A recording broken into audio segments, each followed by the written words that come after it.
Hey guys, welcome to Mr. Midnight Thriller. Before we begin, let me know where you're listening from tonight.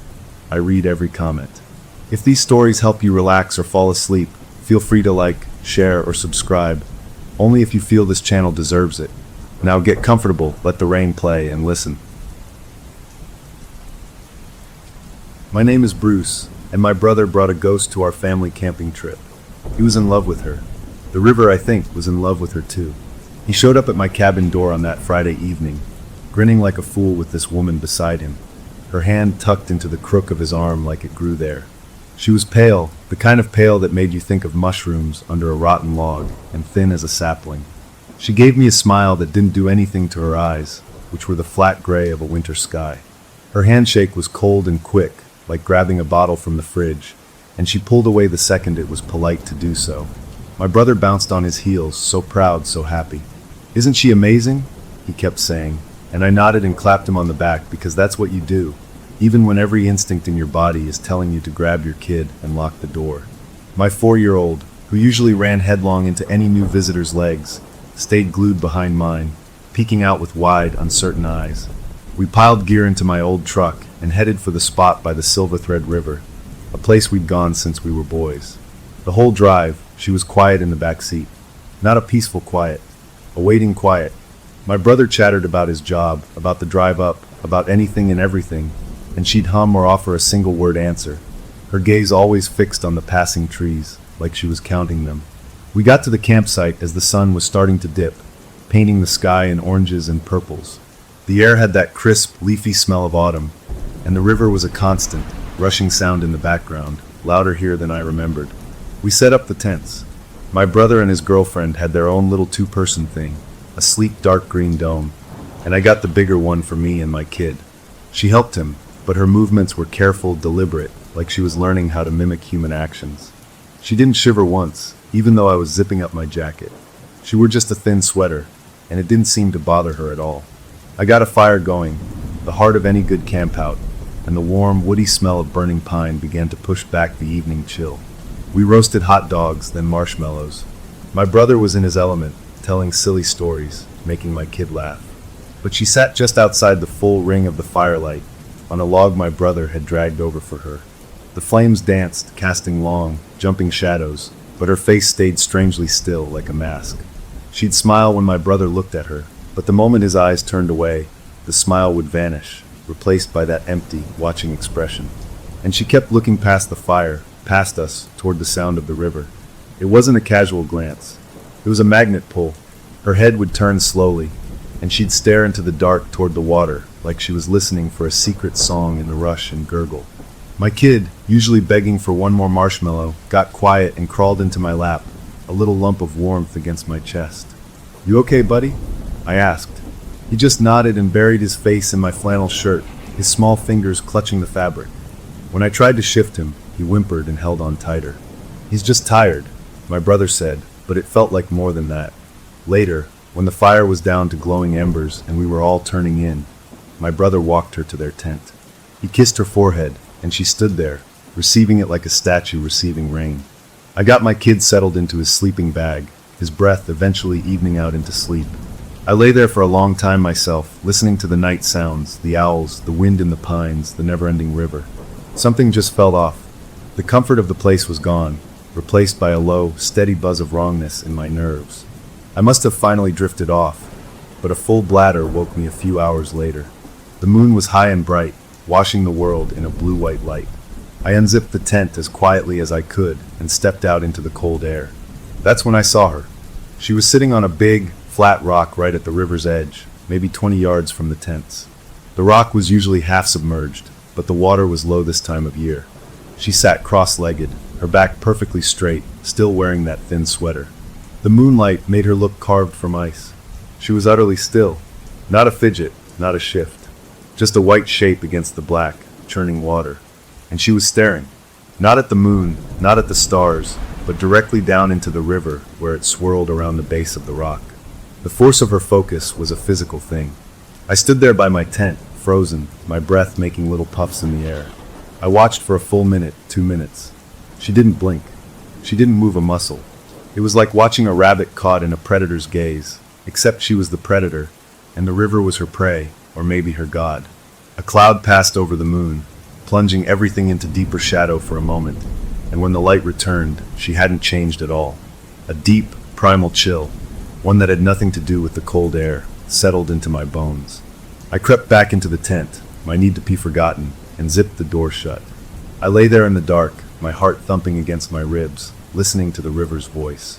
It seemed louder now, more distinct, like it was speaking in a language I was just on the edge of understanding. The next morning, the world looked normal again.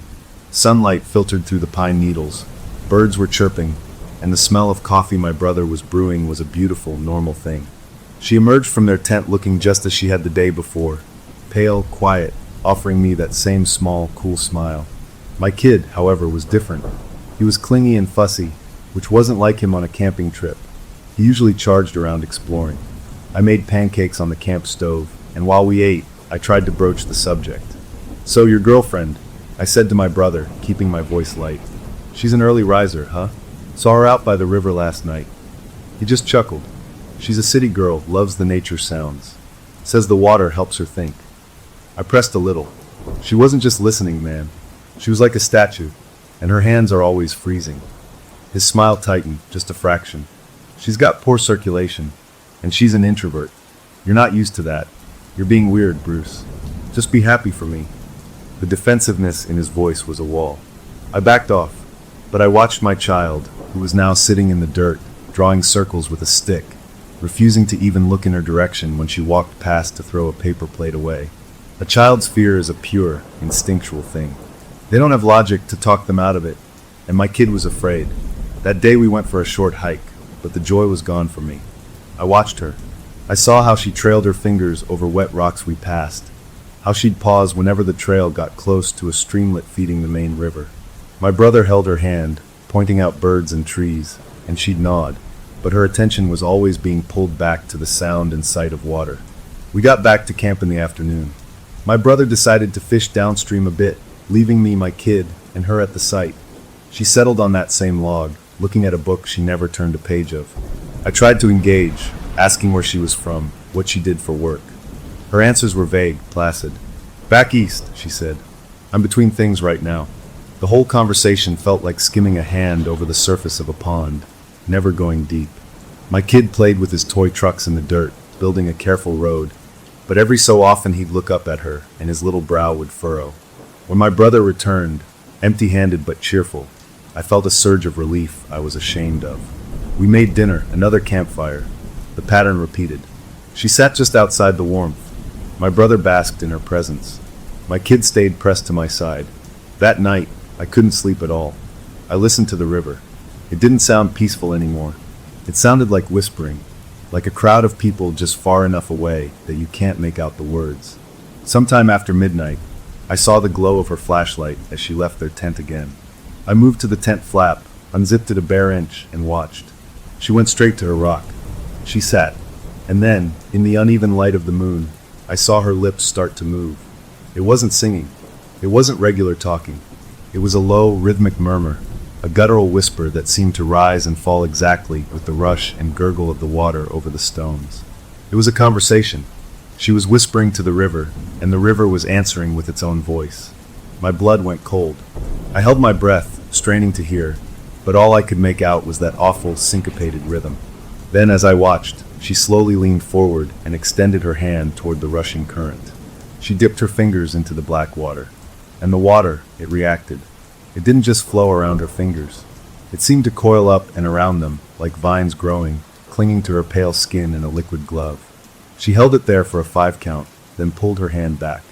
She brought her fingers to her face, looking at them in the moonlight. They were dry, perfectly, completely dry. She stood up then, smooth as a snake uncoiling, and walked back to her tent.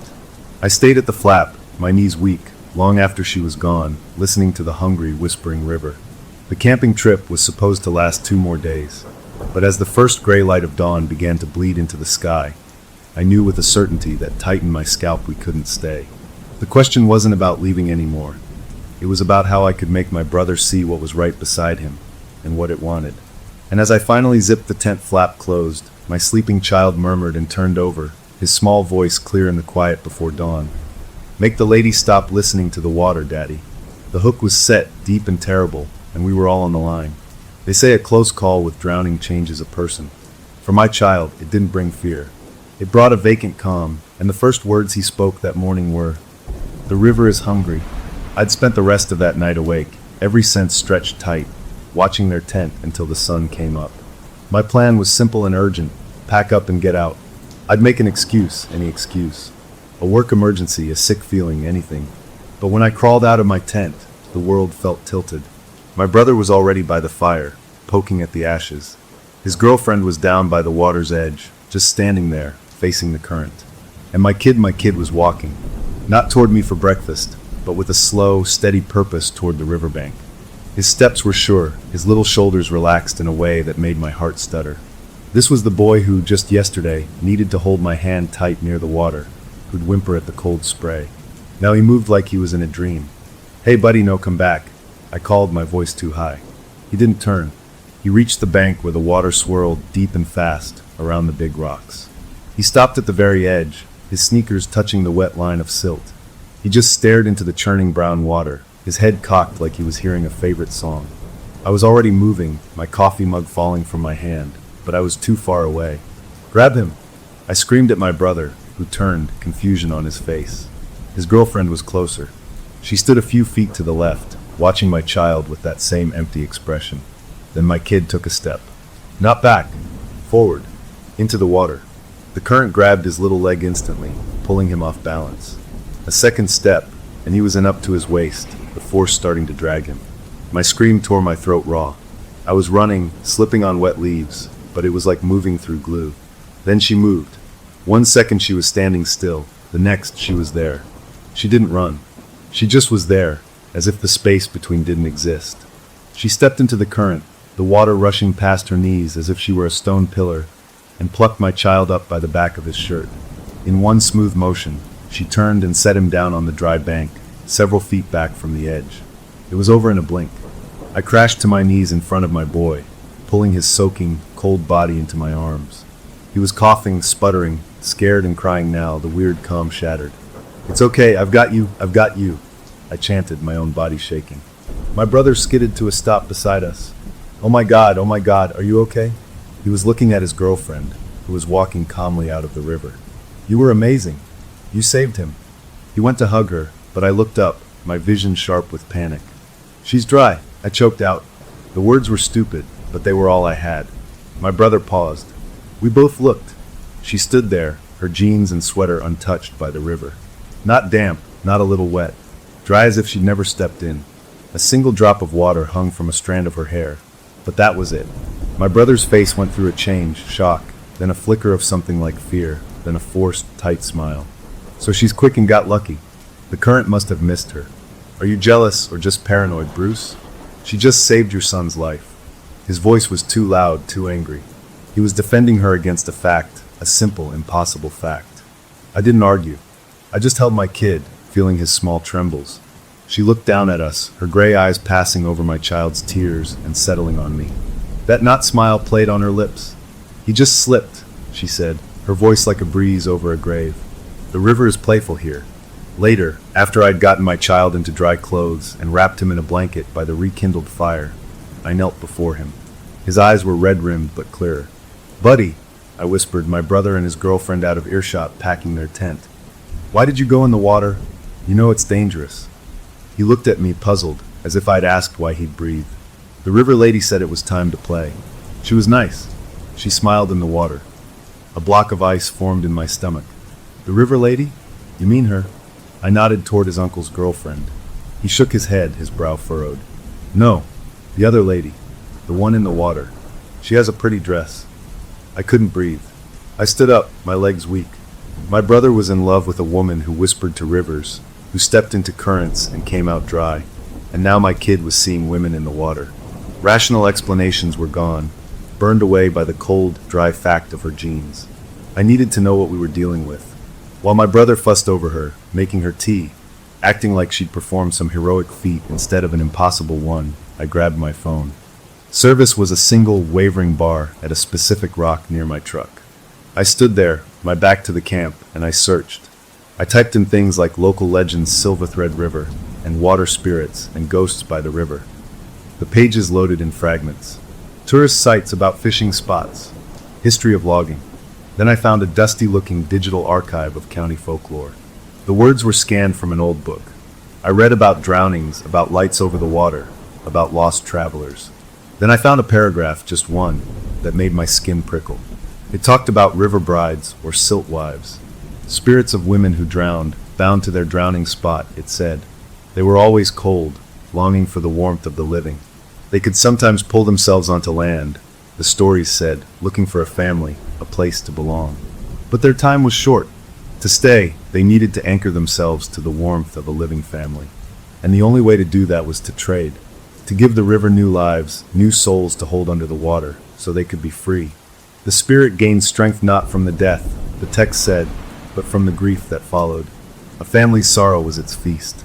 I lowered the phone. The rushing sound of the river filled my ears, no longer just water, but a hungry mouth. She wasn't just a weird girlfriend. She was a lease on life, and the payment was due in us. My brother, my child me. We were the warmth. We were the feast. I had to make him see. But he'd thrown logic away. He'd explain away the dry clothes, the whispering, the nighttime vigils. I needed something he couldn't explain. I needed a voice he couldn't argue with. An idea, desperate and clear, formed in my head. We broke camp that afternoon. My brother wanted to stay, but I insisted, my voice leaving no room for argument, citing my kids' shock and the need for a warm house. He was annoyed but gave in.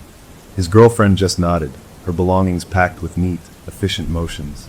On the winding drive out of the forest, we passed a one-horse town with a general store that sold everything from fishing lures to milk. "Pull over," I said. "I need a soda or something." My brother sighed but pulled into the gravel lot.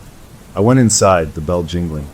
I bought a couple of sodas, and then, my heart pounding, I asked the old man behind the counter if he had any voice recorders. He squinted at me, then rummaged under the counter and produced a cheap, digital one, still in plastic. $20, he said. I paid in cash. It was small, black, about the size of a matchbox, with a little red recording light. It claimed to be voice activated. Back in the truck, I handed my brother a soda. "What took so long?" he grumbled. "Couldn't decide," I said, the small recorder a burning weight in my jacket pocket. I dropped my brother and his girlfriend at my cabin. They were staying a few more days before heading back to the city. The normalcy of it was insane. I got my kid inside, bathed, and into his own bed. He fell asleep almost immediately, exhausted. I paced my small living room, the recorder in my hand. The plan was simple. I would go back. Tonight. I'd drive to the campsite. I'd hide that recorder near her rock, and I'd catch her conversation with the river. I'd capture that wet, whispering answer. Then I'd play it for my brother. He couldn't call that jealousy. He couldn't explain that away. As night fell, I told my brother I was going for a drive to clear my head. He was on the couch with her, a movie playing, barely looking up. Whatever, man. The drive back into the mountains felt like diving into a cold, black pool. The woods at night were a different creature. My headlights cut tunnels through the dark, and every shadow seemed to move. I parked a good distance from the campsite and walked the rest of the way with a flashlight, its beam feeling feeble. The clearing was empty, our fire ring just a circle of blackened stones. The river was louder at night, a constant, pushing presence. I found the flat rock. The air here was colder, damper. I could see my breath. I got on my hands and knees, the cold dampness of the ground seeping through my jeans. I found a rotten log, hollowed out by insects, a few feet from where she'd sat. My hands shook as I set the little recorder inside, pointing its tiny microphone hole toward the rock. I switched it on. A tiny red light glowed in the darkness of the log. It was set. Now I had to wait. I retreated to a dense thicket of young pines up the slope, giving me a view of the rock and the log. The ground was cold. The minutes stretched into an hour. My legs cramped. The river sound started to warp in my ears, forming almost words. Just as I was starting to think she wouldn't come, that it was all a terrible mistake, I saw a flicker of white in the trees on the far side of the clearing. She walked into the moonlight, barefoot, wearing a simple white nightgown. She went straight to the rock and sat, folding her legs beneath her. For a long time, she was still just like before. Then, she began to whisper. I was too far to hear the words, but I could hear the rhythm, that same unnatural cadence matching the water's flow. My body was rigid. This was it. The recorder would get it. Then something changed. The river's sound shifted. A particular gurgle rose above the rest, took shape. It wasn't just water anymore. It was a voice. A wet, hollow, echoing sound, like someone talking from the bottom of a well filled with river water. It was answering her. A real conversation was happening between the pale woman on the rock and the dark water at her feet.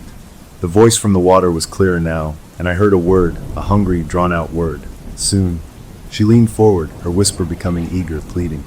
They are strong. The family is good. The child is pure. You will be fed. The water voice gurgled, a sound like laughter bubbling up through mud. The grief will be deep. We are hungry. I pressed my face into the pine needles, a whimper trapped in my throat. It was real. It was all real. The bargain was confirmed, right there, just feet from me. After what felt like a lifetime, she stood, smiled at the water, and walked back into the trees. I waited until I could no longer hear any rustle. Then I scrambled down the slope on numb legs. I reached into the hollow log. The little red light was off. I grabbed the recorder, fumbled it into my pocket, and ran back to my truck, not caring about the noise. I didn't breathe until the doors were locked and the engine was running. I had it. Proof. In the glow of my dashboard lights, I stared at the small black device. It looked so ordinary. Inside it was the sound of a nightmare, and it was the only thing that might save my family. The drive home was a blur. I had the evidence. Now I just had to play it. Tomorrow, in the plain light of day, I would break my brother's delusion, and we would run, far from any river. The recorder felt like a lifeline, a tiny digital shield against the thing that wore a woman's skin. But as I pulled up to my dark cabin, a single, nagging thought wormed its way through my relief. She had smiled at the water. She had sounded so eager to feed it. What if she already knew about the recorder? What if she wanted me to hear? In the end, my proof of the supernatural fit in the palm of my hand and cost $29.99. The price for our souls, apparently, was even cheaper. I sat in my truck in my own driveway for a long time, the recorder a hard little rectangle in my grip. The cabin windows were dark. Inside, my brother and his girlfriend slept, or pretended to sleep, and my child slept unaware that his father had just listened to a river talk. The night felt fragile, like thin ice over a deep hole. I finally forced myself to go inside, moving quiet as a thief. I didn't sleep. I sat at my small kitchen table with a cup of coffee that grew cold, the recorder in front of me like a loaded gun. I wanted to listen to it again, to be sure, but I was afraid the sound of those voices in my quiet kitchen would break something in me for good. I waited for the sky to turn from black to gray, then to the pale washed-out blue of early morning. I heard movement from the guest room, the creak of the floor, the soft click of the bathroom door. This was it. The plan was solid. I would play it for him in the open, in the kitchen, with the morning sun coming through the windows. Safety was in exposure, in facts. He couldn't deny a recording. When I heard him in the kitchen, puttering with the coffee maker, I took a deep breath, picked up the recorder, and walked in. He looked tired, his hair messy. He gave me a flat look. "You're up early. Or did you ever go to bed?" His tone was still edged with yesterday's annoyance. "You need to hear this," I said. My voice was rough. "Right now. No arguments, no interruptions. Just listen." He frowned, crossing his arms. "Hear what? More of your theories?" I didn't answer. I just lifted the recorder between us, my thumb on the play button. I pressed it. The little speaker crackled to life. At first, it was just noise. The rushing, roaring sound of the river from last night, so loud and clear it filled the kitchen, bringing the chill of that bank with it. Then, cutting through the watery static, her voice. It was unmistakable. The whispering, rhythmic murmur, the eager, pleading tone. "I have them. The family you asked for. Strong. Healthy. The bond is good." A cold knot tightened in my stomach. Hearing it here, in my own home, was a violation. My brother's face shifted from annoyed to confused, his eyes darting from the recorder to my face. Then the other voice came. The wet, hollow, gurgling voice from the water, bubbling up through the tiny speaker. "The child is pure. The mother's grief will be deep. Good. We are hungry." My brother flinched. Actually physically jerked back as if struck. His eyes went wide, the color draining from his face. He heard it. He heard the intelligence in that watery gurgle, the malice in the words. For one beautiful, terrible second, I saw it in his eyes, the shattered delusion, the raw, terrified recognition. He knew. He understood. Then he blinked. The wall slammed down. His expression hardened into something stubborn and scared. He forced a laugh, a short, barking sound that held no humor. "What is this? A joke? You went out in the woods and recorded the river, and you're doing voices? This is pathetic, Bruce. Really sick." He reached out and snatched the recorder from my hand. His fingers were cold. I said, "Listen." I shouted, but it was too late.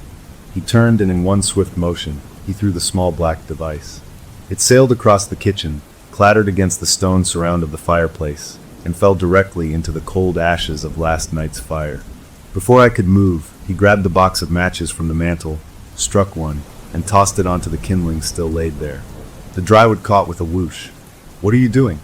I yelled, lunging forward. He put an arm out, blocking me. "I'm burning your stupid, jealous prank." "Enough! You will not ruin this for me." I tried to push past him, but he was bigger, fueled by a desperate anger. I watched, helpless, as the flames licked over the plastic casing. It blackened, curled. A horrible pop came from inside it, and the little red light died forever. The proof, the voices, the bargain, all of it melting into a toxic-smelling lump in my own fireplace. The heat from the flames warmed my face, but inside I was freezing. He stood there, breathing hard, staring at the fire as if he'd slain a dragon. The betrayal was a physical pain. It wasn't just that he didn't believe me. It was that he'd heard it. For a second he'd known it was real, and he'd chosen to destroy the truth to keep his fantasy alive. "She just saved your kid yesterday," he said, his voice low and shaking. "And this is how you thank her? By making up monster stories?" I had no words. The evidence was gone. My own brother had become her protector. The isolation in that moment was total and complete. I was alone. A shadow fell across the kitchen floor from the hallway. She stood there, dressed in the same jeans and thin sweater. She must have heard everything, the recording, the argument, the fire. She looked at me, then at my brother, then at the small, burning lump in the fireplace. Her polite, placid smile didn't change. It was the same smile she'd worn since she arrived. It didn't reach her eyes. "What's that smell?" she asked, her voice sweet, curious.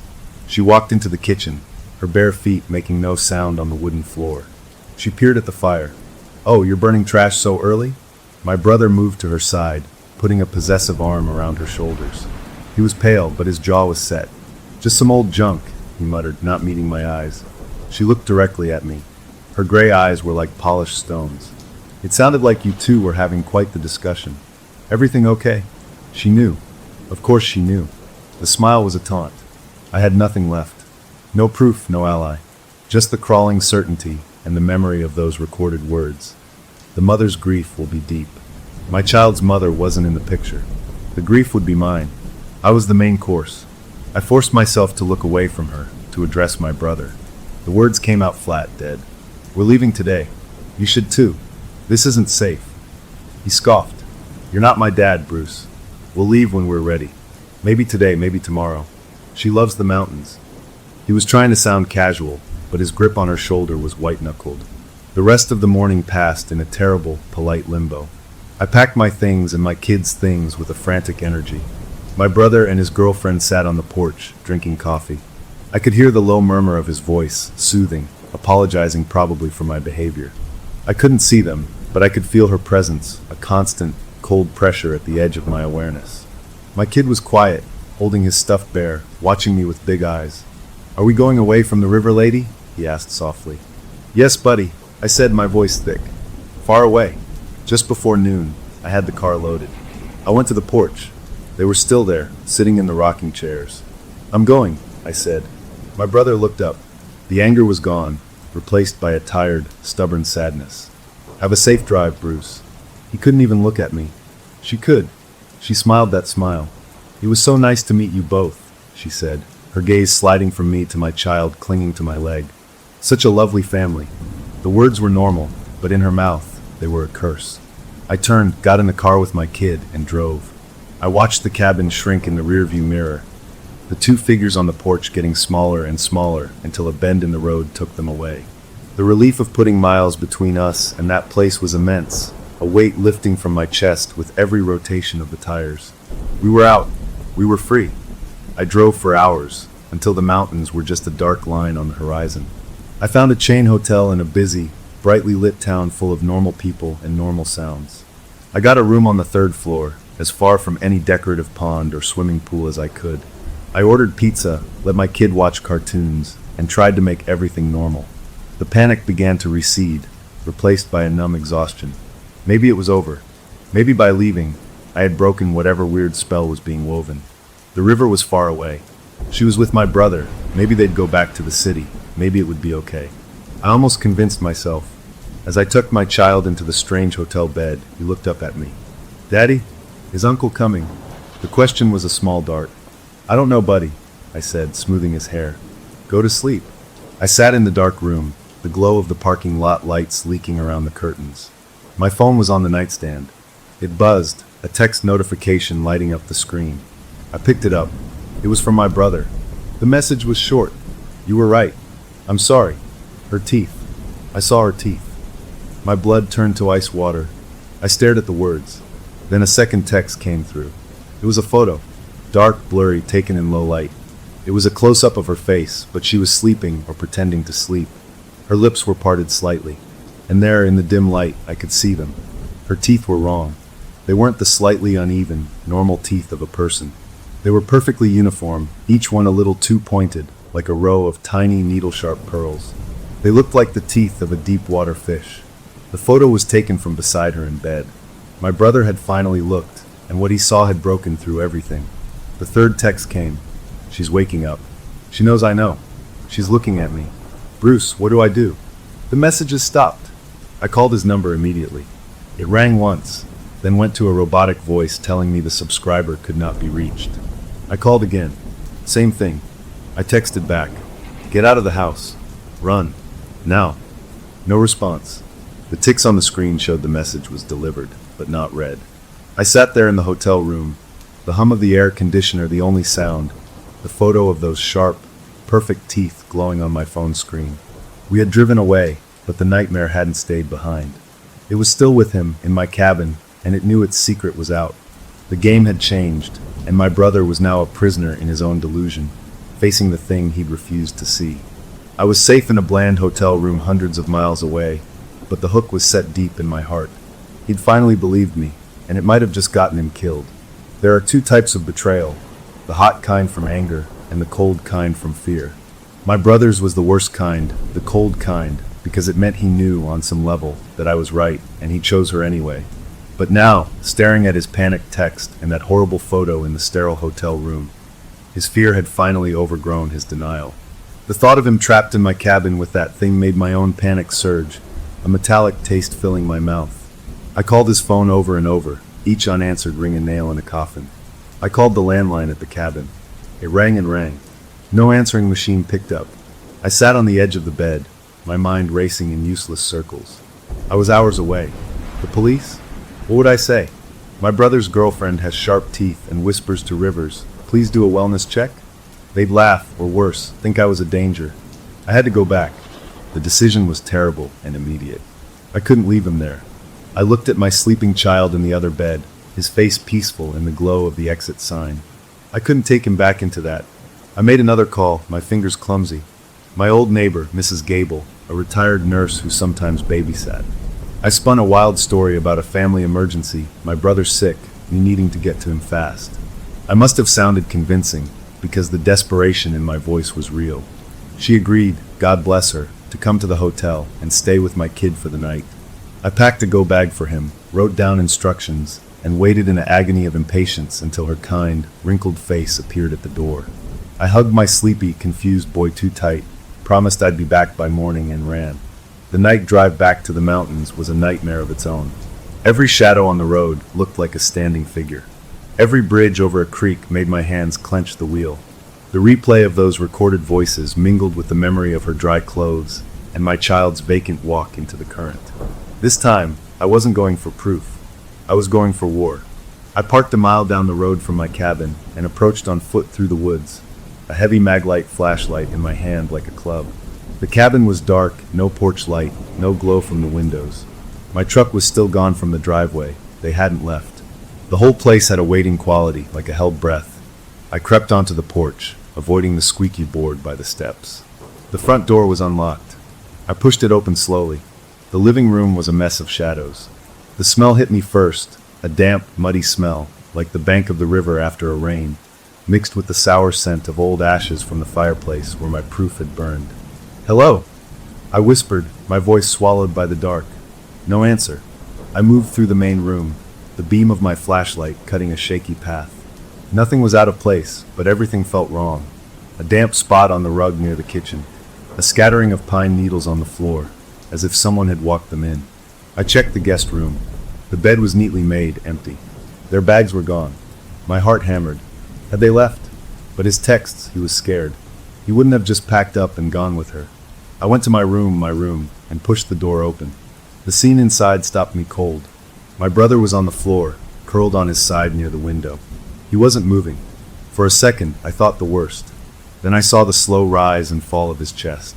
He was asleep or unconscious. But that wasn't what froze me. It was the water. His clothes were sopping wet, dark with it, a small puddle spreading on the wooden floor around him. His hair was plastered to his forehead. He looked like he'd been pulled from the river. And she was there too. She sat in the rocking chair in the corner of my room, a place she had no right to be. She was perfectly dry, wearing a clean, light-colored dress I'd never seen before. She was rocking slowly, back and forth, watching him with a placid, almost maternal expression. In the beam of my flashlight, her eyes reflected the light like an animal's. "He was sleepwalking," she said, her voice smooth and calm, not startled at all by my sudden appearance. "He tried to go for a swim. In the bathtub. I found him just in time." She smiled then, and in the direct glare of my flashlight, I saw them clearly for the first time. The teeth, just as the photo showed, but worse in person. They were a perfect, uniform row, each one coming to a delicate, needle-like point. They were not human teeth. They were the teeth of something that needed to grip slipping, wriggling things. A scream built in my throat, but I choked it down. I rushed to my brother, kneeling in the cold water. I shook his shoulder. Hey, wake up." He groaned, his eyelids fluttering. They opened, but they were glassy, unfocused. He looked at me without recognition for a moment. Then a deep, profound terror filled his eyes. His mouth worked, but only a raspy gurgle came out, a sound too much like the voice from the recorder. "We need to get you out of these clothes," I said, trying to keep my voice steady to be an anchor. I looked back at her. She had stopped rocking. She was just watching, her head tilted, that smile still playing on her lips. "You should have stayed away, Bruce," she said, not unkindly. "The river doesn't like its meals to travel." That did it. The pretense was gone, completely stripped away. "Get out," I snarled, standing up, facing her. "Get out of my house." She didn't move. He invited me in. His love for me is the lock on the door. You can't undo that. My brother made another wet, choking sound. I hauled him up, his body limp and heavy. "We're leaving. Now."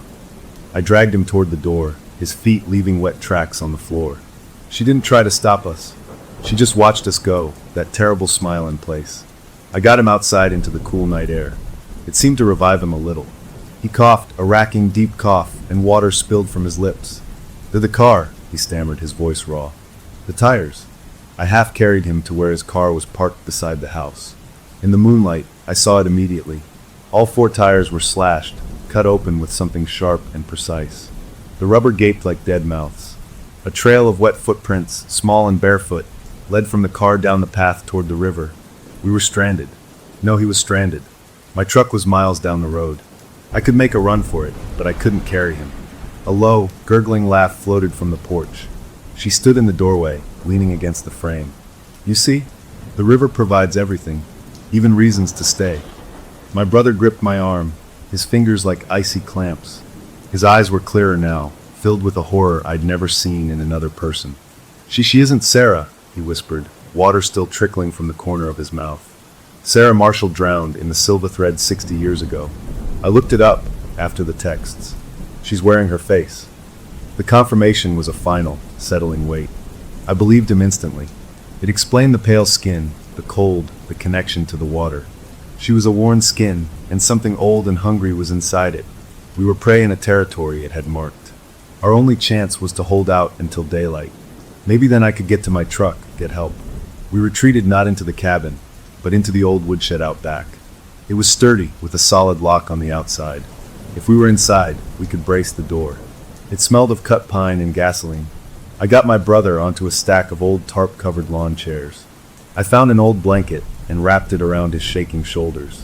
His coughing had subsided, but he was deep in shock, muttering about teeth and cold water and graves. I took the axe from the wall, its weight solid and comforting in my hand. I stood by the small, dirty window watching the cabin. She didn't follow us. The porch was empty. The cabin was dark. For an hour, nothing moved. The only sound was my brother's ragged breathing and the ever-present, distant rush of the river. It seemed louder tonight, closer, as if it had crept up the bank while we weren't looking. Then a new sound, a soft, wet scraping, coming from the other side of the woodshed door. Scritch, scritch, scrape, like fingernails or something harder, dragging slowly down the wood. Then a whisper, not her voice, but the other one, the water voice, seeping through the cracks around the door. "We are hungry. Open the door," my brother whimpered, pulling the blanket over his head. I tightened my grip on the axe handle, my knuckles white. "Go away," I shouted, my voice cracking. The scraping stopped. For a long moment, there was nothing. Then a new sound. Dripping. A steady plink, plink, plink from the corner of the woodshed roof. I shone my flashlight up. A dark stain was spreading on the plywood ceiling, and a single drop of water gathered and fell, landing on the dirt floor. Then another. It wasn't raining. The roof wasn't leaking. The water was coming from inside the shed, from somewhere above. As I watched, the stain grew faster, spreading like a blooming flower of dampness. More drops fell, then a slow, steady trickle began to seep through a seam in the plywood, pouring down in a thin, constant stream. The woodshed, our fortress, was weeping river water from its very bones. The hook was no longer just in my heart, it was in the walls, in the air, in the water falling from a dry roof. We had escaped to a cage that was already filling up. We couldn't run. The forest behind us had become a wall of tangled shadows and the sound of rushing water. The only way out was through the river, and it was made very clear we weren't leaving that way alive. In the woodshed, the dripping from the ceiling became a pour, a solid stream of cold, clear water that smelled of algae and deep places. It wasn't breaking the roof, it was just manifesting, seeping through solid wood as if the material remembered being a tree drinking from a creek. My brother stared, his face a mask of exhausted terror, as the puddle on the dirt floor grew into a pool that lapped at the legs of the lawn chairs. The whispering outside had stopped, but the water's own voice was inside with us now, a gurgling chuckle in the flow. The axe in my hand felt stupid, useless against something that could bleed through a roof. "We can't stay here," I said, my voice tight. He just nodded, his teeth chattering. I moved to the door, put my ear against the wet wood. I heard nothing but the normal night sounds, crickets, wind, but the normal felt like a trap. I unbolted the door slowly and pushed it open a crack. The clearing was empty. The cabin was a dark shape. The path to the road was a black tunnel through the trees. "Come on," I whispered. We sloshed out of the shed, the water from our clothes adding to the mess. My plan was simple and desperate, make for my truck a mile down the road. We could follow the river path for a bit, then cut up to the road. It was our only chance. We moved fast, keeping to the edge of the trees, away from the open yard. The river was on our left, a constant, rushing presence. The moon was high, giving enough light to see the path. We hadn't gone 50 yards when my brother stopped, grabbing my arm. He pointed a shaking finger toward the river. I looked. The water was high, higher than it should have been, licking at roots that were usually dry. And in the water, just below the surface, shapes were moving. Pale, blurry shapes, human-sized but not quite human. They drifted with the current, but their faces were turned upward, pressed against the underside of the water's skin, as if looking up at us. One passed close to the bank. I saw a flash of dark, open eyes and flowing hair caught in an eternal drift. They were the stories she listened to. The others. My brother made a small, broken sound. We ran, not away from the river now, but up, scrambling up the steep bank toward the road above. Branches tore at our clothes. My brother, still weak and waterlogged, stumbled, and I hauled him up. We burst out onto the gravel road, gasping. The normality of it, the gray gravel, the yellow line painted down the middle, was a shock. My truck was to the right. We turned and ran, and then we saw her. She wasn't blocking the road. She was just standing in the middle of it, 100 yards ahead, facing us. She still wore that light dress, and she glowed faintly in the moonlight. She didn't move. She just waited. We skidded to a stop. Going forward was impossible. Going back was the river and its drifting faces. To our left was a steep, wooded hillside. To our right, past a shallow ditch, was Old Man Henderson's fallow field, a flat, open expanse of cut stalks leading to more woods. "The field," I hissed. "Go. Cross it. Get to the far tree line. Circle back to the truck." He didn't argue. We vaulted the ditch and started sprinting across the open ground. The cut corn stalks were sharp and trippy underfoot. I risked a glance back.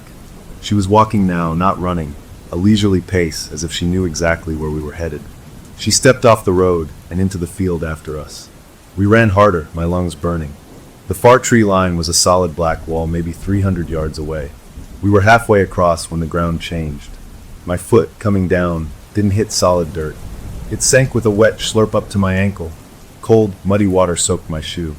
I pulled it out, stumbling. My brother, a few steps ahead, hit the same patch and went down on one knee with a cry. It wasn't a puddle.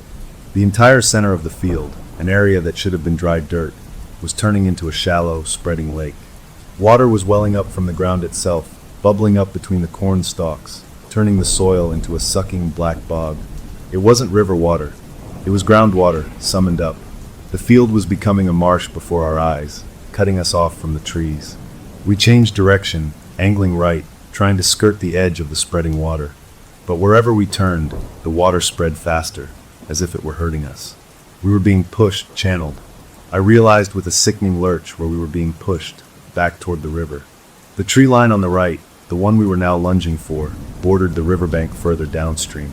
We crashed into the bushes at the tree line, thorns tearing our skin. We were on a high bank overlooking a wide, deep bend in the Silver Thread. The water here was slower, a dark, swirling pool. And on the opposite bank, standing on a familiar flat rock, was the other one. The woman from the water. The real Sarah, or what was left of her. She was a figure of mist and moonlight, translucent, her dress flowing in a current we couldn't feel. She raised a pale arm and pointed at us. From the woods behind us, she emerged, the one wearing the stolen skin. Her dress was still clean, her feet bare and dirty. She smiled, and those needle teeth gleamed. "The river doesn't like to be denied its due," she called out, her voice carrying over the water's rush. "You bring it a family, and then you try to leave the table? That's poor manners." My brother found his voice, a raw shout. "What do you want?" She tilted her head. "I want to be warm. I want to walk in the sun and feel it on my skin for more than a season. I want a life. Your love for this shell was the key. Your family's grief will be the lock that sets me free. A trade. You stay, I go." She gestured to the swirling water below. "The stories down there are so lonely. They want new stories to hear. Yours will be so fresh, so full of feeling." It was the bargain laid bare. No more whispers, no more pretense. My brother was sobbing, great heaving breaths. I'm sorry, I didn't know." I stepped in front of him, facing her. "You can't have us." She laughed, a sound like pebbles in a can. "I already do." She took a step forward, and the ground at our feet softened, water seeping up around our shoes. We were cornered on the bank, the deep pool below, her in front, the treacherous field behind. My brother grabbed my shoulder. "The water took me once," he rasped. "In the cabin. It showed me it's not just drowning. It's forever. It's cold and dark, and you can hear everything, but you can never leave. Don't let it take you. Don't let it take your boy." His eyes were clear, focused for the first time since this began. It was the clarity of a man who knows he's already lost. He looked past me at her, at the thing he'd loved. "You're not Sarah," he said, his voice stronger. "And I take back my love. It's not yours anymore." Her smile vanished. Her face went blank, empty, like a pond freezing over. "Then you are of no more use," she said, her voice now the gurgling, watery voice of the river itself. She raised her hands. The river below us didn't rise, it reached. A tendril of water, thick as my arm, whipped up from the surface like a liquid whip and lashed around my brother's waist. It yanked him off his feet before I could even blink. He screamed, not in fear, but in pain. The water was cold enough to burn. I lunged for him, grabbing his arm. The force was incredible. It was like trying to hold back a truck. My feet slid in the mud. I looked into his eyes, wide with pain and a final, frantic message.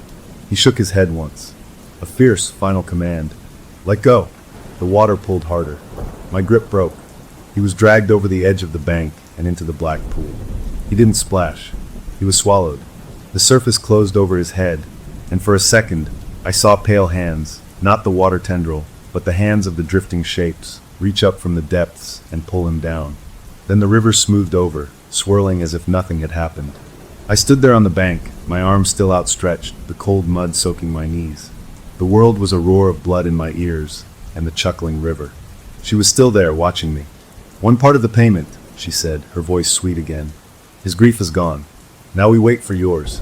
It will be richer, and the child's innocence, that will be the sweetest of all." She turned and walked back into the woods, leaving me alone on the bank with the river that had just eaten my brother. I don't know how long I stayed there. The moon moved. The cold seeped into my bones, a cold deeper than the night. He was gone. Not dead. Worse. Taken. Paid. I had run to save him, and had only been fast enough to watch him go. A numbness, thick and insulating, wrapped around my mind. I had to move. I had to get back to my child. That was the only thought left. I stumbled back through the field, which was now just wet ground, the standing water gone as if it had never been. I found the road. I walked past my cabin, not looking at it. I found my truck. I drove mechanically back to the hotel. The sun was coming up, painting the sky in pinks and oranges, a beautiful morning that felt like a mockery. I walked into the hotel room. Mrs. Gable was asleep in a chair. My child was sleeping peacefully. The normalcy of the scene was a slap. I thanked Mrs. Gable, paid her from the cash in my wallet, my movements robotic. She left with a concerned look I couldn't even begin to address. I locked the door. I sat on the floor with my back against it. I had escaped. My brother had not. The thing had what it wanted from him. It was waiting for my grief, a feast it had earned. And as I sat there, the first wave of it hit me. Not tears, not yet, but a hollowing out, a void where my brother had been. I could feel it, a cold emptiness inside me that was separate from my own sorrow. It felt like a draft from an open door. It felt like something was feeding. The hook was no longer about fear for myself. It was about a debt that had been partially paid, and a hungry thing waiting for the rest of its meal to be served. Knowing that the love I had for my sleeping child in the next bed was the final, most delicious course. The worst part wasn't the cold or the force of the water that took him. It was the sound. It wasn't a roar anymore. It was a chorus of whispers, thousands of them, all telling the same story of how they drowned. And now my brother's voice was among them, a new thread in a terrible tapestry. In the hotel room, the hollow feeling inside me grew. It wasn't just grief, it was a sucking emptiness, like a wound draining into a hidden gutter. I could almost hear a distant, wet satisfaction in the back of my mind. The thing was feeding. I knew I couldn't stay still. It knew where I was. It had followed my brother's love to my cabin. It could follow my grief anywhere. I had to move, to think, to find a way to break the bargain. But my mind was sludge. My child woke up, confused by the bright room in my face, which must have looked like a stranger's. "Where's Uncle?" he asked. The question was a knife twist.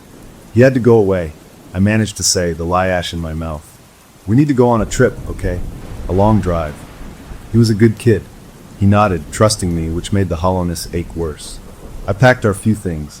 We got back in the truck. I drove without a destination, just away, putting miles between us and those mountains. We stopped at a diner off the interstate. I forced pancakes into my kid, watched the normal people come and go. A family laughed in a booth. Their noise felt like an assault. Every smile was a reminder of what was being stolen from me, from my brother.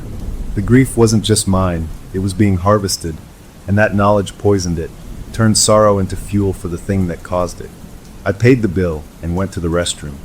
I splashed water on my face, looked at my haunted eyes in the mirror. That's when I felt it, a chill, a sudden drop in temperature in the tiled room.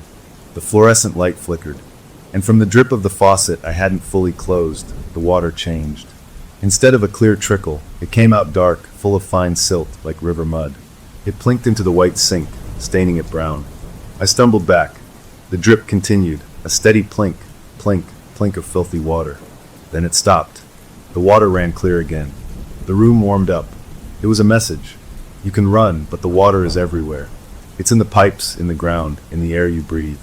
We drove again. Hours melted into a haze of highway lines and radio static. My kids slept in the back seat. I found myself heading north, toward my mother's old summer cottage on a small lake. It was a place of good memories, a place away from rivers. It was also isolated. Maybe that was stupid, but my reasoning was broken. I needed walls that didn't have her in them. We arrived at dusk.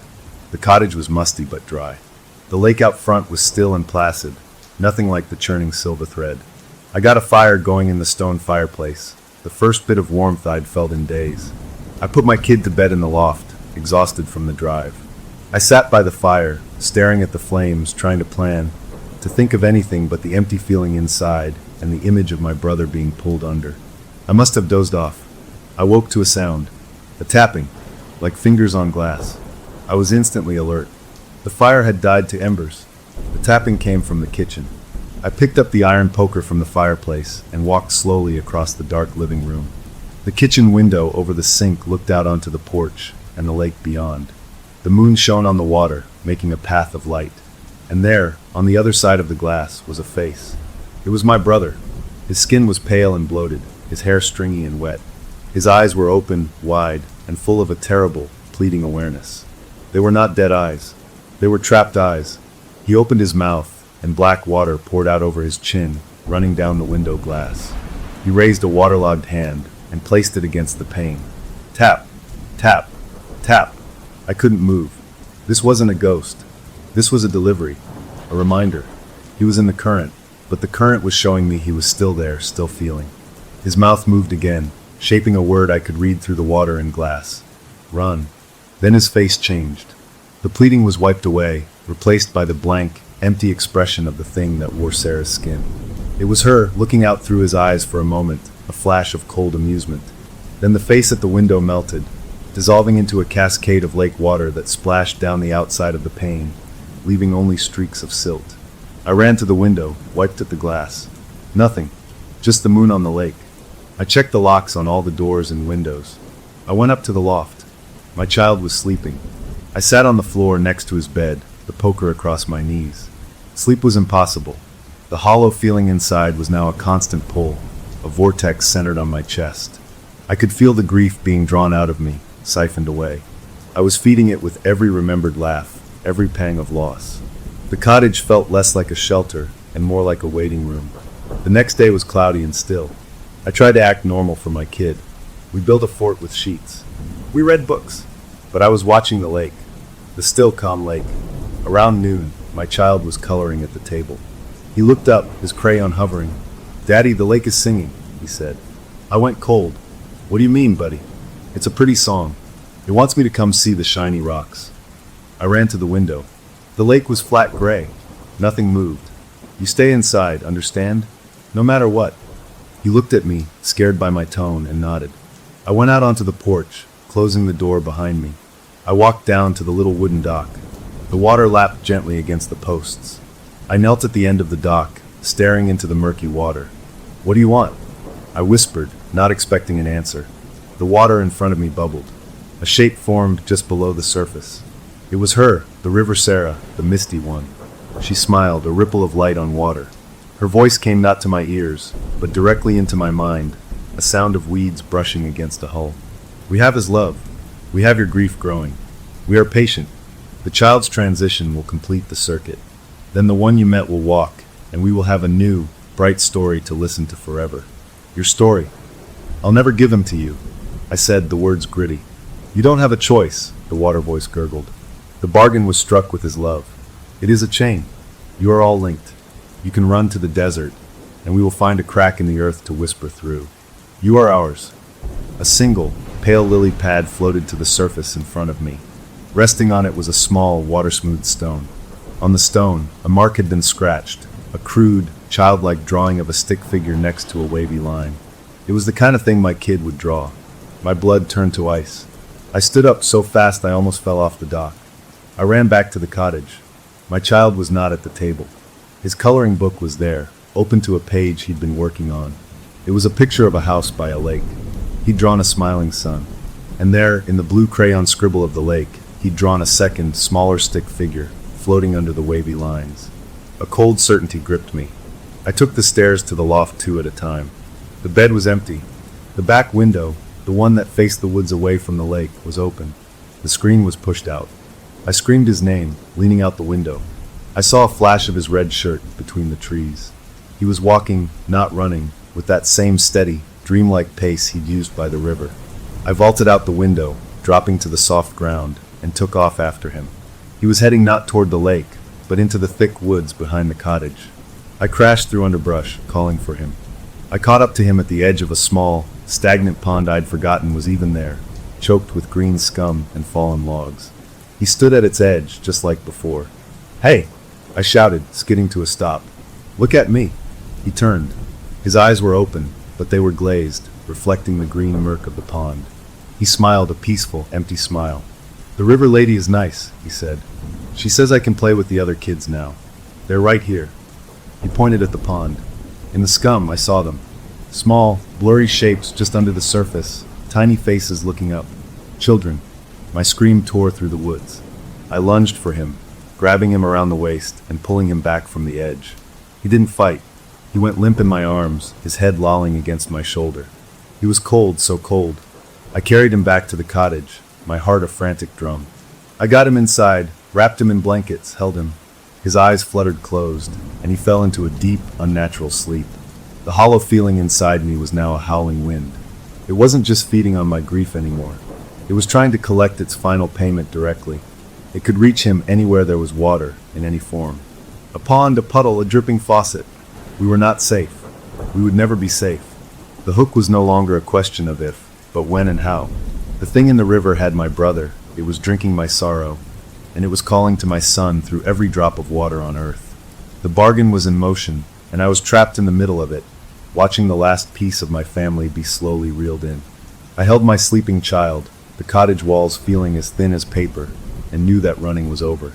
I had to find a way to break the chain, or the next time he sleepwalked, he wouldn't stop at the water's edge. We washed up on the wrong side of the world. The air was colder, the stars were foreign, and the sound of the river wasn't behind us anymore. It was in front of us, and beside us, and underneath us.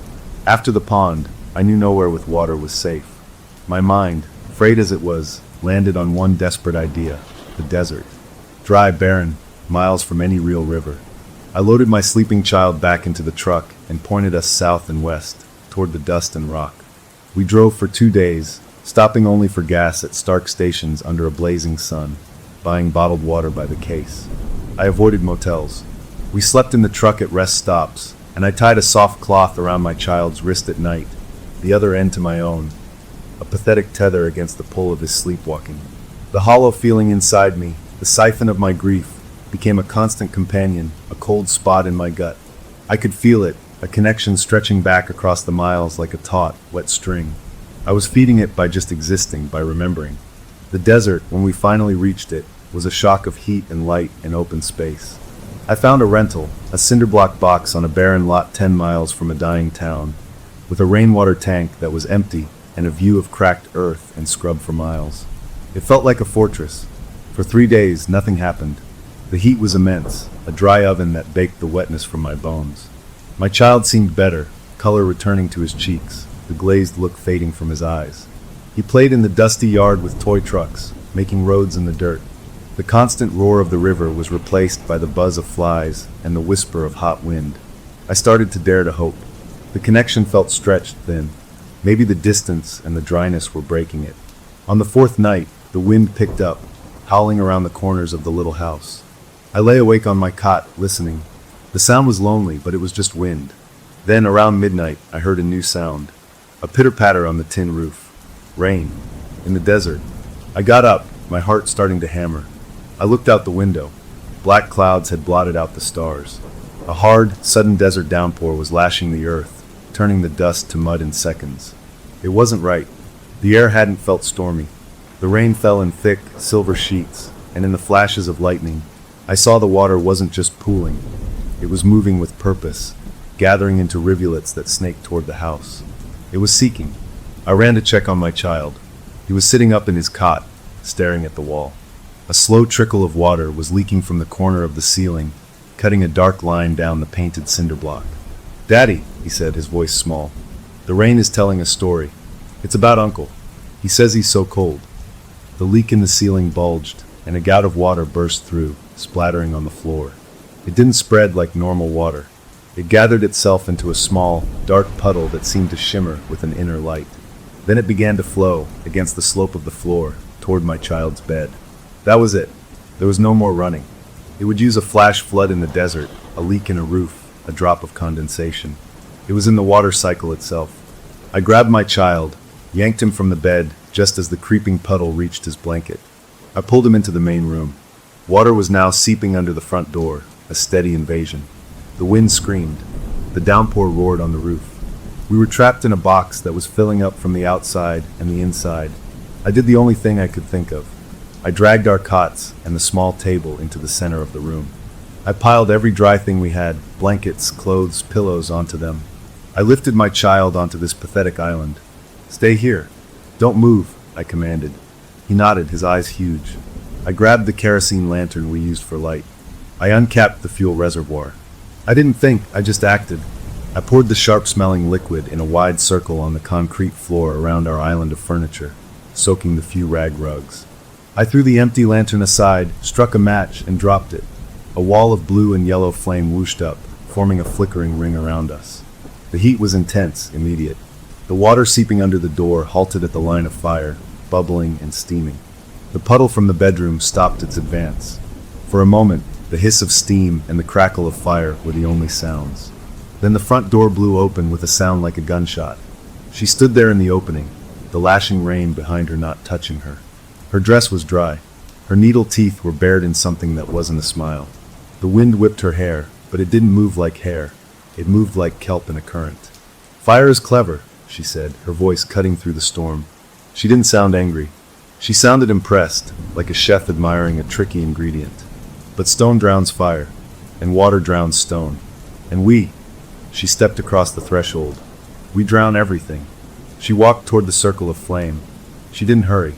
The fire roared, but it seemed to bend away from her, the heat not touching her cool, pale skin.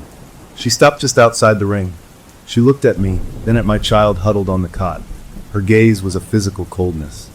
"The bargain is for all of you," she hissed. "But I can be merciful. Give me the child. Let the transition complete. Your grief for your brother and your son will be so vast, so deep, it will sustain me for a century. I will let you live with it. You can keep your life as a monument to your loss. A living tombstone. Just hand him over."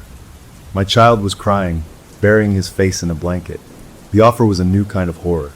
A life of pure, distilled agony, feeding her forever. I shook my head, my jaw clenched so tight it ached. "Never." Her blank expression returned. "Then you choose the dark." She opened her mouth, not wide like a scream, but perfectly round. And from her throat, a torrent of black, icy water vomited forth. It wasn't a spray, it was a solid jet, like from a fire hose, aimed at the base of my flames. The water hit the burning kerosene with a tremendous hiss and a cloud of foul steam. The fire sputtered, fought, but the black water was relentless, dousing it section by section. The ring of fire broke. The light died. The room was plunged into near darkness, lit only by the flashes of lightning through the open door. The concrete floor was a swirling mix of water and ash. She stepped through the gap she had made. I pushed my child behind me, standing between him and her. I had no weapon, no plan. Just my body as a final shield. She was close now. I could smell her, wet stone in deep, still pools. She reached a hand toward me, not to strike, but to touch my face. Her fingers were inches from my skin. And then my child spoke. Not a whimper, but a clear, strong sentence. "You're not a real lady. You're just a sad puddle." She froze. Her hand stopped. Her head turned toward him, slow and mechanical. A ripple passed over her face, a flicker of the borrowed features, like a stone dropped into a reflection. For a split second, I didn't see the sharp-toothed monster or the pale woman. I saw a young girl, scared and lonely, drowning in a cold river 60 years ago. The moment passed. Her face hardened into rage. Not the cold hunger, but a hot, human rage. "I will be real," she shrieked. And the sound was not just her voice, but the voice of the river, the rain, the water in the pipes, all screaming at once. The walls of the house groaned. The remaining windows blew inward. Not with glass, but with a solid wall of water from outside. A localized tidal wave that smashed through the cinder block as if it were sand. The world became a cold, churning chaos. The floor vanished from under my feet. I was tumbling, spinning in a vortex that filled the house. I lost my grip on my child. I screamed his name, but the water filled my mouth, my lungs. It was in my ears, whispering, laughing, crying. I was battered against furniture, against walls. I felt hands, countless cold hands, grabbing at my clothes, my limbs, trying to pull me down into a deeper dark. I fought, clawing for the surface that didn't exist. My chest burned. My vision sparked. Just as my strength gave out, my fingers brushed fabric. I grabbed, held on with the last of my will.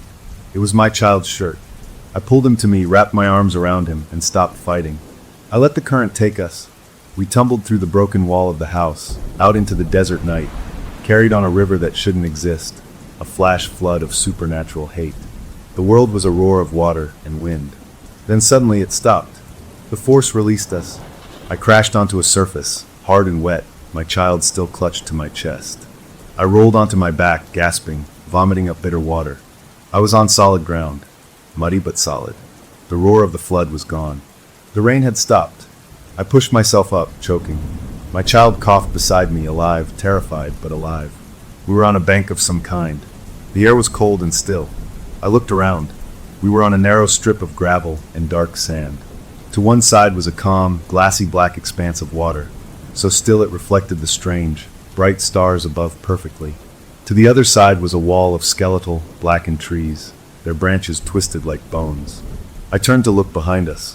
Where the flood should have been, where the desert should have been, there was only more of the still black water, and beyond it, on a distant, impossible shore, I could see the shattered cinder block remains of the rental house under a normal-looking moon. An impossible distance away.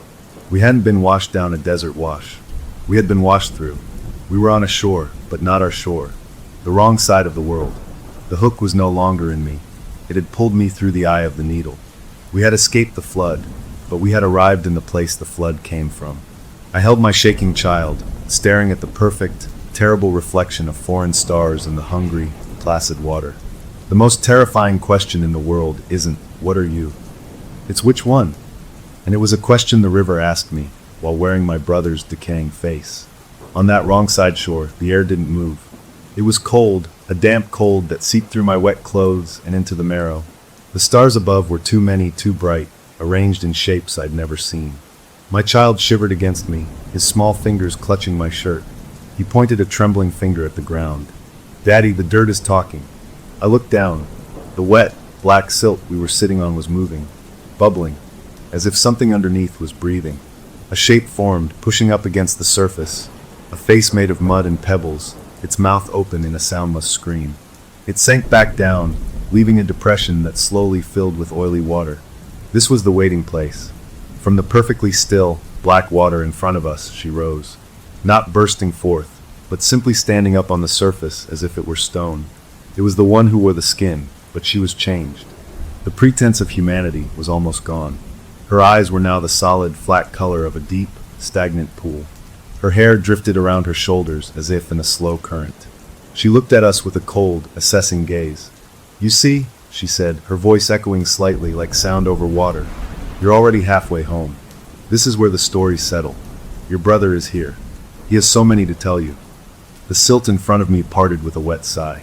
A hand, gray and bloated, the skin peeling like wet paper, burst from the muck and locked around my ankle.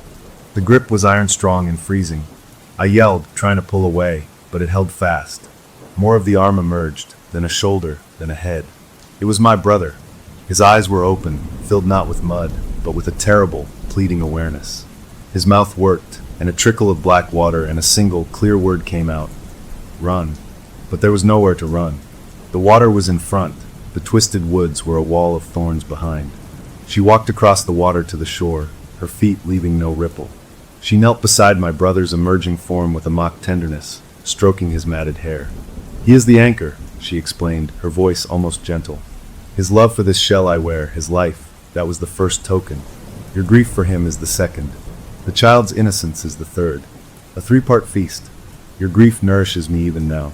Can't you feel it? A hollow getting bigger?" I could. It was a void in my chest, pulling at me. Every memory of my brother being pulled under fed it, and the void fed her. She smiled, her needle teeth glinting in the starlight. "When the circuit is complete, when the child joins the current, the river will let me go. I will take this warmth, this face, and walk in your sun.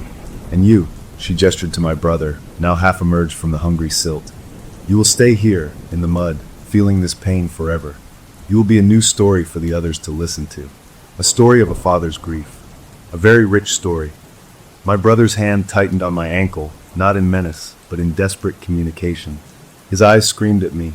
"Don't let it happen. My child, pressed against my side, looked up at me.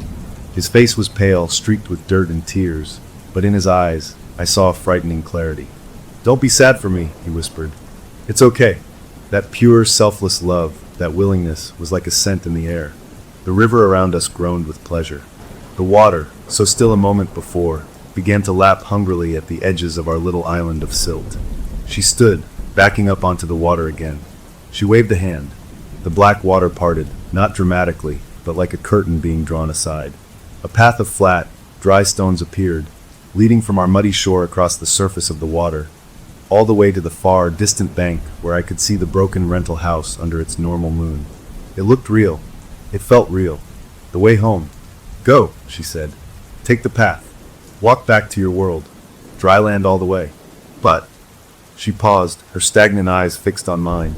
"The path is narrow. The bargain's balance is precise. You can only carry one." She pointed at my brother, trapped in the mud. "Leave him. His story is already written here. Let the river have its anchor." Then she pointed at my child, who buried his face in my side. "Or leave the child. His innocence will close the circle, and you can walk away with your grief as your companion. Choose which life to condemn. Choose which love you sever. Choose which grief will sustain me." It was the ultimate corruption.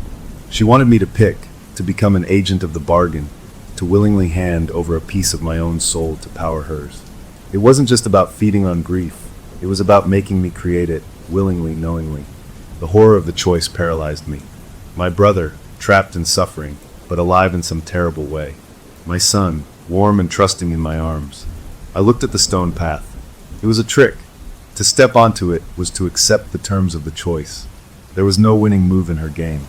I looked down at my brother's ruined face. I looked at my child's tear-streaked one. The hollow feeling inside me yawned wider, fed by the impossibility before me. And in that moment, I understood the real weapon. It wasn't fire. It wasn't running.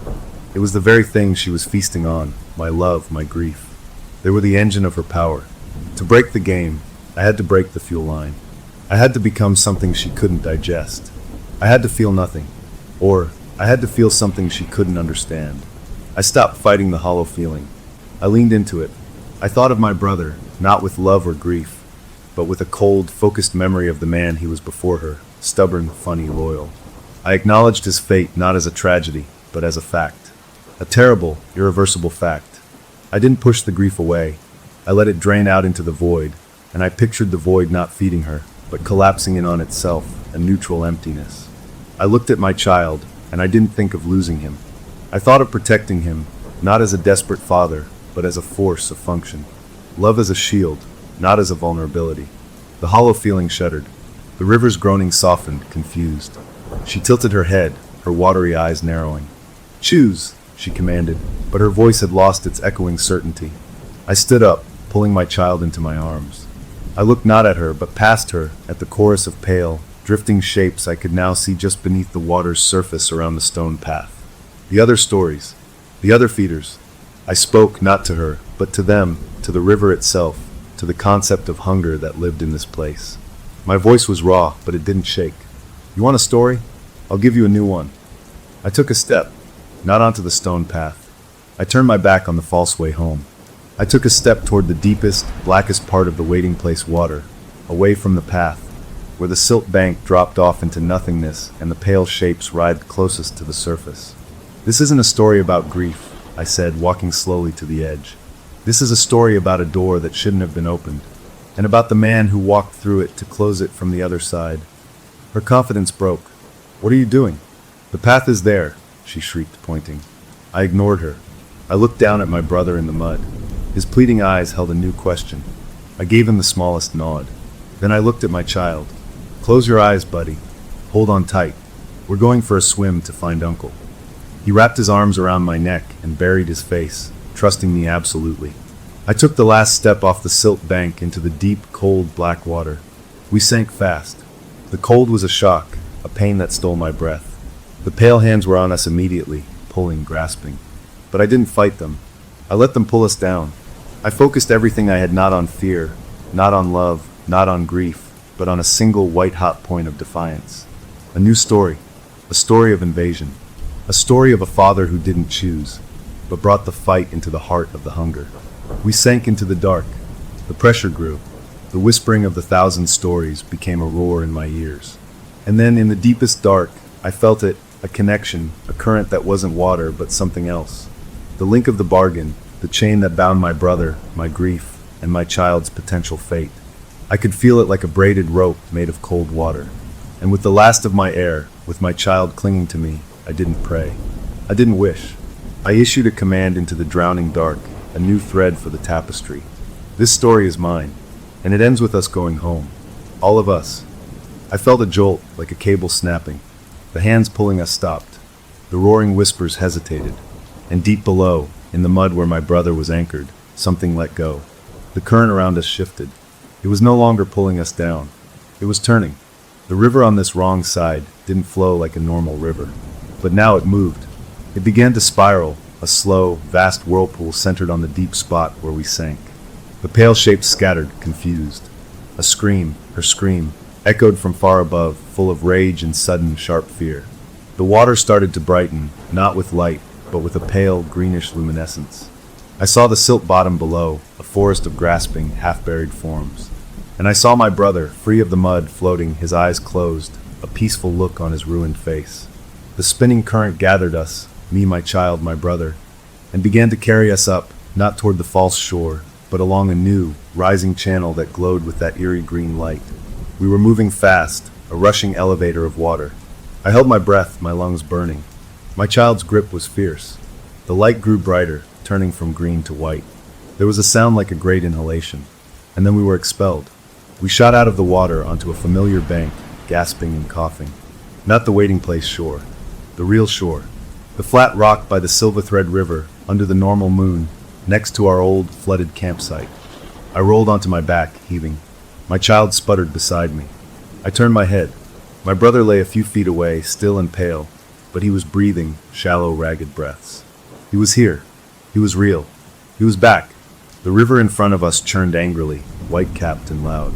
On the far bank, I saw her, the thing that wore the skin. She was on her knees, the human form dissolving, melting back into the water like a sandcastle in the tide. She wasn't screaming anymore. She was just staring at us, her expression one of profound, timeless confusion, as the current she thought she commanded unwove her, pulling her back into the chorus of whispers from which she came. The bargain was broken. The chain was severed. We had not chosen her game. We had changed the story. I crawled to my brother, checked his pulse. It was there, thready but steady. I pulled my child into a hug, feeling his warm, alive weight. We were on the right side of the world. We were soaked, freezing, and scarred in ways I couldn't yet understand. But we were together. The river's roar began to soften, settling back into its normal, mindless rush. The hunger was gone from its sound. It was just water again. As the first true rays of dawn began to lighten the sky, painting the pines in gold, I knew this chapter was over. We had survived. We had won. But as I helped my shaking brother to his feet and lifted my exhausted child into my arms, I looked at the swirling water one last time. Downstream, where the river bent, the surface was perfectly calm. And in that calm patch, for just a second, I saw a reflection that wasn't the sky or the trees. I saw a face, pale and blurred, looking back at me. It wasn't her. It was different, older, hungrier, and then a ripple crossed the water, and it was gone. We turned and walked away from the river, toward the road, toward help, toward a life after. The story of the river bride was finished. But the river itself, with all its deep, dark stories, was still there. And stories, I had learned, have a way of waiting for new voices to tell them. Story number 2. The steering wheel was slick under my palms, a mix of summer heat and my own nerves after hours of driving down these winding back roads looking for the perfect spot. Every single campground we'd passed either full or looking about as inviting as a parking lot. And I could feel the hope seeping out of the car like air from a slow leak. The back seat whines from our 7-year-old daughter turning from questions to full-on complaints, and my wife's map folding getting sharper and more frustrated. With every wrong turn, when suddenly she sat bolt upright and pointed, her voice breathless with a kind of desperate relief, stopped the car. Right there. Look. I hit the brakes and looked where her finger was aimed, and I swear my own heart did a little skip. There it was, a narrow gravel track sneaking off between 2 massive pine trees, almost hidden, with a small, weathered sign hammered into the ground that simply read 44. We nudged the car down the path, branches scraping the sides, and then the trees opened up and it was like walking into a postcard. The clearing was a perfect green circle sloping down to a lake, so still it looked like a sheet of blue glass. The sun dappling through the pines and a lonely loon call echoing over the water. It was more than we'd hoped for. It was private, it was stunning, it was ours. We'd won the camping lottery. We all tumbled out of the car, the earlier tension forgotten, laughing and spinning around, our daughter immediately running toward the water's edge. Her previous misery vanished. My wife hugged me, her face buried in my chest, and she whispered, "See? I told you we'd find it." For a few beautiful minutes, everything was perfect. We started unpacking, the familiar routine of it feeling good, claiming our little piece of paradise. I was scouting where to pitch the tent when I saw it. Right smack in the center of the clearing, like a dead black heart in the middle of all that green, was this huge, ugly stump. It was an old oak, wide enough that I couldn't have wrapped my arms around it, but it wasn't just any dead tree. This thing looked wrong. The wood wasn't gray or weathered. It was black, deep down black like charcoal, and the surface wasn't splintered or rough. It was weirdly soft looking, almost spongy, like if you poked it your finger would sink right in. The top was jagged where the tree had snapped off long ago, but the edges were crumbling. I walked closer, against my own better judgment, and a smell hit me. It was wet earth and sweet, rotten leaves, but underneath that was something else, something faint and metallic, like the smell of old pennies or blood that's been sitting out for a minute. It was an eyesore, a blemish on this perfect picture. My wife came up beside me, the smile fading from her face. "Yikes," she said. "That's the unfortunate." I nodded, a bad feeling starting to curl in my gut, a low, primal kind of unease. "Maybe we should look for another site," I said, trying to keep my voice light. She sighed, the tiredness from the long drive coming back into her eyes. "Honey, it's just a piece of deadwood. We're exhausted. The site is perfect otherwise. We can just put the tent over there, away from it." She gestured to a flat, soft patch of grass closer to the lake. It made sense. We were tired. The place was otherwise ideal. This was the compromise you made in life, right? Except the one flaw to get everything else. Our daughter skipped over, her arms full of wildflowers she'd picked from the lake's edge. She didn't even seem to notice the stump as a problem. She saw it as a project. With this solemn, focused look she gets, she sat down right in front of it and started weaving her flowers into a chain, her little tongue poking out in concentration. My wife and I shared a smile, and we started unpacking the tent, turning our backs on the black spot in the middle of our new home. By the time we had the poles figured out, she was done. She stood up, marched over to the stump, and with a careful, almost reverent motion, draped the chain of bright yellow and purple flowers over the jagged top. She stepped back, beaming with pride. "There," she announced, her voice clear and happy. "Now he's not so lonely." A little chill, completely separate from the warm afternoon air, went down my back. Kids personify things, I told myself. Teddy bears, dolls, clouds. It's normal. But the way she said it felt so certain. I shook it off and helped my wife finish the tent. We decided, without really saying it out loud, to just ignore the stump. We positioned our camp chairs to face the lake, our backs deliberately turned to it, and got a fire going in the pit we'd made well off to the side. As the sun dipped, painting the sky in oranges and pinks, the normal sounds of the woods came alive, crickets, frogs, the gentle lap of water. The bad feeling in my stomach quieted down. This was why we came out here. This was peace. We roasted hot dogs, made esmores, our daughter sticky and happy, her flower chain a cheerful splash of color against the dark wood in the fading light. When it was full dark and the stars were coming out, million pinpricks in the black above the trees, we got her into her pajamas and tucked her into the tent. She was asleep almost before her head hit the pillow. My wife and I stayed up by the fire, leaning into each other, just watching the embers glow. It was so quiet and good. That's when she giggled softly, a little sound in the dark. "You know what she told me while we were washing up the marshmallow sticks?" she said. I grunted, content. She told me the stump's name is Mr. Hollow. Said he told her while we were making dinner. We both laughed, a low, comfortable sound. It was cute, a kid's wild imagination, making friends with a piece of the forest. We laughed about the stories this Mr. Hollow must have, being so old. The fire crackled, and we sat there in our bubble of warmth and light, the vast, friendly dark of the woods around us. After a while, the fire started to die down, and we decided to turn in. I flicked on my big flashlight to make a path to the tent. As I swept the beam across the clearing, the light caught the stump for just a second. I paused. The flower chain, the one she'd made just hours ago with such care, wasn't bright anymore. The petals looked wilted, drooping, and in the harsh white light, their color seemed off. They weren't yellow and purple. They were a deep, bruised shade of purple, almost black, like they'd aged weeks in a single night. I stared for a long second, then shook my head. Trick of the light. The night air was damp. Flowers die. I clicked off the flashlight, zipped the tent shut behind me, and crawled into my sleeping bag beside my wife, listening to the steady, gentle breathing of our daughter nearby. The weird feeling from earlier was gone, buried under the tiredness and the warmth of the bag. It was just a stump. We were just camping. Everything was fine. As I drifted off, the last thing I heard was the loon calling again out on the lake. A lonely, beautiful sound that echoed in the deep, still dark, and for a fleeting second before sleep took me, I wondered why the loon sounded so much farther away now than it had before. The first thing I heard the next morning was her voice, bright and chirpy like a little bird, and for a second, still wrapped in the warm fog of sleep, I thought she was talking to her mother. Then the words filtered in. "Good morning, Mr. Hollow. Did you sleep good?" I opened my eyes, the fabric of the tent ceiling coming into focus. My wife was still asleep beside me, but our daughter's sleeping bag was empty. I lay there for a minute, listening. There was no answer, of course, just her voice chattering away. I dreamed about butterflies. They were all blue. Did you dream? A pause as if listening, then a giggle. That's a silly dream. The normalcy of it, the sheer kidness, almost pushed the weirdness away. Almost. I got up, unzipped the tent, and the cool morning air hit me. She was sitting cross-legged right in front of the black stump, her back to me, facing it like it was a teacher at story time. She nodded, her hair bobbing. "Aha," she said. "I like pancakes too, but Mommy puts blueberries in them, and sometimes they get squishy." I walked over, my feet damp with dew. "Hey kiddo," I said, keeping my voice easy. "Who are you talking to?" She turned, her face sunny and completely normal.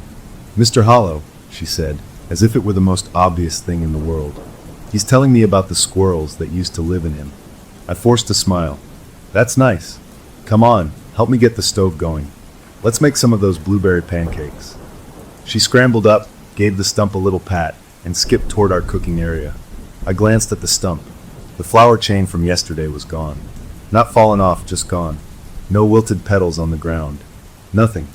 I shook my head, blaming the wind, though I couldn't remember any wind in the night. Breakfast was normal, happily messy, and we made plans to hike to a waterfall a couple miles down the trail. My wife was all for it, packing a bag with snacks and water. But when we told our daughter, she just shook her head, her mouth set in a firm line. It wasn't a tantrum face. It was calmer, more certain. "I can't," she said. "I promised Mr. Hollow I'd keep him company today. He gets lonesome when everyone leaves." My wife laughed, a light sound that didn't quite reach her eyes. "Honey, it's a stump. It won't know if we're gone." Our daughter looked at her, and the look was so serious, so adult, it was jarring.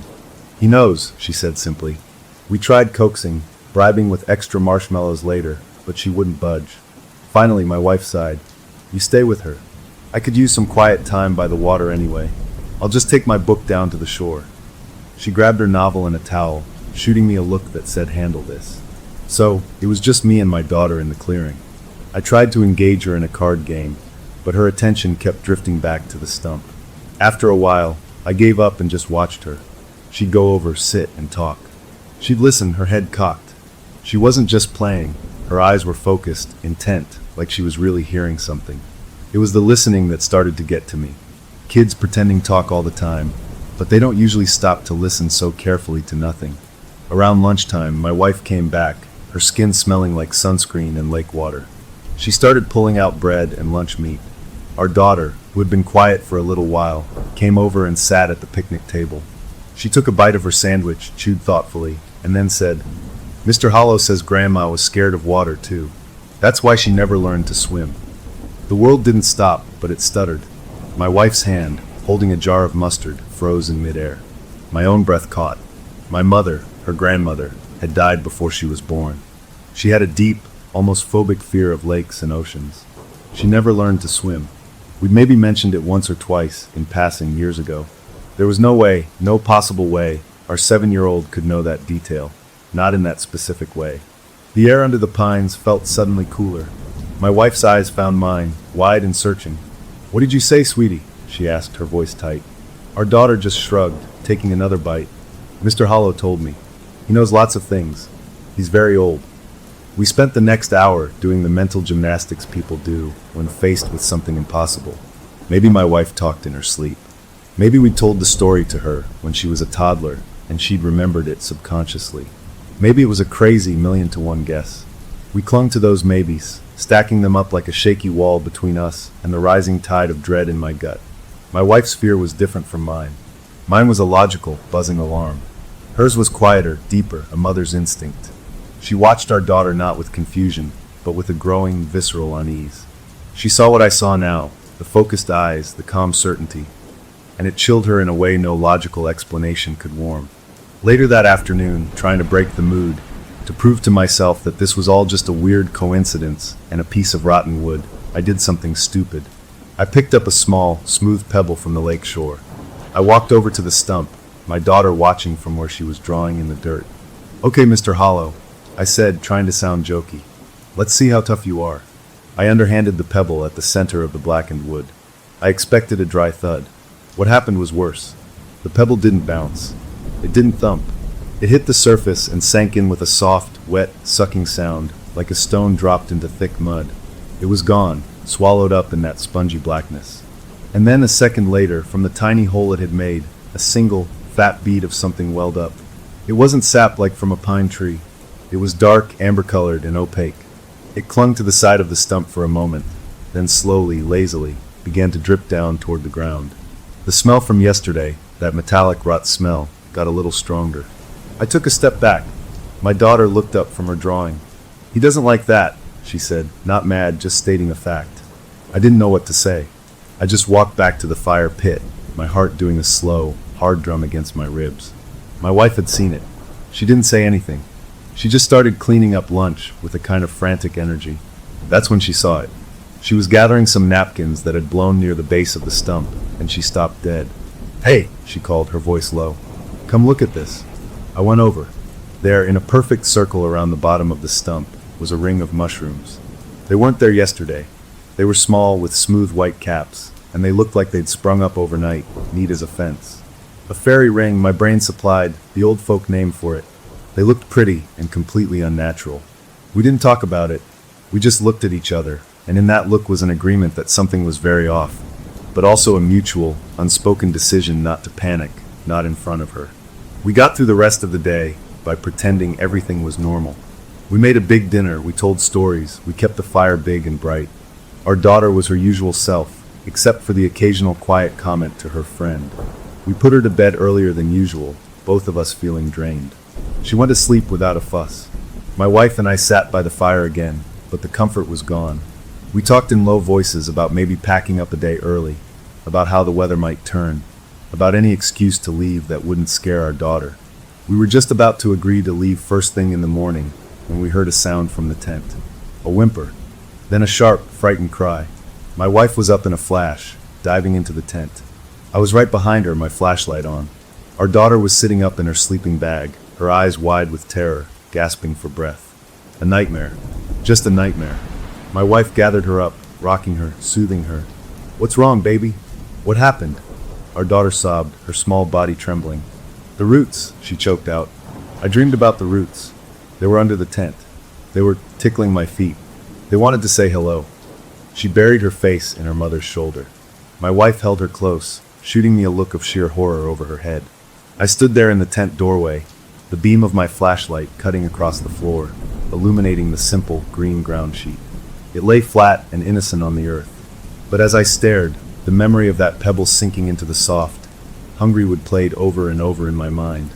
I switched off the light, plunging us into a dark that no longer felt friendly, and listened to the steady, ancient sound of the forest outside, a sound that now seemed less like a lullaby and more like a waiting breath. That night, after the nightmare, sleep was impossible. My wife held our trembling daughter until her breathing evened out into the deep, slow rhythm of true sleep. But the second she was out, my wife's own calm vanished. Her eyes, when they met mine in the shadowy tent, were wide and glittering with a fear she wasn't trying to hide anymore. We whispered, our voices papery thin in the dark. "We're leaving," she said, and it wasn't a suggestion. It was a flat statement, the bedrock truth of a mother whose protective instinct had been triggered on a level deeper than logic. First light. We pack the car and we go. We'll tell her we saw a weather report, that it's going to rain. I just nodded, relief flooding through me. The decision was made. The weird feelings, the strange knowledge, the swallowed pebble, the mushrooms, the dream about roots, it was all too much. We didn't need to debate it. We just needed to go. We lay there in the dark, listening to the sounds of the forest, every snapped twig or rustle of leaves outside now sounding purposeful, like footsteps. I must have drifted off, because the next thing I knew, I was in a dream. But it wasn't a normal dream. It was slow and dark, and I wasn't me. I was deep under the ground, surrounded by cool, pressing earth. I could feel myself stretching, fiber by fiber, pushing through the dirt. I was a root, and I was hungry, not for water, but for warmth, for the heat of living things. I could feel other roots around me, a tangled, pulsing network, all of us feeling our way blindly through the soil, searching. And up above, I could sense it, a little pocket of delicious, radiating warmth. A small beating heart, a sleeping child. I stretched upward, the tip of me probing, nudging against a barrier, the tough fabric of a ground sheet. I pushed, seeking a way through, drawn to that gentle heat like a moth to a flame. I woke up with a jolt, a choked gasp stuck in my throat. The dream was so real I could still feel the grit of the soil, the blind, seeking urge. My heart was hammering against my ribs, so hard I thought it would wake the others. I lay perfectly still, trying to shake the feeling, blaming it on stress and the leftover fear from my daughter's nightmare. But then I felt it, not in my mind, but on my skin, a gentle, probing pressure on the sole of my bare foot. A slight tickling movement, like a thin, wet cord being slowly coiled. My blood turned to ice. I didn't want to look. I desperately wanted it to be my imagination, a phantom feeling from the dream. But it moved again, a deliberate, sinuous curl around my ankle. I fumbled beside my sleeping bag, my fingers scrambling over the nylon, finding my heavy metal flashlight. I thumbed the switch. The beam was blinding in the close darkness of the tent. I pointed it down toward my feet, toward my daughter, who was sleeping between us. The light hit her small form, and I saw it. Curled loosely around her bare ankle, just above her little sock, was a vine. But it wasn't any vine from the woods outside. It was black, shiny wet looking, and as thick as my pinky finger. And it was pulsing, not like a heartbeat, but with a slow, rhythmic swell like it was breathing. It emerged from under the edge of the ground sheet, a place where the fabric didn't quite meet the earth, a gap I hadn't even noticed. It lay against her skin, not tight but possessive. A strangled sound, half gasp, half cry, burst from my lips. I didn't think. I lunged across the small space, my hand shooting out to grab the thing, to yank it off my little girl. My fingers closed around it. It was cool and slippery like wet leather, and it vibrated under my touch. The moment I touched it, the moment the full light hit it, the vine reacted. It didn't just lie there. It moved. It uncoiled from her ankle with a slick, quick motion, like a snake startled from a sunbeam, and it retracted. It pulled back through that tiny gap in the ground sheet with a speed that was utterly wrong for a plant, and it was gone, vanished into the earth.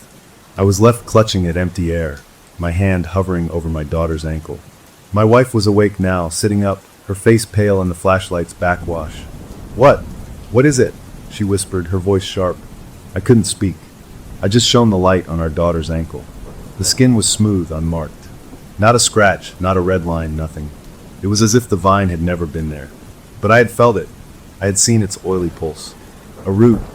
I finally managed to say, the word scraping out of my dry throat. A root, or a vine, it was wrapped around her. It moved. It went back into the ground. I told her about the dream, about the feeling of seeking warmth. She didn't question me. She didn't offer a rational explanation. She believed me instantly, completely, and that was more frightening than if she'd called me crazy. Her belief meant this was real. We spent the rest of the night huddled together, with our sleeping daughter between us, the flashlight clutched in my hand like a weapon, its beam pointed at the floor. We didn't sleep a wink. The second the world outside the tent turned from black to deep, watery gray, we were moving. We shook our daughter awake.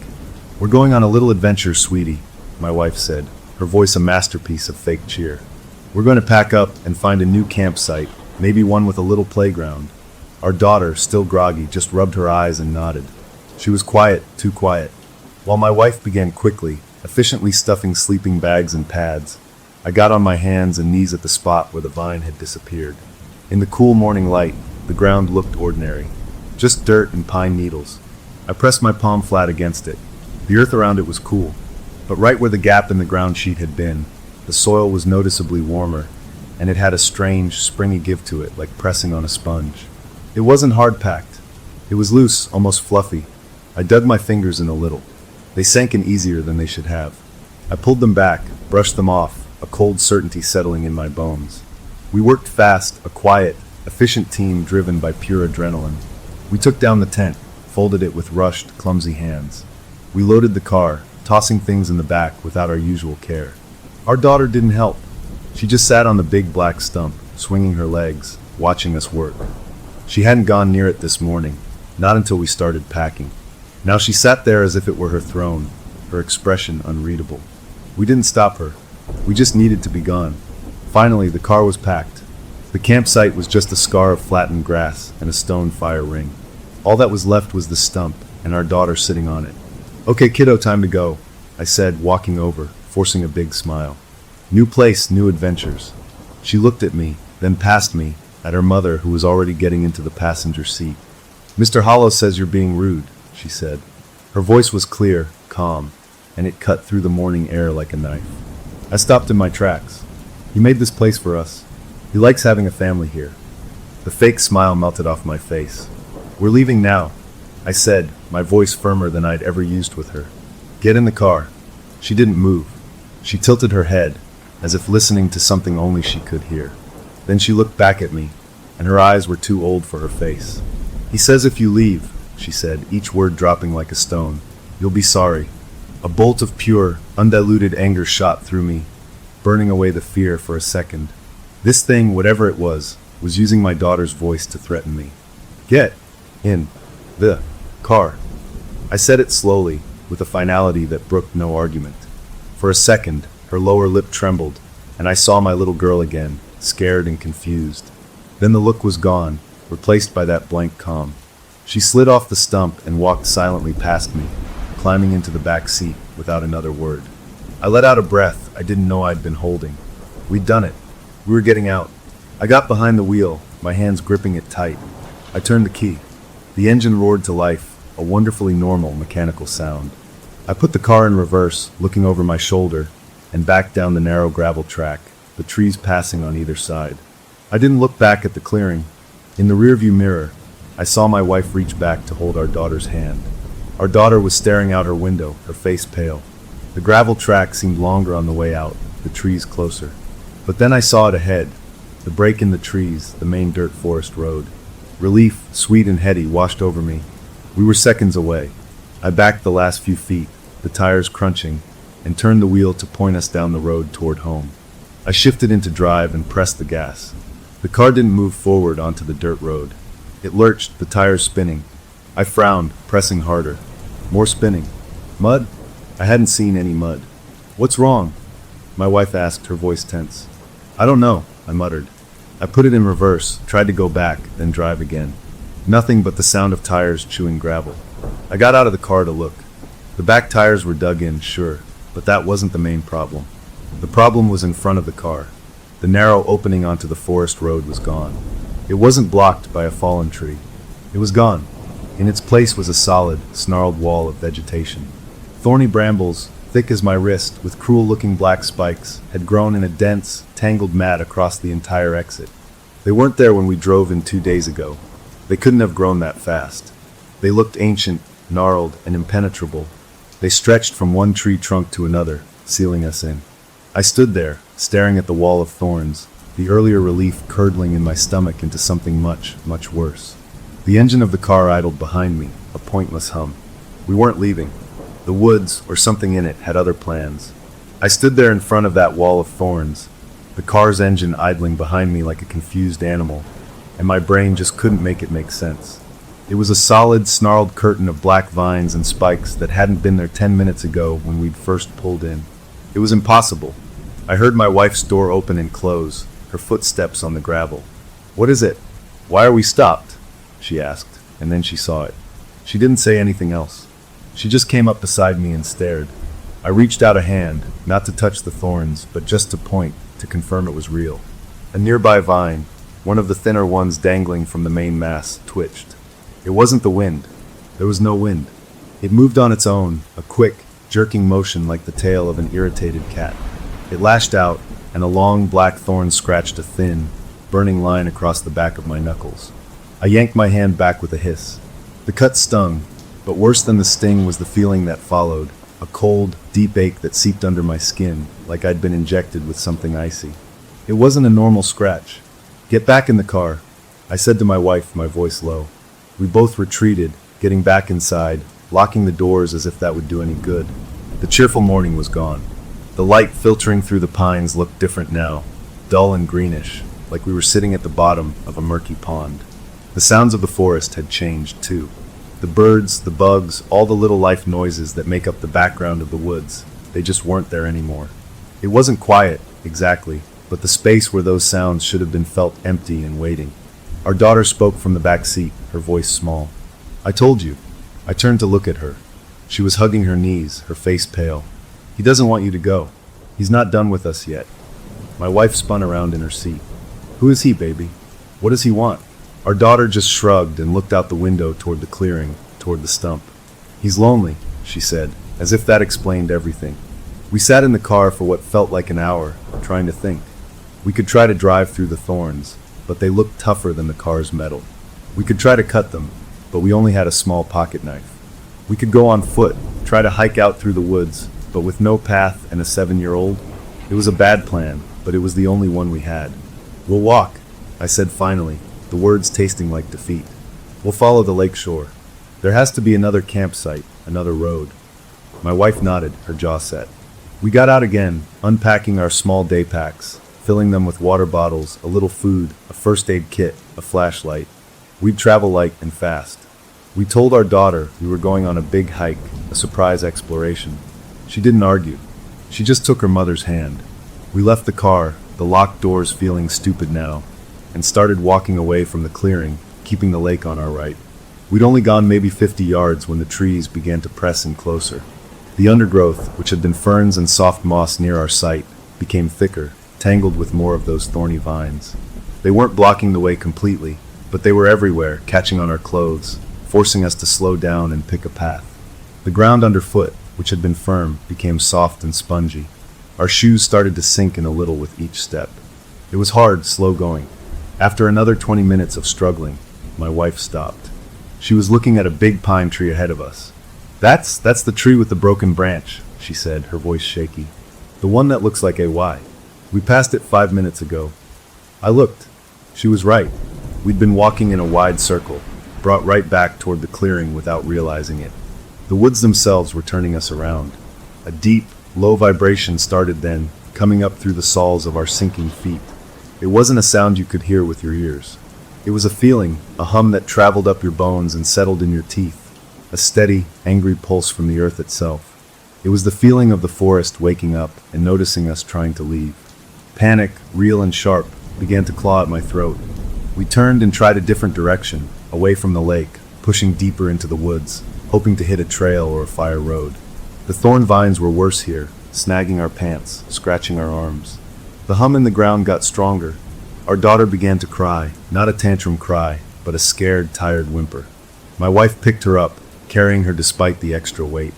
We pushed through a final wall of ferns and stumbled out, right into the back edge of our own campsite. We were back. The black stump sat in the center, waiting. We stood there, breathless, defeated. The sky through the trees was no longer morning bright. It was a flat, gray color, like tarnished silver, even though there were no clouds. The light was wrong, making everything look like a faded photograph. That's when we saw the change in the stump. It was blooming. Overnight, dozens of flowers had erupted from its rotten wood.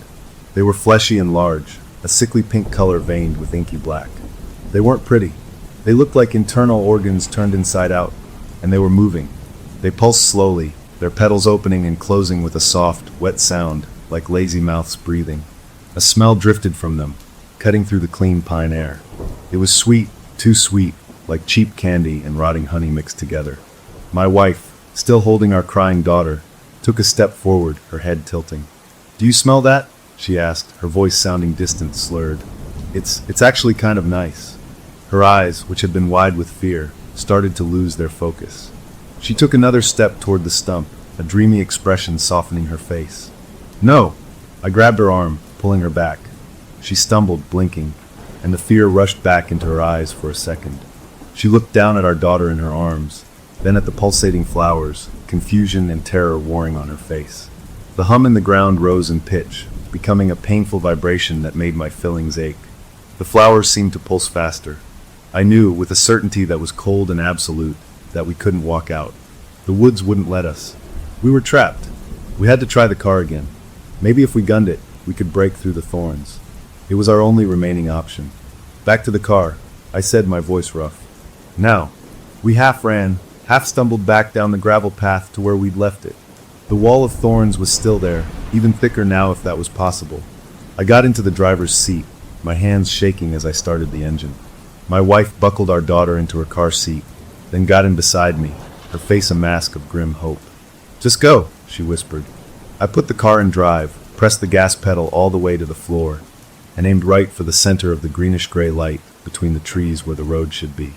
The engine roared. The tires screamed on the gravel, then hit the first of the thorny vines. The car lurched forward a foot, 2 feet, with a sound of tearing metal and snapping branches. Then it stopped dead, lurched again, and the engine coughed and died. Something had wrapped around the axle, something strong. Thick, black vines, studded with those same cruel thorns, had snaked out from the wall and entangled the front wheels. We weren't going anywhere. The car was caught. I tried to restart the engine. It just clicked. Dead. We sat there, the 3 of us in the stalled car, sealed in by the forest. The humming in the ground faded to that low, constant background pulse. The only sound was our ragged breathing and the soft, wet, breathing sound of the flowers back in the clearing, a sound that seemed to carry on the still, strange air. My wife reached over and took my hand, her grip tight and cold. We didn't speak. There was nothing left to say. The fight to leave was over. We had lost. Now we just had to figure out how to survive whatever came next. We sat in the dead car for a long time, just staring at the thorny wall that had us prisoner. The initial shock of being trapped was a cold, hard lump in my stomach, but after a while, a weird numbness set in. We couldn't drive out. We couldn't walk out. We were stuck in this beautiful, terrible place with the black stump and its breathing flowers. My wife was the first to move. She took a deep, shaky breath, the kind you take when you're about to do something you really don't want to do. "We can't stay in here," she said, her voice flat. "We need water. We need to think." She was right. The car felt like a metal coffin now, not a shelter. We had a little water in our day packs, but not enough for long. We unbuckled our daughter, who had been unnervingly quiet, and stepped back out into the strange, grayish light of the clearing. The smell from the flowers was stronger now, that cloying mix of sweetness and decay. It hung in the air, making it feel thick and hard to breathe. My wife walked a few steps toward the picnic table, then stopped. She swayed on her feet, putting a hand out to steady herself. "Whoa," she murmured. "That smell.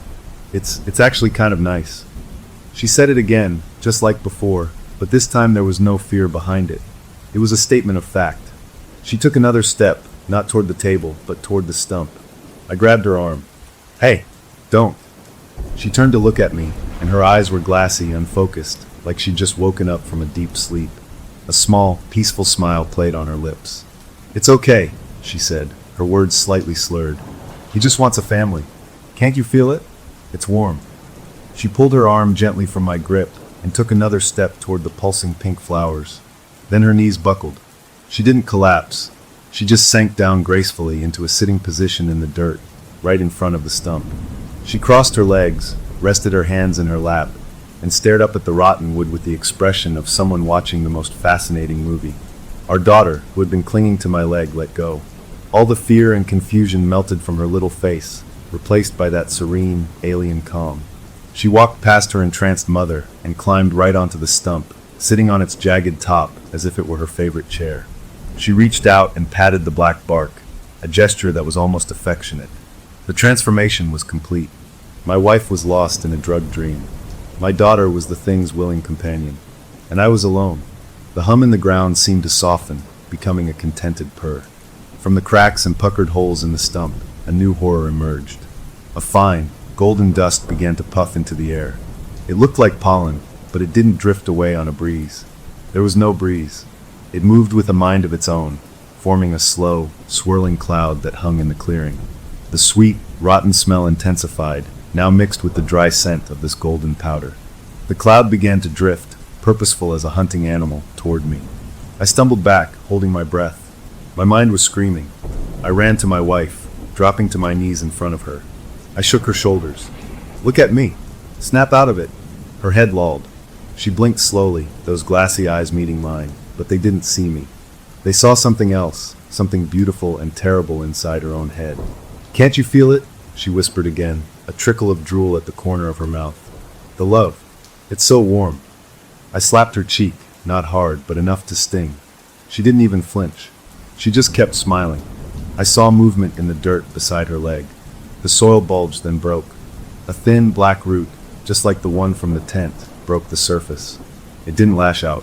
It moved slowly, gently, like a curious finger. It brushed against her wrist, then coiled around it loosely. She sighed, a sound of pure contentment, and leaned her head back. I watched, frozen in horror, as the root tightened its grip just a little. At its tip, a small, fleshy bud I hadn't noticed before began to swell. It opened, revealing a moist, pink interior lined with fine, hair-like filaments. It pressed itself softly against the skin of her wrist, just below her palm. She shuddered, but not in pain. In ecstasy. A tiny bead of blood, dark and thick, welled up where the filaments touched. The root seemed to drink it in, the black vine throbbing with a slow, satisfied rhythm. It was feeding, and she was loving it. From her perch on the stump, my daughter spoke, but the voice was wrong. It was her pitch, her sound, but the way she formed the words was ancient, patient, and horribly wise. "Don't be scared, Daddy," the voice said. I looked up at her. She was watching me, her head tilted. "He just needs to taste your love. Then you'll understand. You want to stay with us." The golden cloud of pollen had reached me. I held my breath, scrambling backward on my hands and knees, but a few glittering particles landed on the damp skin near my eye. The effect was instant. A wave of dizziness washed over me, not sickening, but warm and welcoming. And with it came a memory, so vivid it was like being punched by the past. It wasn't a bad memory. It was my best memory. I was 9 years old, in the treehouse my dad and I built.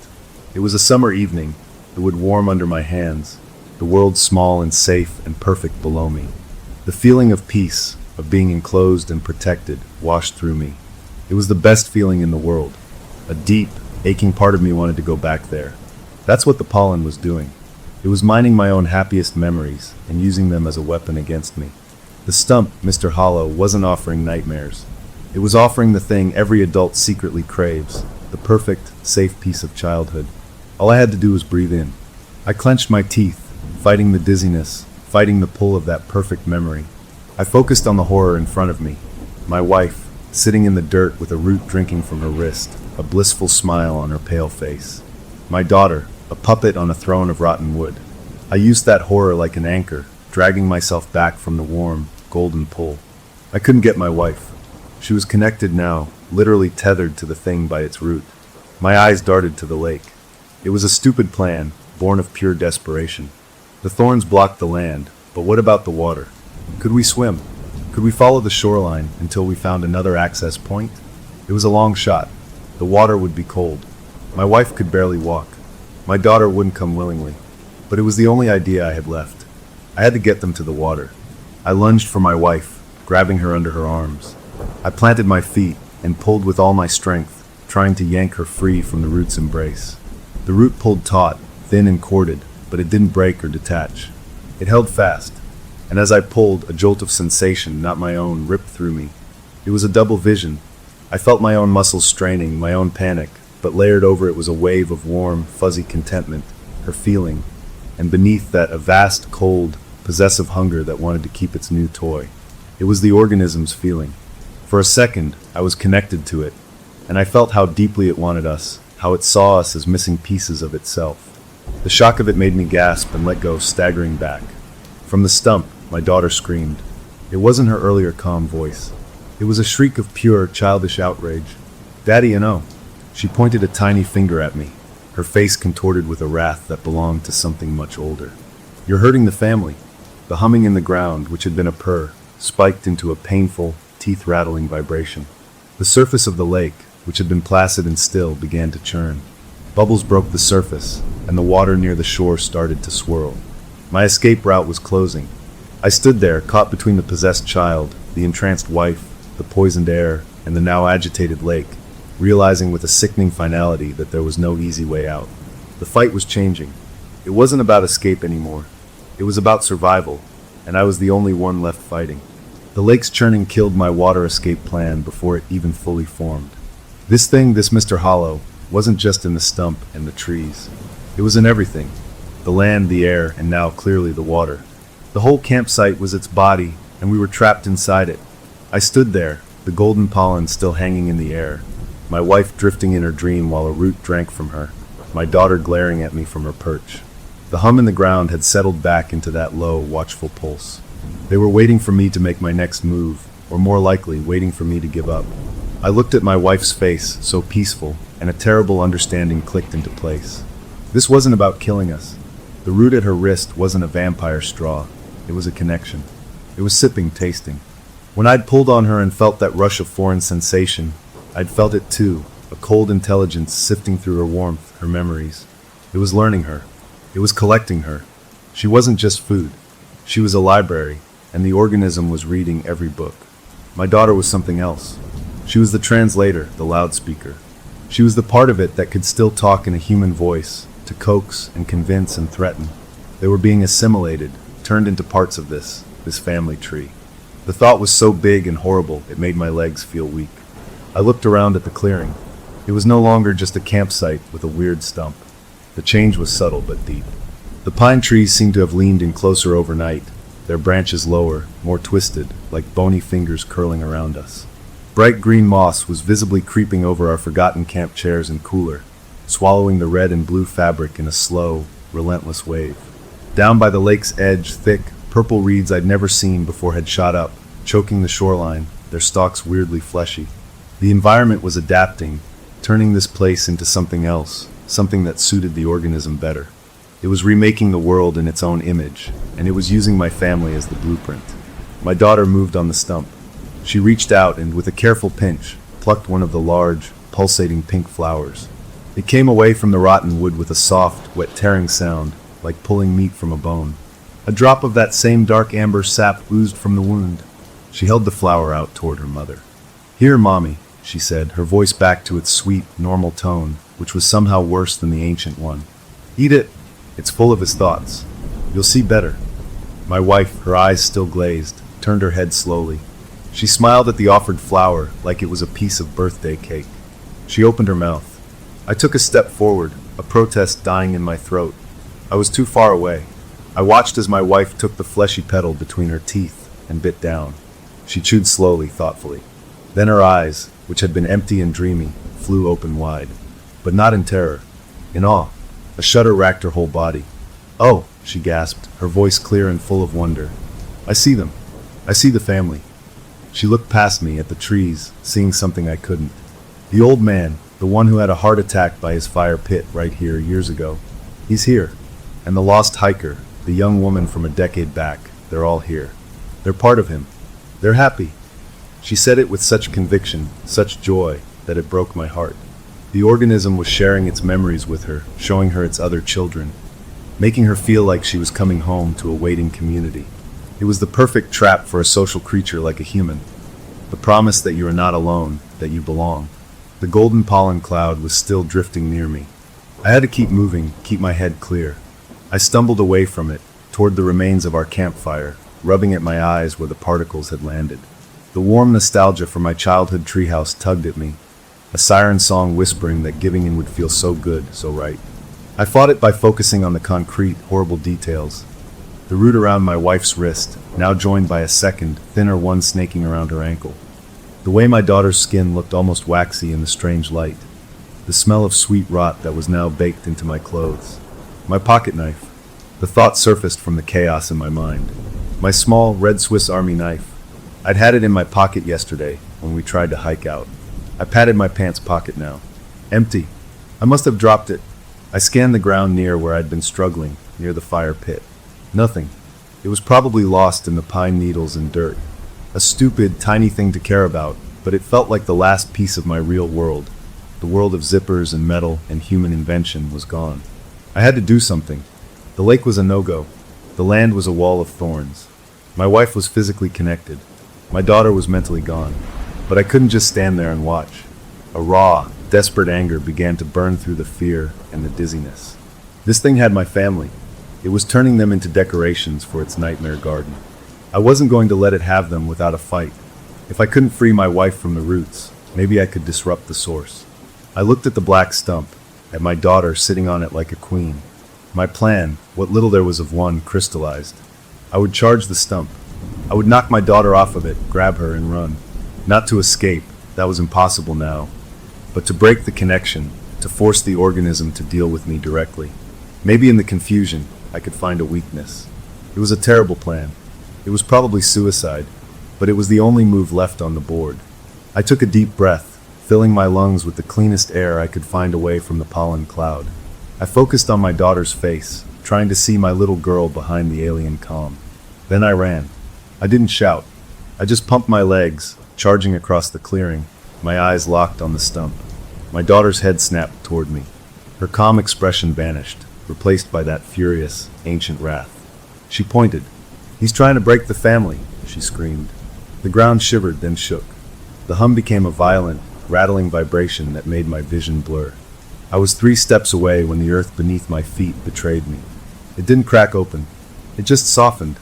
1 second I was running on firm ground. The next my right foot sank in up to the ankle in what felt like warm, wet oatmeal. I stumbled, trying to pull it free, and my left foot plunged in even deeper, up to the mid-calf. It wasn't a hole. It was the ground itself turning into a sucking, porous mire. I looked down. The soil and pine needles were still there, but they were floating in a black, watery muck that bubbled up from below. Thin, fibrous roots churned just beneath the surface, tangling around my feet and ankles, pulling gently, insistently downward. I was stuck, trapped in quicksand made of rotten wood and hungry roots. I thrashed, but every movement made me sink a little deeper. The mire was now at my knees. I was 20 feet from the stump, close enough to see the intricate patterns in the rotten wood, close enough to see the dark, puckered holes that seemed to stare back at me. My daughter watched me struggle, her anger fading back into that terrible serenity. "He doesn't like it when you run," she said softly. From the corner of my eye, I saw my wife. She was still sitting, still connected, but she was watching me too.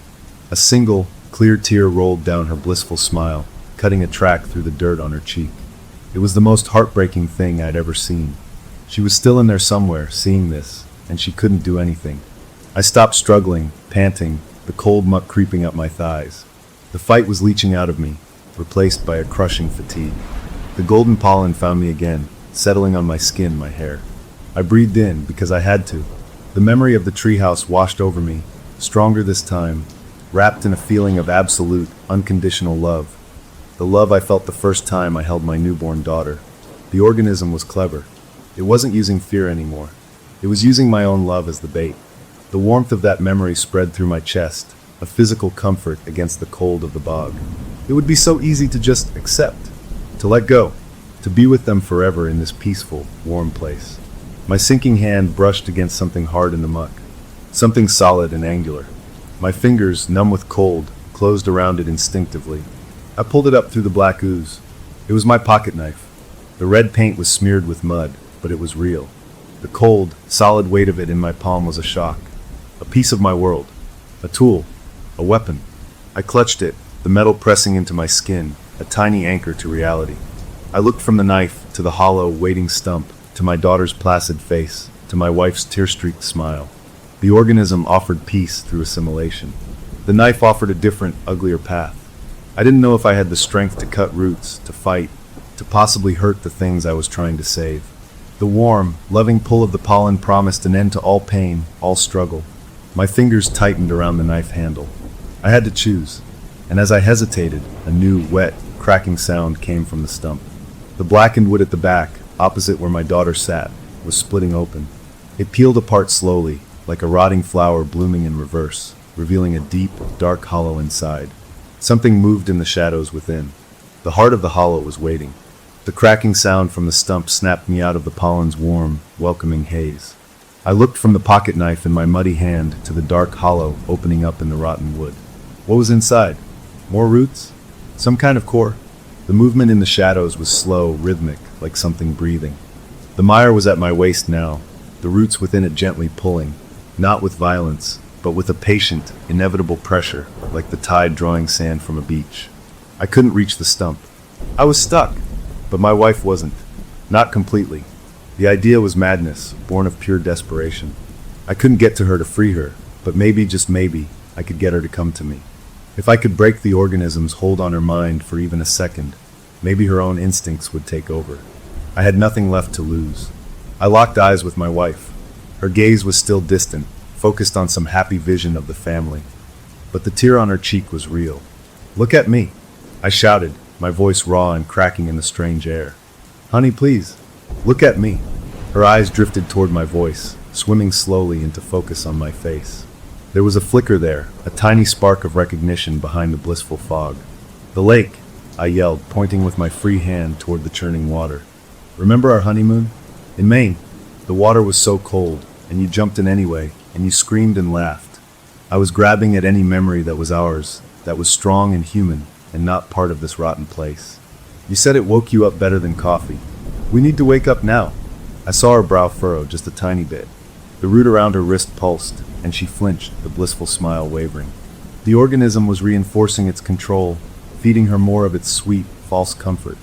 My daughter, from her perch, watched this exchange with a detached curiosity, like a scientist observing an experiment.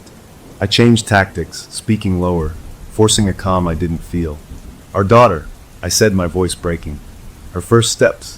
She took them in the backyard, toward you.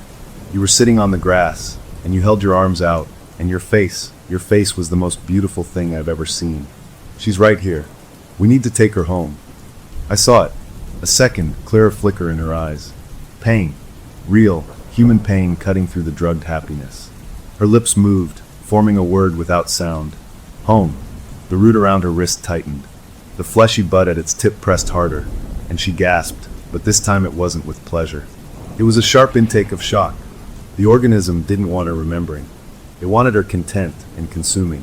I had found a crack. "Fight it," I screamed, straining against the mire. "Pull your arm away. Just try." With a moan that seemed to come from the very bottom of her soul, she moved. She looked down at the root coiled around her wrist, and a look of revulsion twisted her features. She yanked her arm inward. The root held fast, stretching like tough rubber. A thin trickle of dark blood ran from where the filaments touched her skin. She cried out, in pain and effort, and pulled again. This time, she used her other hand, grabbing the root itself. The moment her bare fingers touched the black, pulsing vine, she screamed, a short, sharp sound of pure agony. The root was hot, burning hot. Smoke, or steam, curled from between her fingers.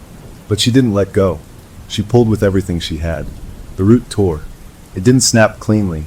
It ripped with a wet, fibrous sound, like tearing a piece of rotten canvas. Amber sap and dark fluid spurted from the broken end.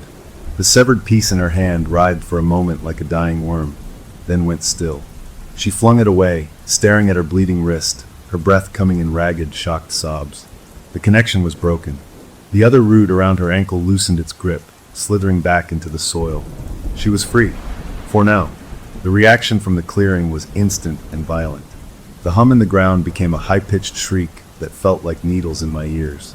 My daughter on the stump let out a wail of betrayal that was both childlike and deeply alien. The flowers on the stump clenched shut, then exploded open, releasing a huge, billowing cloud of the golden pollen. And the lake erupted, not with water, but with thick, ropey vines of aquatic weed covered in slimy, clear barbs. They lashed onto the shore like whips, not aiming for me in my bog, but for my wife. They were fast. One wrapped around her newly freed wrist, yanking her off balance. Another snaked around her waist. They began to pull, not back toward the stump, but toward the water. The organism wasn't just trying to reconnect her. It was trying to take her, to put her somewhere I could never reach. "No!" I bellowed, thrashing uselessly in the mire. She scrambled, clawing at the muddy ground with her free hand, fighting the pull toward the churning, vine-filled water. Her eyes were clear now, wide with terror and pain, but they were her eyes. She looked at me, and I saw fierce, determined understanding. She knew what was happening. She kicked at the vines, but the barbs dug in, holding fast. The stump, hollow, yawned wider. The movement inside became more agitated. This had gotten its full attention. The gentle persuasion was over. My wife was fighting, and I was still armed with a memory and a pocket knife. It was done playing family. My daughter stood up on the stump, her small figure outlined against the gray sky. She pointed at me, then at my wife. "They are breaking the family," she shrieked, her voice echoing with that otherworldly power. "They need to be reminded. They need to be shown." The ground under my wife began to soften, just like mine had. She was on the edge of the lake, and the earth turned to the same wet, sucking mire, trapping her legs just as the aquatic vines pulled at her upper body. She was being stretched, caught between two hungry elements of the same creature. I saw her face contort in a new kind of agony. The pocket knife in my hand felt useless, a toy against this kind of power. But it was all I had. I fumbled with my numb, muddy fingers, digging the small blade out of the handle. It was 2 inches long. Pathetic. I started slashing at the roots tangling around my legs under the water. The blade cut through them, but they were endless. For every one I severed, 2 more seemed to writhe up from the depths to take its place. I was cutting a forest, one thread at a time. I was making no progress. I looked at my wife, saw her sinking, saw the vines pulling her toward the dark water. I looked at the stump, at the dark hollow. My daughter was no longer looking at us. She had turned and was peering into the hollow, nodding as if listening to instructions. The direct assault was pointless. I had to think differently. This thing was a mind, a consciousness spread through the roots and the vines and the pollen. It was focused on us, on subduing us. What if I gave it something else to think about? What if I hurt it somewhere that mattered? My eyes landed on the fleshy, pulsing pink flowers. They were the source of the pollen, the source of the smell that drugged my wife. They were its weapons. Maybe they were also its senses. Without thinking, acting purely on a gut instinct of defiance, I reared back and threw my pocket knife. I didn't aim for my daughter. I aimed for the biggest cluster of flowers on the side of the stump. The little red knife tumbled through the air, end over end. It wasn't a good throw. I was chest deep in muck, my muscles cold. The knife didn't stick into the wood. It smacked sideways against a big, vena blossom and fell into the ring of white mushrooms at the stump's base. But the effect was immediate and dramatic. The flower it hit recoiled like a slapped face, clenching shut violently. A jet of that amber sap shot out from the impact point, arcing through the air. The whole stump seemed to shudder. My daughter stumbled, grabbing the edge of the hollow to keep from falling. The shrieking hum in the ground stuttered, dipped in pitch. For just a second, the pull from the vines around my wife slackened. She used that second. With a scream of pure effort, she twisted her body, ignoring the barbs tearing at her skin, and grabbed one of the lake vines with both hands. She didn't try to pull it off. She bit it. She sank her teeth into the slimy, ropey weed and bit down with everything she had. Dark, foul-tasting fluid filled her mouth, but she bit and ripped like an animal. The vine thrashed, loosening its grip. She spat, gagging, and scrambled backward, out of the mire at the lake's edge, crawling on her hands and knees toward the center of the clearing, away from the water, away from the stump toward me. She was free of the water, but we were both still trapped, wounded, and surrounded. The organism was wounded, too, and now it was furious. The brief moment of confusion was over. The stump stopped shuddering. The hollow seemed to grow darker, deeper. My daughter turned back to face us, and her face was no longer that of a child, or even an ancient being. It was a mask of cold, implacable hunger. The game was over. The invitation was rescinded. Now it was just about consumption. My wife crawled to the edge of the mire that held me, her hands and knees raw, her wrist bleeding, her mouth stained with the dark juice of the lake vine. She reached for me, our fingers stretching, only inches apart. The look on her face was no longer terror, but a furious, determined grief. We had broken the spell, but we were no closer to freedom. The organism, Mr. Hollow, was done asking. The pollen cloud hung over everything, a golden fog that promised peace, but now felt like a coming storm. The shrieking hum had settled into a deep, angry throbbing, like a giant, wounded heart buried under the forest. My daughter stood before the open hollow of the stump, her back to us, looking in. She was so still. The clearing itself seemed to be holding its breath. Then she turned around. Her face was calm again, but it was a cold, empty calm. All traces of the child were gone, erased. She was a vessel now, filled to the brim with something ancient and patient and very, very angry. "You heard him," she said, her voice flat, carrying in the strange air. You don't understand the gift. You fight the love. So now he will show you. Not the dream. The truth. She stepped aside, gesturing to the dark hollow. Look? We didn't want to look. But we did. The inside of the stump was not empty. It was a nest, wet and pulsing. Thick, root-like cords, glowing with a faint, sickly greenish light, throbbed like arteries. Fungal threads, white and fuzzy, draped everything like a sinister lace. And cradled in the center of this wet web were shapes. Two human-shaped forms. They were made of densely packed moss, peat, woven roots, and patches of that same glowing fungus. One was larger, one was smaller. A man and a child.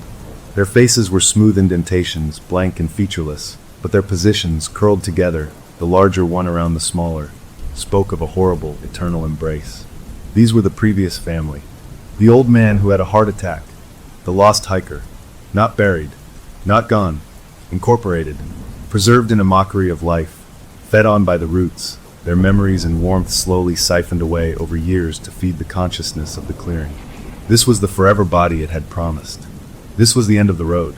A cold so deep it burned swept through me, colder than the mire around my legs. This wasn't just death. It was erasure, followed by decoration. My wife made a small, choked sound beside me, her hand going to her mouth.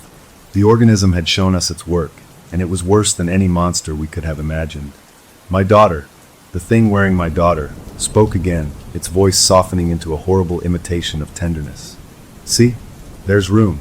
You can be next to Mommy. He'll make you a new body that never gets cold or hungry. A forever body. You'll be part of the tree. You'll never be lonely again. The pull of the mire increased. The roots around my legs were no longer just holding me. They were tugging me with steady, immense force toward the stump. I was being gathered in. I looked at my wife. The fight had gone out of her eyes, replaced by a hollow, devastated acceptance. She had seen the future, and it had broken her. The pollen was thick in my nose, in my throat. I breathed it in, because I had no choice. This time, the memory it brought wasn't my treehouse. It was the hospital room, the first moment I held my daughter. The overwhelming, terrifying, perfect love that flooded me. The feeling that I would do anything, give anything, to keep this tiny, perfect thing safe. The organism was using my deepest love as the final bait. What if she's right? The thought slithered into my mind, soft and seductive. What if this is a better kind of love? No more fear of losing her. No more pain. Just together, forever, safe in the warm earth. The warmth of the memory spread, battling the cold terror. It would be so easy. To let go. To let the roots pull me in. To be with them always. My hand, almost of its own will, tightened around the only piece of reality I had left. The memory of the pocket knife I'd thrown, now lost in the mushrooms. The metal was gone, but the feeling of it, cold and hard and human, lingered in my palm. That feeling was a splinter in the warm, fuzzy dream the pollen was selling me. I looked from the moss bodies in the hollow, to my wife's broken face, to my daughter's empty eyes. Saving them didn't mean pulling them out anymore. It might mean something much worse. The organism saw my hesitation. A single thick root, as sharp and polished as a stag's antler tip, slowly pushed out from the heart of the hollow. It didn't point at me in threat. It extended toward me, slowly, offeringly. A clear, honey-colored drop of the amber sap beaded at its pointed end. Just a little taste, my daughter's voice cooed, a horrible parody of a child offering a candy. To help you decide, to help you understand the love. The root stopped, the sap dropped quivering, inches from my chest. The final offer. The warm memory of my newborn daughter wrapped around me, promising an end to all struggle. The cold, rotting reality of the moss bodies promised an end to everything else. My wife whispered my name, just once, a raw, broken sound. It wasn't a plea. It was a goodbye. That sound, her real voice cutting through the fantasy, was the anchor I needed. I made my choice. I didn't reach for the offered root. I didn't look at the hollow. I looked straight into the empty eyes of the thing wearing my daughter's face. And I let all the love, the real, human, aching love I had for my little girl, fill my own face. I smiled at her, a true, sad, loving smile. I love you, I said, my voice clear and steady. I love you so much. For a fraction of a second, something flickered in those empty eyes. A confusion. The organism understood threats and fear and hunger. It didn't understand this. This pure, selfless offering of love that asked for nothing in return. In that tiny moment of its confusion, I moved. Not away. Not to fight. I bent forward as much as the mire would allow. and I plunged my hands into the black, watery ooze around my legs. I didn't grab for the roots. I dug my fingers deep into the cold, wet earth beneath them. I found what I was looking for: thicker roots, older roots, the ones that felt like cables running back toward the stump. And I pulled, not to free myself, to pull myself in. I yanked with all my remaining strength, using the root's own pull against them, launching myself forward through the mire, a desperate, muddy surge toward the stump, toward my daughter, toward the offering root. The organism, surprised by this sudden acceptance, hesitated. The sharp root didn't move. I crashed into the base of the stump, the rotten wood crumbling under my weight. My daughter, the thing, stumbled back with a cry. I ignored the antler root. I ignored the hollow. My arms snaked out, and I wrapped my wife and my daughter together in the tightest, most desperate hug of my life, pulling them both down into the mud and mushrooms with me. "I love you," I whispered again, into my daughter's hair, my face pressed against my wife's bleeding wrist. "I love you both. Remember that. Whatever happens, you remember that." Then, I did the only thing I could think of. I opened my mouth and I blew. Not a shout, a long, hard, sustained breath. I blew the golden pollen that hung around us, blew it away from their faces, toward the open, waiting hollow of the stump. I blew the memory of my love, the weapon it was using against me, right back into its heart. And I poured every bit of my own memory, my own love for them, not into the air, but into the tight, physical circle of my arms around them, a human shield against the fantasy. For a second, nothing happened. Then the stump trembled. The offering root whipped back into the hollow. The glowing cords inside pulsed erratically, the green light flaring bright, then dimming. The organism was choking on the very emotion it sought to consume. Pure, defiant, self-sacrificing love was a poison to its logic of consumption and control. It didn't know what to do with it. The mire around us loosened its grip. The humming in the ground sputtered, cracked, and fell apart into a discordant, pained rumble. The wall of thorns at the edge of the clearing shivered, and for a moment, I thought I saw a gap. It wasn't freedom. Not yet. But it was a flaw. A second of weakness. In my arms, my daughter shuddered. A long, soft sigh escaped her lips, and she went completely limp. My wife clutched at her, feeling for a pulse, her own eyes wild with a new, fragile hope. "She's asleep," she breathed. "Just asleep." The thing was gone from her eyes. For now. The stump's hollow began to slowly close, the wood creaking as it knitted itself back together, hiding its shameful core. The flowers wilted, the pink flesh turning brown and shriveled. The golden pollen settled to the ground, inert like common dust. The unnatural gray light began to lift, and the normal sounds of the woods, a distant bird, the rustle of a squirrel, tentatively returned. We lay there, the three of us, a heap of mud and tears and exhaustion at the base of the blackened stump that was now just a piece of dead, rotting wood again. We had won a battle, not the war. The organism was wounded, confused. It had retreated. But the car was still trapped. The thorns still blocked the road. And we were still in its territory. We were alive, and we were together, and for this single precious moment, we were ourselves. But the woods around us were very quiet and very deep, and we knew, as we helped each other to our feet, that the tree had roots that went far deeper than we could ever dig. It was sleeping now, but it would be hungry again. Story number 3. My name is Dale Jennings, but I go by my job title, and the call about a problem at Camp 7 came in just before midnight. I was sure it was a bear. Those black bears are smart, and they know a poorly locked cooler is a free meal. I drove over in my parked truck, the headlights cutting through the pitch black of the woods, and I parked a ways off, walking the last bit with my big flashlight. I heard giggling first, nervous kid laughter, and I relaxed. Just some campers breaking curfew. I rounded the corner of the campsite, and my beam of light landed right on them. For teenagers, maybe 16 or 17, were sitting in a circle on the ground. In the middle of them was one of those plastic Ouija boards, the kind that glows in the dark. Their fingers were all on this little heart-shaped piece of plastic, and it was zipping around the board. When my light hit them, they all froze. The laughter died in their throats. The air got cold, real cold, like someone had opened a freezer door. I felt a chill go right up my back, which was stupid. It was a summer night. I shook it off and put on my official voice. "Park's closed, folks. You know the rules." They looked up at me, guilty as sin. I told them these things were nothing but trouble, a toy that scared people for no good reason. I felt a little sorry for them, getting spooked by a piece of plastic. I took the board from them. It felt cheap and light in my hands. I sent them packing back to their parents' campsite with a warning, and I carried the board back to my truck. I didn't even bring it into my cabin. I just tossed it onto a shelf in my metal supply shed, the one where I keep tools and spare parts. I locked the shed door with a solid padlock, chuckling to myself about the drama. It was a toy, nothing more. That night, I went to bed like normal, but I didn't dream. I had an experience. One minute I was asleep, the next I was standing in the middle of the Black Pine Grove. That's a restricted area, dangerous because of the unstable ground. But in this experience, that wasn't the scary part. The scary part was the trees. They were too still. There was a wind. I could feel it on my face, but the branches didn't move. Not a leaf rustled.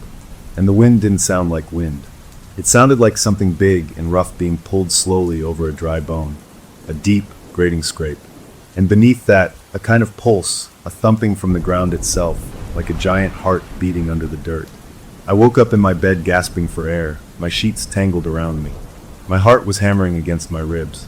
It was just a nightmare, I told myself. A weird, vivid nightmare from dealing with those kids and their nonsense. I got up, made coffee, and went about my morning checks. Out of habit, I walked over to the supply shed. The lock was still on it, tight. I opened it up and looked at the shelf. The Ouija board was right there where I left it, but then I looked down at the floor. The shed floor is always dusty, and around the base of the shelf, the dust was messed up. But not with footprints. It was this strange pattern, like a bunch of curved lines all sweeping in a circle around the shelf legs, as if something with a lot of thin, wiry limbs had walked around and around it. I stared at it for a long time. Probably a mouse, I thought. Or a big spider. Yeah, a spider made sense. I kicked my boot through the dust, wiping the pattern away, and closed the shed, telling myself I needed more sleep. For 3 days, nothing happened. I almost forgot about it. Then, on the 4th night, I didn't wake up in my bed. I woke up standing. My feet were freezing and sore.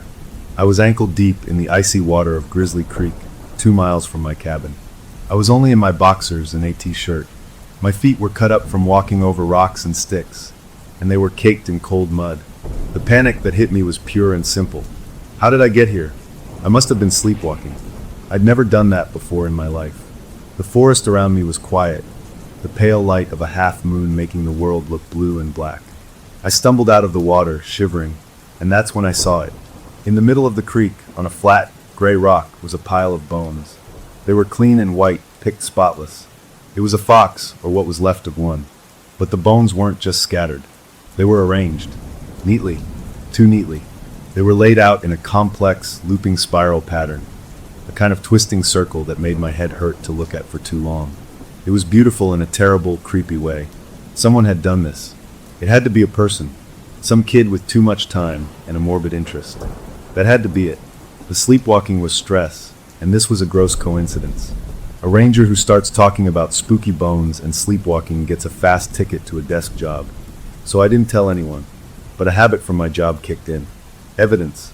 Before my brain could talk me out of it, I pulled my work phone from the pocket of my wet boxers, thankfully still there, and I took pictures. Several of them, close up, making sure the spiral pattern was clear. It was just for my own curiosity, I thought. I needed to see it in the daylight. Then I used my boot to scatter the bones into the creek. They washed away, and I felt a little better. I started the long, cold, painful walk back to my cabin, my mind racing. Later that afternoon, I was at the main ranger station, trying to act normal. I remembered the park historian, a friendly guy who knew everything about the local tribes and the history of the area. I found him in his office, drinking tea and looking at old maps. I sat down and made some small talk, then casually pulled out my phone. "Hey, you ever seen anything like this?" I asked, showing him one of the bone spiral photos. His jovial face changed. The smile faded away, and his eyes got serious. He took the phone and zoomed in, scrolling through the pictures. He didn't speak for a full minute. "No," he finally said, his voice quieter than before. "That's new. It doesn't match any local tribal art I know. It looks like a language, a written language, but not one I can read." He handed the phone back to me and looked out the window. "Where did you say you found this?" I lied.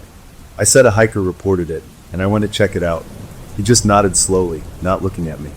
I left his office feeling worse than when I went in. I got back to my own little office and tried to focus on paperwork. An email popped up on my screen. It was from the historian.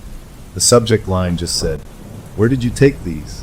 The body of the email was empty except for a web link to something called an academic paper on ecolinguistics and parasitic symbol sets. I didn't click it. I wasn't ready for that. Then my park radio crackled to life on my belt. It was dispatch. Their voice was all business. "Ranger Dale, be advised. We have a missing person report. A hiker on the Grizzly Ridge Loop failed to check in this evening. He's experienced, so we're initiating a search at first light. Stand by for your assignment." I looked down at my phone, still open to the picture of the white bones on the gray rock. A spiral message from something I didn't understand, taken just a few miles from where that hiker was last seen. The coincidence felt like a cold stone dropping into my gut. I had a very bad feeling my sleepwalking days were not over, and that the forest was just starting to talk back. The missing hiker's file was on my desk the next morning. He was an experienced backpacker, which made it more serious. He knew the rules. He should have checked in. I was assigned to the search team covering the southwest quadrant near Grizzly Creek, which made my skin feel too tight. His girlfriend was at the station, her eyes red from crying. A deputy was taking her statement, and I stood nearby, listening. She was describing him, what he was wearing, his gear. Then she mentioned a tattoo. "It's on his left forearm," she said, sniffling. "A geometric design, like interlocking triangles and lines. He designed it himself. It's unique." She showed the deputy a photo on her phone, a picture of the two of them smiling somewhere sunny, his arm around her. The deputy nodded and wrote it down. I glanced at the photo. From my angle, I could see the tattoo. A jolt went through me, a sharp, electric feeling that started in my chest and shot down to my fingers. I'd seen that design before. I knew I had. I made an excuse and walked quickly outside to my truck. My hands were not steady as I fumbled with my own phone, pulling up the pictures of the fox bones from the creek. I zoomed in on the center of the spiral pattern. It wasn't a perfect copy, but it was close. Too close. The central knot of the bone arrangement, the way the lines twisted and locked, was almost the mirror image of the hiker's tattoo. My breath caught in my throat. This wasn't a coincidence. The pattern I'd made in my sleep, or that something had made me make, wasn't random art. It was a sign, a marker. It was his signature, written in bones by my own hands. A sick, hot wave of guilt washed over me. I felt connected to this stranger's disappearance in a way that made no sense and filled me with a deep, cold dread. Before the search teams mobilized, I had to know. I drove back out to the creek, my mind racing. I told myself I was looking for clues, for anything the hiker might have dropped. But I was really going back to that rock. When I got there, the bones were gone, of course. I'd scattered them myself. The creek babbled over the stone, innocent and clean. I stood there, feeling foolish and scared. Then I looked around. In a patch of soft, green moss about 10 feet from the water's edge, I saw a splash of color. I walked over, my boots sinking into the damp earth. There, in the moss, was a new arrangement. It was made of dark gray owl feathers, each one stuck straight into the ground. Holding them in place were sharp, needle-like thorns from a hawthorn tree. They weren't just stuck in randomly. They formed a shape, a sharp, angular symbol that looked like a crooked arrow or a mean-looking bird foot. It was different from the spiral, but it had the same feeling, the same deliberate, creepy neatness. It hadn't been there the night before. This was new. My mouth went dry. I pulled out my phone again and took pictures, my heart thumping a hard rhythm against my ribs. I was documenting evidence, but it felt like I was taking snapshots of a crime scene where I might be the criminal. Back at the station, I had to stand in front of my supervisor for the search briefing. He held the missing hiker's file. He asked if I'd seen anything unusual in my recent patrols. The photos on my phone felt like they were burning a hole in my pocket. I looked him in the eye and said, "No, sir. Nothing unusual." The lie tasted sour. I was keeping secrets, and every secret made the weight on my shoulders a little harder to carry. That night, alone in my cabin, I couldn't avoid it anymore. I opened my laptop and clicked the link the historian had sent me. The academic paper was full of big, confusing words, but the main idea came through. It talked about the theory that certain places, especially old, wild places, could develop a kind of awareness. Not a thinking mind like a person, but a slow, patient consciousness in the land itself. And that this consciousness could try to communicate. It would use whatever was around, bones, feathers, sticks, to write symbols. And it needed a mind to work through, to borrow like a parasite. It would tap into someone sensitive or maybe just unlucky, and use them to create these symbols. The paper called it a manifold locus. I read it twice. It sounded like the craziest thing I'd ever heard. It also sounded exactly like what was happening to me. I finished reading and just sat in the dark of my cabin, listening to the normal night sounds of the woods outside my window. They didn't sound normal anymore. Every little crack of a branch was a footstep. Every rustle in the leaves was something moving just out of sight. I couldn't just let this happen. I had to fight it. I started with simple things. I set up a small trail camera I used for wildlife surveys, pointing it right at my cabin door from a tree outside. I tied a little set of jingle bells to the inside doorknob. That night, I even took one of the mild sleeping pills my doctor had given me after a bad back injury, hoping it would knock me out too deep for any sleepwalking. It was a weird, restless sleep. The pill made my thoughts thick and slow, but it didn't stop the walk. In the morning, I felt groggy and wrong. I was in my bed, but my sheets were muddy. My knees ached. I rushed outside and grabbed the trail camera. Back at my laptop, I pulled up the footage. It showed my cabin door from the outside, a rectangle of black in the green night vision glow. The timestamp read 2:17 a.m. The door opened. I watched myself walk out. I moved slowly, stiffly. My eyes were wide open, but they didn't blink. They stared straight ahead, past the camera, into the dark woods. I looked like a stranger, like a doll someone was pulling on strings. I watched the figure that was me walk out of the frame and into the forest. The hook of a terrible question was already set in my mind when my park radio buzzed later that day. It was my supervisor again. His voice was tight. "Heads up, we've got a second missing person report. Different trailhead, but same time frame as the first. Keep your eyes open for anything unusual out there." I didn't answer right away. I just looked at the photo on my computer screen, the one of the owl feathers and thorns in the moss. I knew with a cold certainty that settled in my bones that I would find something unusual. I knew it because I was part of it. I waited until the afternoon, when the official search was focused elsewhere, and I went back to the mossy patch by the creek. The feathers and thorns were gone, but in a small clearing under a giant old cedar tree, I found a new arrangement. This one was made of woven pine needles and this bright, almost neon orange lichen that grows on the north side of trees. It was another symbol, more complex, with looping curves that ended in sharp points. I didn't need to wait for a missing person report or check a description. I knew this symbol would match someone, because I remembered seeing it. In the photo the first missing hiker's girlfriend had shown, she was wearing a silver necklace. And pressed against her shirt, right near her collarbone, was a pendant.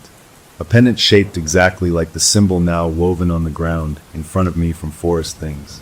The land wasn't just talking. It was making a list, and I was its messenger. Rational methods had failed. The bells, the camera, the pills, none of it worked.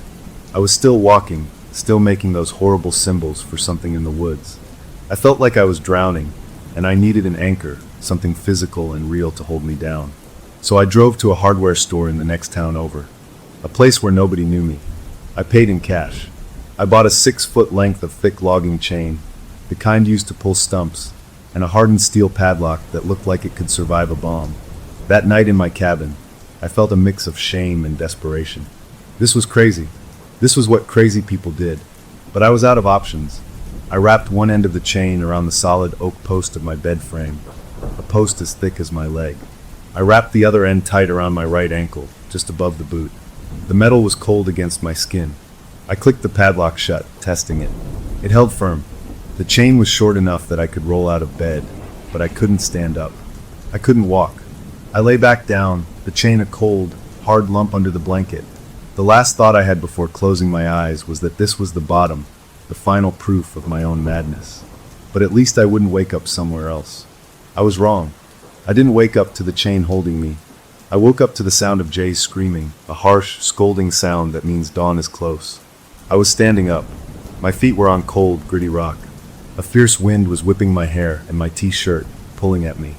I blinked, disoriented. I was at the very edge of Devil's Drop.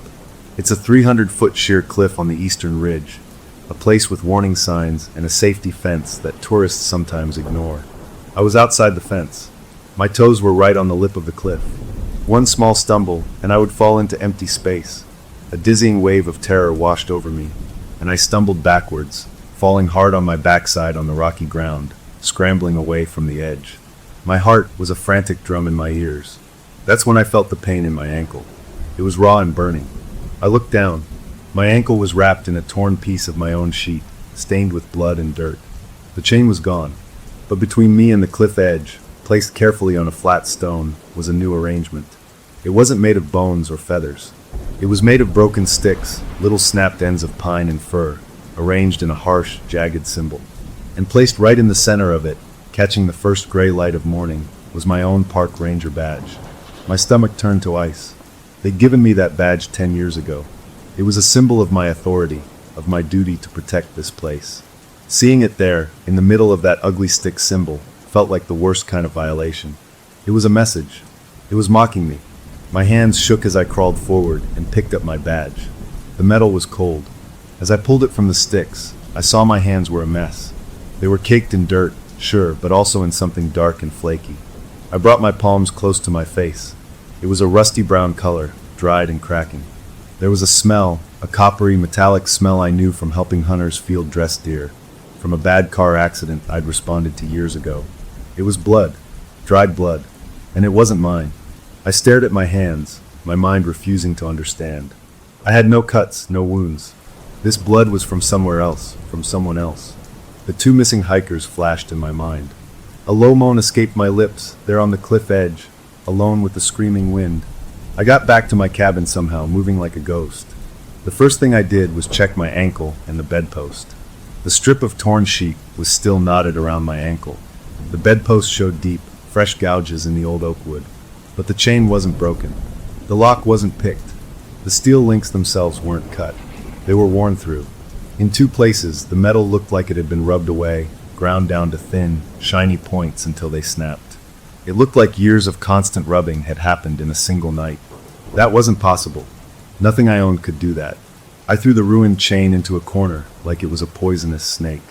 I scrubbed my hands raw under hot water until the last flakes of the brown stuff were gone. But the smell seemed to linger in my nose. I looked at the picture I'd taken of the stick symbol with my badge. It was different from the others. The bone spiral, the feather thorn arrow, the lichen loop, they were made from natural things. This one used a man-made object, my badge. It felt aggressive, personal. It wasn't just a mark on the land anymore. It was a mark on me, on my role.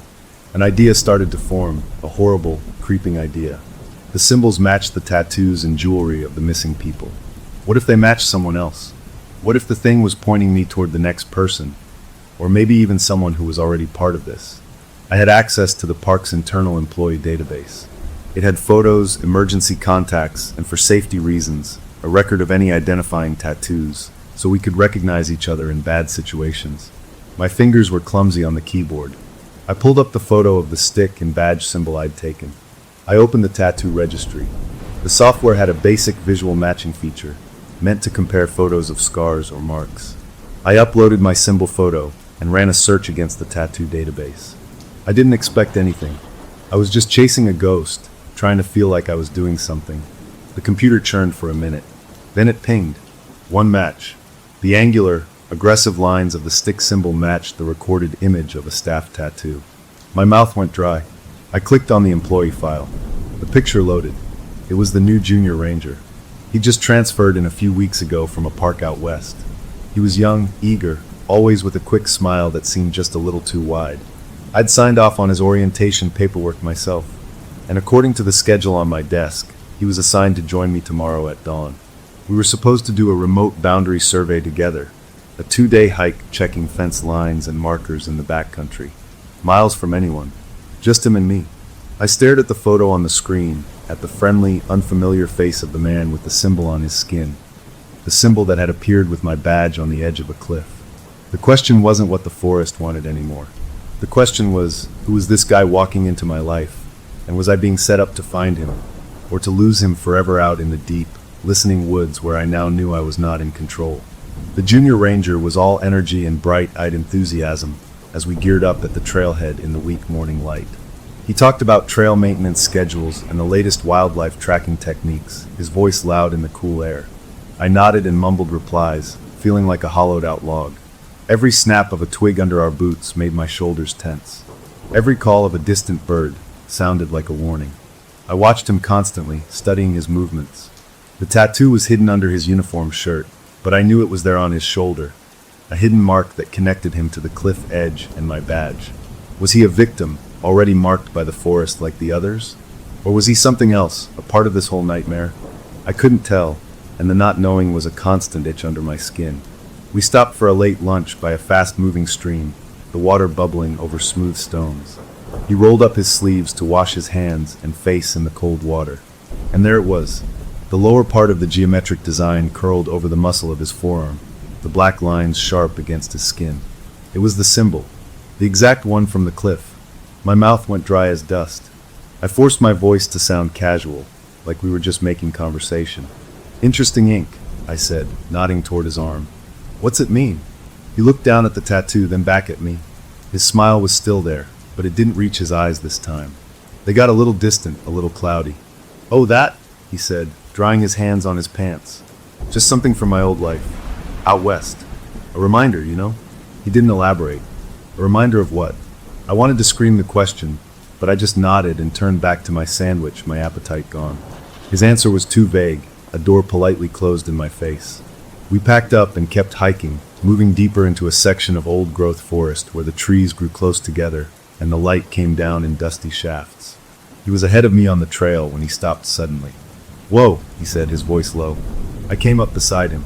Lying right on the middle of the path was a raven. It was big, its feathers glossy and black, and it looked perfectly intact, not a mark on it. It was just dead. "That's weird," he murmured, more to himself than to me. He crouched down, not touching it. No sign of a struggle. Not even any ants on it yet. Then, acting on some instinct maybe, he reached out and gently picked it up by the tip of one wing to move it off the trail. As he lifted it, the raven's head lolled in a way that made my stomach clench. And from its slightly open beak, a single, fat black beetle crawled out, antennae waving. He gasped and dropped the bird, stumbling back a step with a look of pure revulsion on his face. I didn't look at him. I was staring at where the raven had landed. Its body had fallen in a strange position. The wings were splayed out, and the neck was twisted at an odd angle. The way it lay there, against the dark earth and brown pine needles, it formed a crude, terrible echo of the symbol on his shoulder. It was like a rough sketch made by a clumsy hand. He saw it too. I watched his eyes track from the dead bird to his own arm, and back again. The color drained from his face. He didn't say anything. He just pulled his sleeve down firmly over the tattoo, and started walking again, faster now. I followed, my mind racing. His disgust had seemed real, the shock genuine. But that didn't clear him. It just made the whole thing more confusing. Was the forest showing him his own symbol, telling him he was next? Or was it showing me? My official side warred with my fear. I should send him back, cancel the survey. But what would I say? "I have a bad feeling about your tattoo." He'd think I was insane, and my boss would agree. I had no proof, only a crazy story and a sleepless horror I couldn't explain. So I made a decision. I couldn't send him away, so I would stick to him. I became the world's most overbearing partner. I questioned his map reading, insisted on checking our bearings twice as often as needed, and made a point of never letting him get more than a few feet ahead of me. My supposed mentorship felt like the watchfulness of a hawk, and I could see it wearing on him, making him nervous. The forest noticed our tension. As we moved into a denser grove of fir trees, the normal sounds began to fade away. The cheerful chirping of chickadees stopped. The scolding chatter of squirrels vanished. The wind in the high branches seemed to pause. We were walking in a pocket of unnatural stillness, where the only sounds were our own footsteps and our own breathing. He felt it too. He slowed down, looking around, his eyes wide. "Spooky," he whispered, and his hand came up, fingers pressing against his shirt right over the tattoo on his shoulder, like it was aching. The quiet was so complete it felt like a held breath. Then it broke, not with a gentle return of birdsong, but with a violent, crashing sound in the thick brush to our left. It was big, too big for a deer, a solid body shoving through young trees and snapping branches. We both froze, our hands going to the bare spray on our belts. We stood back to back, turning slowly, scanning the green wall of leaves. Then from our right side, from a cluster of rocks we'd passed just minutes before, came a new sound. It was clear and sharp in the weird quiet, a rhythmic, grinding scrape, the sound of stone being dragged slowly, deliberately, over something hard and dry. It was the sound from my first nightmare, the sound I'd only ever heard in my sleep. Scrape. Pause. Scrape. Pause. This time I wasn't dreaming, and from the way his head snapped toward the sound, his eyes wide with a terror that mirrored my own, I knew he could hear it too. The thing in the woods wasn't just in my head anymore. It was here with us, and it was making sure we both knew it. The junior ranger's face went the color of old paper. "What the hell is that?" he whispered, his voice cracking on the last word. The scraping sound wasn't distant or fuzzy like in a dream. It was crisp, present, moving in a slow circle just inside the wall of trees around us. Hearing it with my own ears, wide awake, with another person to confirm it, didn't bring relief. It made the terror real, solid, and infinitely worse. The validation was a cold anchor in my gut. The crashing in the brush had stopped, but the grinding scrape kept its steady, horrible rhythm, a malicious heartbeat for the forest. We had to move. "This way," I hissed, pointing toward what should have been a small clearing to the east. We started walking, trying to be quick but quiet, our heads swiveling like owls. But the trails didn't make sense. A big pine tree with a familiar lightning scar I'd used as a landmark for years was suddenly on the wrong side of the path. My GPS unit, clipped to my pack strap, flickered and went dark. When I pulled out my old-fashioned compass, the needle spun lazily for a few seconds before settling, pointing in a direction that my map said should lead us straight into a swamp we'd already passed. The park I knew better than my own neighborhood had turned into a funhouse maze.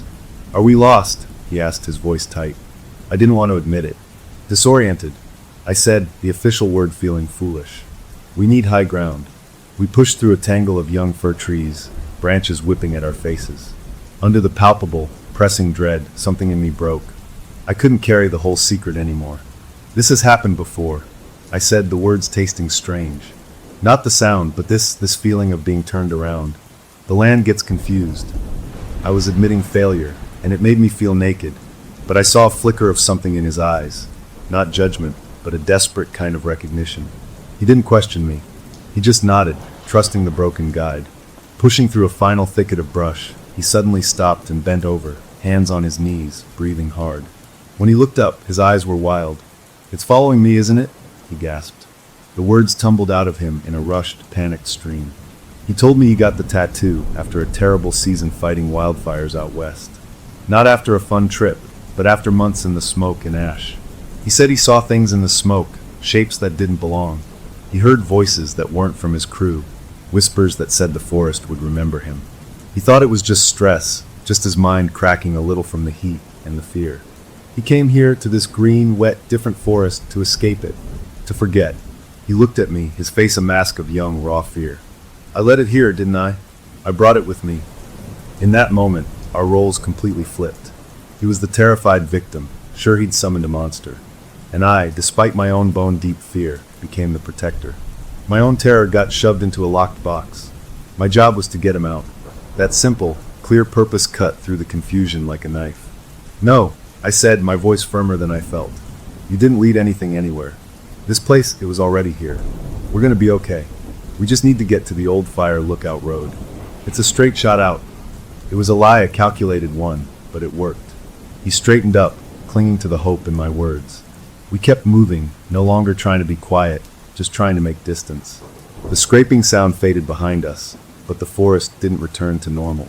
We found a stretch of the trail that was muddy from a recent spring.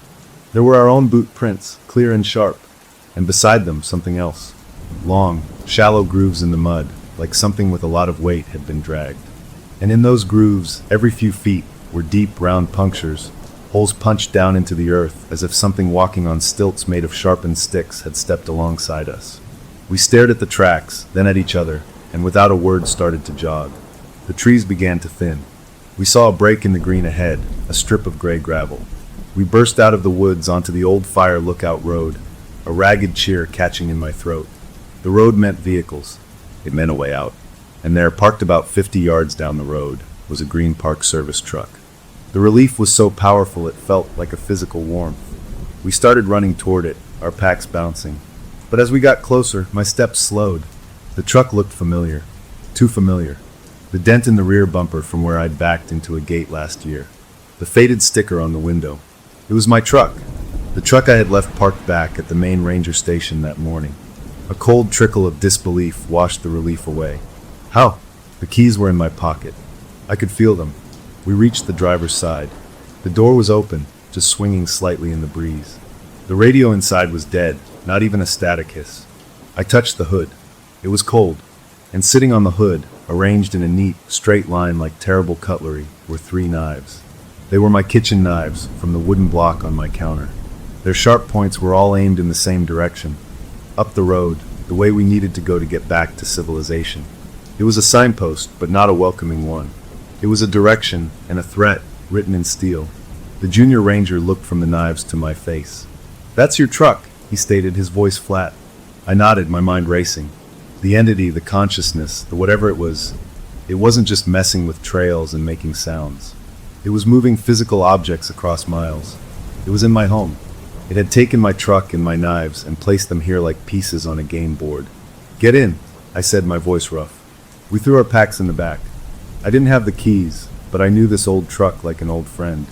I popped the hood, found the wires I needed, and hot-wired it, a skill from a reckless youth I never thought I'd use again. The engine turned over with a roar that shattered the unnatural quiet of the woods. It was the most beautiful, normal sound I'd ever heard. We peeled out, gravel spraying behind us. For 5 glorious minutes, we had hope. The road unwound beneath us, taking us away from that clearing, from the tracks, from the scraping sound. He slumped in the passenger seat, closing his eyes. Then we came around a bend, and I slammed on the brakes. The road was blocked. A massive old-growth pine lay across it, trunk so wide I couldn't see over it. It hadn't fallen in a storm. There was no torn-up earth, no shattered root ball. It looked like it had been laid across the road with careful, impossible strength. It was a dead end. In the rearview mirror, back up the empty road we'd just traveled, I saw a shape. It was in the trees, keeping pace with us. It was tall, too tall, and it seemed to be made of shifting shadows and jagged branches, a shuddering column of darkness that didn't walk but flowed, and for a second, I thought I saw the glint of something white and sharp within it. The truck was now just a metal coffin on a dead-end road. We looked at each other, and the same understanding passed between us. We grabbed our packs. I reached for the knives from the hood, shoving them into my belt. Leaving the truck's false safety for the open woods was the hardest choice yet, but staying was worse. We slipped into the trees, not on any path now, heading for a remote ranger's cabin I knew was 4 miles east. It was a long shot, but it was shelter, maybe a working radio. As we hiked, I pulled out my phone. No signal for calls, but it had a cached topographic map of the park. I opened it, searching for the cabin's icon. I found it, and right next to it, a new icon pulsed a soft, steady red, an icon I'd never seen before on this map. And next to it, in my phone's own default font, was a single word label, home. The truck was a violation, a sickness. It shouldn't have been there, and the chill inside it wasn't from the morning air. It felt like a refrigerator that had been closed for a long time. The junior ranger just stared, his earlier energy completely gone, replaced by a numb shock. I forced myself to look past the knives on the hood and into the cab. On the passenger seat was my own notepad, the one I used for trail notes. It was open. I leaned in and grabbed it. On the page were my own sketches of trail intersections and creek crossings from a patrol last week. But drawn over the top of my careful pencil lines, in a substance that looked like a mix of charcoal and dark, flaky rust, was a new map. It was detailed, shockingly accurate. It showed the hollow we'd just fled, the one with the muddy tracks. The cairn of slick stones was marked clearly, and next to it, drawn in a crude, frantic hand, was a stick figure with its mouth open in a scream. The map was an illustration of our terror, drawn in my own book. The road was our only lifeline out of this puzzle of fear, and now it was blocked by a tree that looked like it had been placed by a giant's hand. We had to move. Leaving the truck's false promise of safety was a physical ache, but staying meant waiting for the shifting thing in the trees to reach us. We shouldered our packs, and I took the 3 knives from the hood, the feel of their familiar handles now strange and wrong in my grip. We slid into the woods, off any recognizable trail, aiming east toward a remote seasonal ranger's cabin I knew was about 4 miles away. It was a chance, a tiny flicker of hope. As we hiked, pushing through underbrush, the junior ranger started to talk. It wasn't the eager chatter from the morning. This was a broken, spilling confession.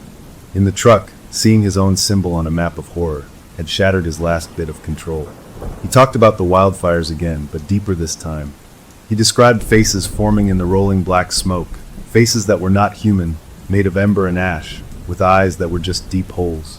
He said they didn't speak with words, but with feelings pushed into his head, feelings of a deep, ancient hunger, a promise that the green world would remember the one who walked through the flames. He got the tattoo to try and own it, to make the memory his, to lock the whispers into a shape on his skin that he could see and control. He thought it had worked. He thought coming to this lush, wet, different forest had left the dry, burning voices behind. Now he knew better. He hadn't escaped. He'd carried the seed of its attention with him, a beacon in his own flesh. "It's using me," he whispered, tripping over a root, like a homing signal. I listened, and for the first time, I felt a real, desperate pity for him that pushed aside some of my own fear. He wasn't a predator. He was prey, just like I was, but he was marked in a way I wasn't. To keep him moving, to keep him from just lying down in the ferns and giving up, I lied. I put a confidence in my voice I didn't feel. "That cabin has a hardline radio. It's got supplies. We get there, we call for a helicopter extraction. We're gonna be okay. This is just bad luck, a fallen tree. We can hike this." He nodded, clinging to the plan because it was all he had. I sounded sure. Inside, I was hollow. I was leading us to a dot on a map that my phone now called home. The word pulsed in my mind with every step.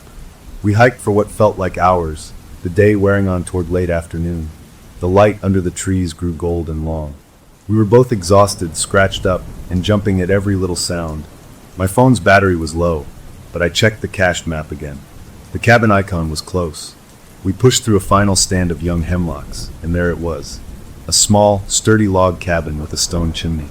And from that chimney, a thin, gray curl of smoke rose into the still air. A light glowed softly in one of the small windows. Shelter. Warmth. Another person. The relief was so immense it felt like a punch. We stumbled out of the trees and across the small clearing toward the cabin. I could see a figure moving inside, past the window. We reached the wooden door. I raised a hand to knock, ready to call out a warning, to explain our desperate situation. But before my knuckles touched the wood, the door swung open. The man standing there was the park historian, the one who had identified the bone symbol for my first photo. He was holding a mug of something steaming.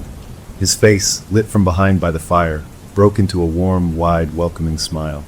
He looked from my terrified face to the junior ranger's pale one, and his expression softened with what looked like genuine concern. "Boys," he said, his voice calm and familiar, "I was hoping you'd find your way here. Come in, come in. You look like you've seen a ghost." He stepped back, holding the door open wider. The warmth from inside poured out, smelling of wood smoke and coffee. It was the most normal, comforting smell in the world. He gestured us inside with a friendly wave of his hand.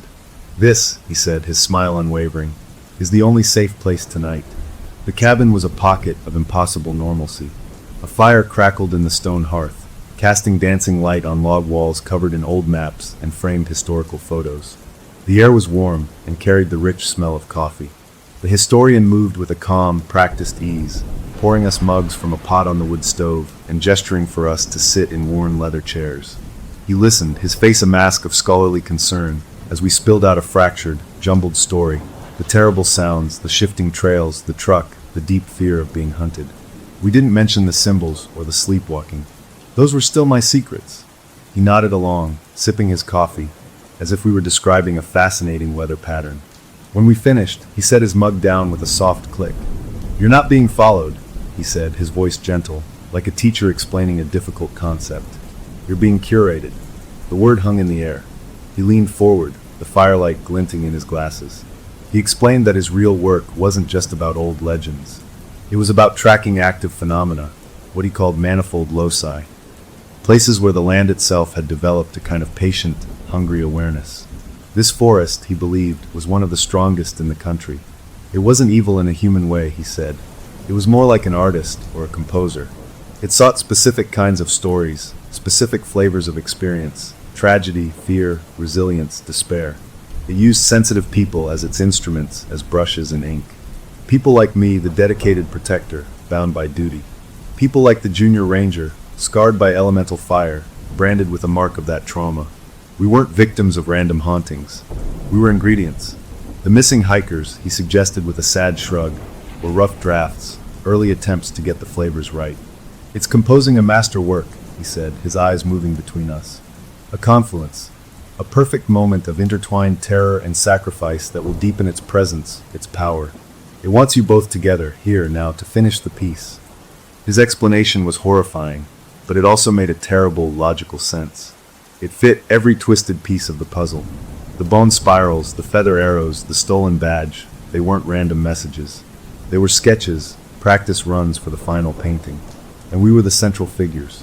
A cold clarity washed over me, but with it came a sharp detail. As he spoke, my eyes, trained to notice things, drifted to the thick wooden mantelpiece over the fire. I'd thought the carvings there were just frontier doodles, initials and dates. But in the flickering light, I could see their true shapes. They were symbols. Clean, elegant, carefully carved versions of the jagged stick and badge symbol I'd found on the cliff. These weren't old. The wood inside the cuts was still pale, fresh. He wasn't a researcher studying this from a distance. He was a curator, a fan, a groundskeeper for the entity's gallery. My skin began to crawl. I looked at the coffee mug in my hand.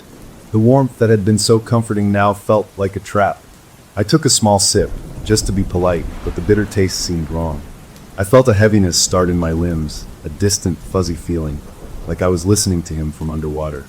I saw the junior ranger slump a little in his chair, his eyelids fluttering. He tried to lift his mug again, but his hand wobbled, spilling a little on his pants. He didn't seem to notice. The historian watched us, his earlier smile now soft and pitying. "It's all right," he said, his voice soothing. "The process requires a certain pliability. The composition must be guided. Rest now. The final act demands your full participation, unclouded by panic." The truth crashed into my slowing mind. He wasn't offering sanctuary. He was preparing the canvas. He was the one who had guided everything. He'd probably found that stupid Ouija board and left it for the kids, knowing it would draw my attention, knowing a ranger would confiscate it, a man of order touching a tool of chaos. He'd fed me the academic paper to shape my understanding, to make me a willing participant in my own unraveling. He had steered the junior ranger's transfer, maybe even suggested the patrol pairing. He was the conductor, and we were the orchestra, playing a song written by the woods. The room began to tilt. The firelight blurred into a warm, orange smear. The historian stood up and walked away from us, toward the cabin's small, dark bedroom. From that open doorway, the familiar sound began. Not from outside, but from inside the house. The rhythmic, grinding scrape of stone on bone. It was closer now, more present than it had ever been in the forest. It echoed in the small space, vibrating in my teeth. The historian stopped at the threshold of the dark room and spoke, not to us, but to the sound. His voice was low, reverent, full of a terrible pride. "They're ready," he whispered into the darkness. "The canvas is prepared." Then the blackness behind my eyes swelled up, not as sleep, but as a chemical sinking, and the last thing I heard was the scrape, scrape, scrape, moving out of the bedroom and into the room with us. I didn't wake up from sleep. I swam up from a thick, chemical darkness, fighting my way back to feeling. The first thing I felt was the smell. It was the smell of my own supply shed, of damp earth and old wood, mixed with a sharp, clean scent like ozone after a lightning strike, and under it all, a sweet, cloying smell of something rotten and old. My back was against the ground, and I could feel every little pine needle and small rock pressing into me through my shirt. I couldn't move my arms or legs. They felt like they were wrapped in invisible rope, pinned to the earth. I managed to turn my head to the side. The junior ranger was lying next to me, his eyes wide open, staring at the sky with pure, frozen terror. I could see the rapid flutter of his pulse in his throat. We were in the middle of a large, flat clearing under a moon so full and bright it looked like a blind, white eye staring down, washing the world in pale, cold light. This place wasn't on any map. The trees formed a perfect, dark circle around us, a wall of black. And surrounding us, arranged in a wide ring, was the exhibition. It wasn't just one symbol anymore. It was all of them and more. The fox bones were there, woven into a larger, more complex spiral with crow feathers and bits of shiny quartz. The owl feathers and hawthorn thorns formed one point of a giant star. The bright orange lichen and pine needles made up another. My 3 kitchen knives were stuck into the earth, forming a sharp triangle. I saw a familiar hiking boot, a dented water bottle, things that must have belonged to the missing hikers. Every piece of horror from the last weeks was here, assembled into a vast, intricate mural of disaster, a museum of pain curated by the forest. And we were the centerpiece, the living statues in this open-air gallery. Then the scraping sound began again, but now it was everywhere, vibrating up from the ground into my bones, a deafening rhythm that filled the clearing. It came from the tree line. Something emerged. It didn't have one shape. It was a shuddering, shifting column of darkness that seemed to drink the moonlight. It flickered with the deep, wet green of rotting wood and the stark white glint of exposed bone and pale fungus. It moved with a lurching, wrong kind of grace on limbs that looked like fused together antlers and gnarled roots, scratching and scraping against each other with every step. And in the center of its impossible form, for just a second, I saw a ghostly glowing outline, the plastic heart-shaped pointer from the Ouija board. It wasn't just an animal. It was a collection, an archive of every terrible thing it had touched. The historian stood at the edge of the clearing, just outside the ring of artifacts. He looked like a proud conductor. He spoke, his voice clear and calm over the grinding noise, not to us, but to the thing. "The Guardian," he said, gesturing to me. "Bound by duty, broken by his own authority." He gestured to the junior ranger. The scorched one, branded by flame, carrying the old hunger in his skin. He spread his arms wide, encompassing the whole terrible scene. Their conflict, their fear, their final struggle. This will be your masterpiece. A story of this land, written in their final breath, in their blood. A story that will grow. The entity loomed over us, a tower of nightmare. The historian's face was ecstatic. "It requires one of you to complete the pattern," he called out, his eyes bright. "The other will be left. To remember, to tend the story, to herald its new strength into the world." He reached into his coat and pulled out a heavy hunting knife, the kind used for skinning. He threw it. It spun through the air and landed in the dirt with a solid thunk, right between my right hand and the junior ranger's left hand. "Choose," the historian commanded, his voice ringing, "or it will choose for you."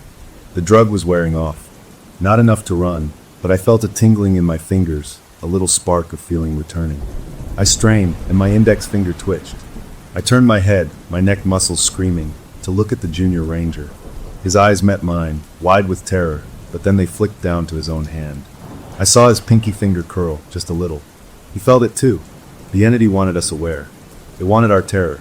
Our choice would be the final brushstroke, the ultimate flavor of betrayal or sacrifice to cement its power. The thing leaned closer. The scraping sound rose to a fever pitch, becoming a physical pressure on my skull, making my vision blur. The historian watched, breathless, waiting for the climax of his twisted show. My mind raced, cutting through the fear. The choice was a lie, a trick. If I killed him to save myself, I'd become the monster, a herald of despair. If he killed me, his survivor's guilt would warp him forever. Either way, the story the forest wanted got written. The entity's form quivered with a sick anticipation. I forced every bit of will I had into my right arm. My fingers crawled through the dirt, closing around the cold grip of the hunting knife. The junior ranger's hand moved an inch toward it, too, his face a mask of anguish. I tightened my grip on the knife. I didn't turn it toward him. I used all my strength to turn my wrist inward, pointing the sharp tip of the blade toward my own chest. I dragged my eyes away from the shuddering horror above me and looked straight past it, directly into the historian's triumphant, gleaming eyes. I had to force the air from my lungs, my voice a raw, broken thing in the roaring clearing. "What if," I gasped, each word a struggle, "the herald writes his own ending?" The historian's smile vanished. His eyes widened in confusion, then dawning fury. The entity above me froze, the scraping rhythm stuttering into a confused, discordant scratch. In that frozen moment of their surprise, the story they had written broke. I wasn't playing my part. I was scribbling over the script, with a final, desperate scream that came from somewhere deeper than fear. I rolled my body, not toward the junior ranger, but toward the circle of artifacts. I drove the knife not into my own heart, but down into the earth, right through the center of the bone and feather spiral, severing the pattern. A sound like a mountain cracking split the air. The entity shrieked, a sound of breaking branches and tearing roots. The historian cried out, clutching his head. The paralysis holding us shattered. The junior ranger scrambled to his feet, just as I did. We didn't look back. We ran, stumbling, crashing through the ring of trees, leaving the clearing and its furious composer and its confused artist behind. We ran until our lungs burned and the strange, bright moonlight faded behind the normal dark trees. We didn't stop until we found a rocky overhang by a stream we both recognized, a place on the real map. We collapsed there, shaking, not speaking, just listening to the normal sound of water and the wind in the pines. At dawn we walked out, found a trail crew, and got a ride back. We told a story, a simplified one, about getting lost, about a bad reaction to some tainted water, about hallucinations from exhaustion. They believed us because they wanted to. The official search for the missing hikers was scaled back, turned into a recovery operation. The historian submitted his retirement papers the next week, citing health reasons. I never saw him again. The junior ranger transferred out, going somewhere flat and dry and far from trees. I stayed. This is my place. I walk my trails. I check my campsites. Sometimes at night, I think I hear a faint, distant scrape on the wind. Sometimes I find odd little piles of stones or feathers. I don't take pictures anymore. I just scatter them with my boot and keep walking. The forest is quiet now, but it's awaiting quiet. It learned a new ending to its story, one it didn't expect. And I'm still here, the ranger, the herald. Not of its power, but of the fact that it can be refused. The story is over, but the woods have a long memory, and I wonder, every single day, if it's just waiting for me to forget the tune, so it can try to teach me a new one. Story number 4. The box the old lady left me was a real pain to carry. I'm telling you, it felt like she'd filled it with concrete blocks instead of whatever old person stuff she thought I needed. And I, Neil, stumbled through my own front door with it, my back complaining with every step. She was my neighbor for years, a sweet woman who baked cookies that were somehow always a little burnt. And when she got sick at the end, it was me who checked in on her, who brought her groceries, who sat in that quiet, clean-smelling hospice room when her family couldn't be there. So when she passed and her daughter handed me this heavy cardboard box saying, "Mom wanted you to have some personal things," I couldn't say no, even though I didn't want any of it. Grief is heavy enough without adding literal weight to it. I dumped the box on my kitchen table with a thud that made my coffee mug rattle, and just stared at it for a while, not really wanting to open a door into all those memories. Finally, I got a knife and slit the tape. The smell that wafted out was like walking into a forgotten attic, all dust and dried flowers and time.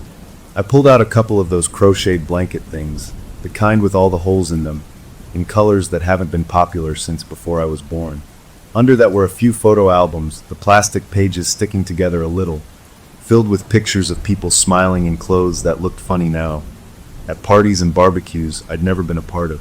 It felt weird, like I was spying on a life that wasn't mine. At the very bottom, wrapped in one of those old-fashioned pillowcases with yellow stripes, was something flat and solid. I unwrapped it carefully, and my breath caught for a second. It was a Ouija board, but not the cheesy glow-in-the-dark one I'd messed around with as a kid at sleepovers. This thing was beautiful. It was made of real, smooth wood, sanded and polished to a dark shine. The letters and numbers and the yes and no in the corners were painted by hand in this swirling, gold color that looked almost fancy. The little heart-shaped piece you're supposed to use to point at the letters, the planchette, wasn't wood or plastic. It was made of this heavy, cool glass with a little brass viewport in the center. It felt serious. It felt old. It felt nothing like a toy. Tucked under it was a small, folded piece of stationery with little roses on the edges. In her shaky, spidery handwriting it read, "For you. It always listened to me. True luck comes from listening. Better it stays with you now." I didn't know what to make of that. It gave me a strange feeling, a little chill that walked down my spine even though my kitchen was warm. It always listened. That was a weird way to put it. I turned the board over in my hands. It was just a board. A creepy, maybe antique board, but still just a thing. I figured she was old, she was sentimental about strange stuff, and maybe this was her idea of a thoughtful gift for the guy who took her trash out when she was too weak. Not wanting to seem rude, I decided to keep it. I put it up on the highest shelf of my bookcase in the living room, way out of the way, more like a decoration than anything else. I stacked some big books next to it, so it wasn't so obvious. There, I thought. Done. A strange gift from a nice old lady. End of story.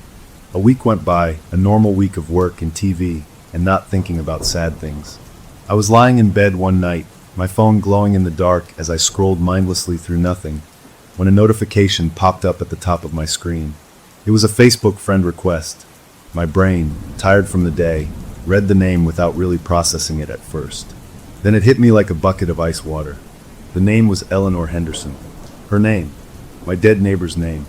The profile picture was her, the same one I'd seen 100 times. Her standing in her tomato garden wearing a big sun hat and a smile. My thumb hovered over the screen. I felt cold all over. This wasn't possible. I clicked on the profile. It was hers, all right. Last post was from months ago, a picture of some flowers. But the friend request, the timestamp said it was sent at 3:07 a.m. that very night. I looked at my clock. It was 3:22 a.m. right now. She had been buried 5 days ago. A jolt of pure, animal fear shot through me. I sat straight up in bed, my heart pounding so hard I could hear it in my ears. I just stared at that screen, at her smiling face, in the middle of the night, in my dark room. My mind raced in crazy circles. Could someone have hacked her account? But why? To mess with me specifically? That didn't make any sense. I was nobody. I threw the phone down on the bed like it had bitten me and turned on the lamp, flooding the room with light. The sudden brightness made me blink, and the ordinary sight of my messy room made the whole thing feel silly. I was spooking myself over nothing. I picked the phone back up, my hand steadier. I declined the friend request. I then clicked the option to mark it as spam and block the account. There, I thought. Problem solved. Whatever glitch or sick joke this was, I wasn't playing. I put the phone face down and tried to go back to sleep, but it took a long time. And when I did finally drift off, my dreams were full of whispering I couldn't understand. The next day, in the bright, normal sunshine, the whole thing felt even dumber. I met my friend for lunch, the one I play basketball with on weekends. Over burgers, I told him about it, trying to play it off like a funny story. "You won't believe this," I said, forcing a laugh. "I got a friend request last night from my old neighbor, the one who just died." He stopped with a fry halfway to his mouth, his eyebrows going up. Then he shrugged and took a bite. "Dude, that's just a hacked account," he said, his voice full of easy logic. "Happens all the time when people die. Their pages just sit there in spam bits, or weirdos find them." "Did you decline it?" I nodded. "Yeah, and blocked it." "Then you're fine," he said, waving his fry like he was swatting the problem away. "Forget about it. It's nothing." Hearing him say it out loud, so confidently, made all the tension in my shoulders melt away. Of course, it was a hacked account.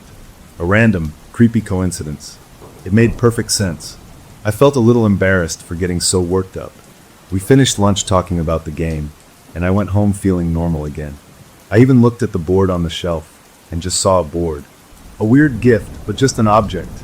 To be extra safe, though, I spent a few minutes tightening up my own Facebook privacy settings, making my profile so locked down that only friends could see anything. It made me feel in control, like I was building a little digital fence around my life. That night, I slept better. 2 nights later, the fear came back. It crashed over me in a wave, so sudden it left me gasping. I was asleep, dead asleep, and the buzzing was insistent, vibrating against my nightstand. I fumbled for the phone, the screen blinding me in the pitch black. 3 a.m. Again, a notification for a direct message. My stomach twisted into a cold knot before I even opened it. It was from her, from Eleanor Henderson's profile, the one I had blocked. There was no text in the message, just a single image file. My thumb trembled as I tapped to open it. The picture loaded, blurry at first, then sharpening. It was a photo of a living room, a bookshelf, my bookshelf. I recognized the books, the little knickknacks, everything. And there, right in the center of the picture, was the Ouija board. The angle was all wrong. It wasn't a picture taken from across the room. It was taken from near the hallway, like someone was standing just inside my living room, pointing their phone at my shelf. I made a sound, a kind of choked gasp, and threw the phone. It hit the wall with a thump and fell to the carpet. I scrambled out of bed, turning on every light as I went, my breath coming in short, sharp pants. I grabbed a baseball bat from my closet and checked every room, every closet, behind every door. The house was empty. The doors were locked. The windows were shut. I was completely alone. But someone or something had been in my house. They had taken a picture, and they had sent it to me from the account of a dead woman. I didn't sleep the rest of the night.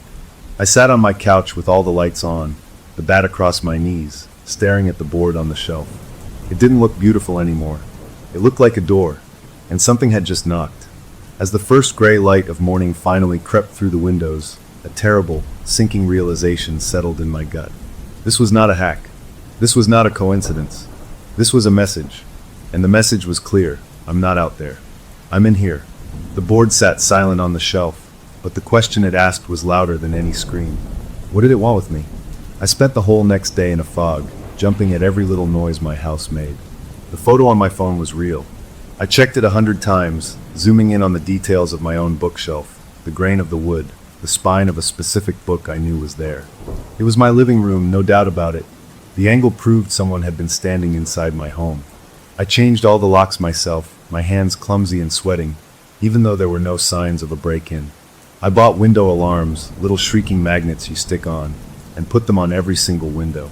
I felt like I was fortifying a castle against something that could already walk through walls. I called a friend, the one who knew about tech stuff, and asked him in a voice I tried to keep calm if a blocked person could still send you photos. He said no, not unless they made a brand new account, but then they'd have to find me again, which would be tricky if my privacy settings were tight. He asked why, and I made up a lame story about an ex, my face burning with the lie. The board still sat on the shelf. I couldn't bring myself to touch it. It felt like looking at a hornet's nest. Disturbing it might make everything worse. I thought about burning it, about taking it out to the backyard and smashing it to splinters with a hammer. But a deep, superstitious dread held me back. What if breaking it was what it wanted? What if that opened something? I was so tired from no sleep that my eyes felt full of sand. That night, I decided no more messing around. I took a sleeping pill, one of the strong ones from when I had a toothache, hoping it would knock me out so completely that not even a marching band in my bedroom could wake me. I needed to escape, even if just for a few hours. The pill pulled me under fast, a thick, black curtain dropping over my mind. I woke up feeling wrong. My neck was stiff, and there was a dull ache in my back. I wasn't in my bed. I was sitting upright in my office chair. The room was dark, the only light coming from my laptop screen, which glowed with a pale, bluish light right in my face. A wave of disorientation hit me, followed by a spike of ice-cold fear. I never sleepwalk.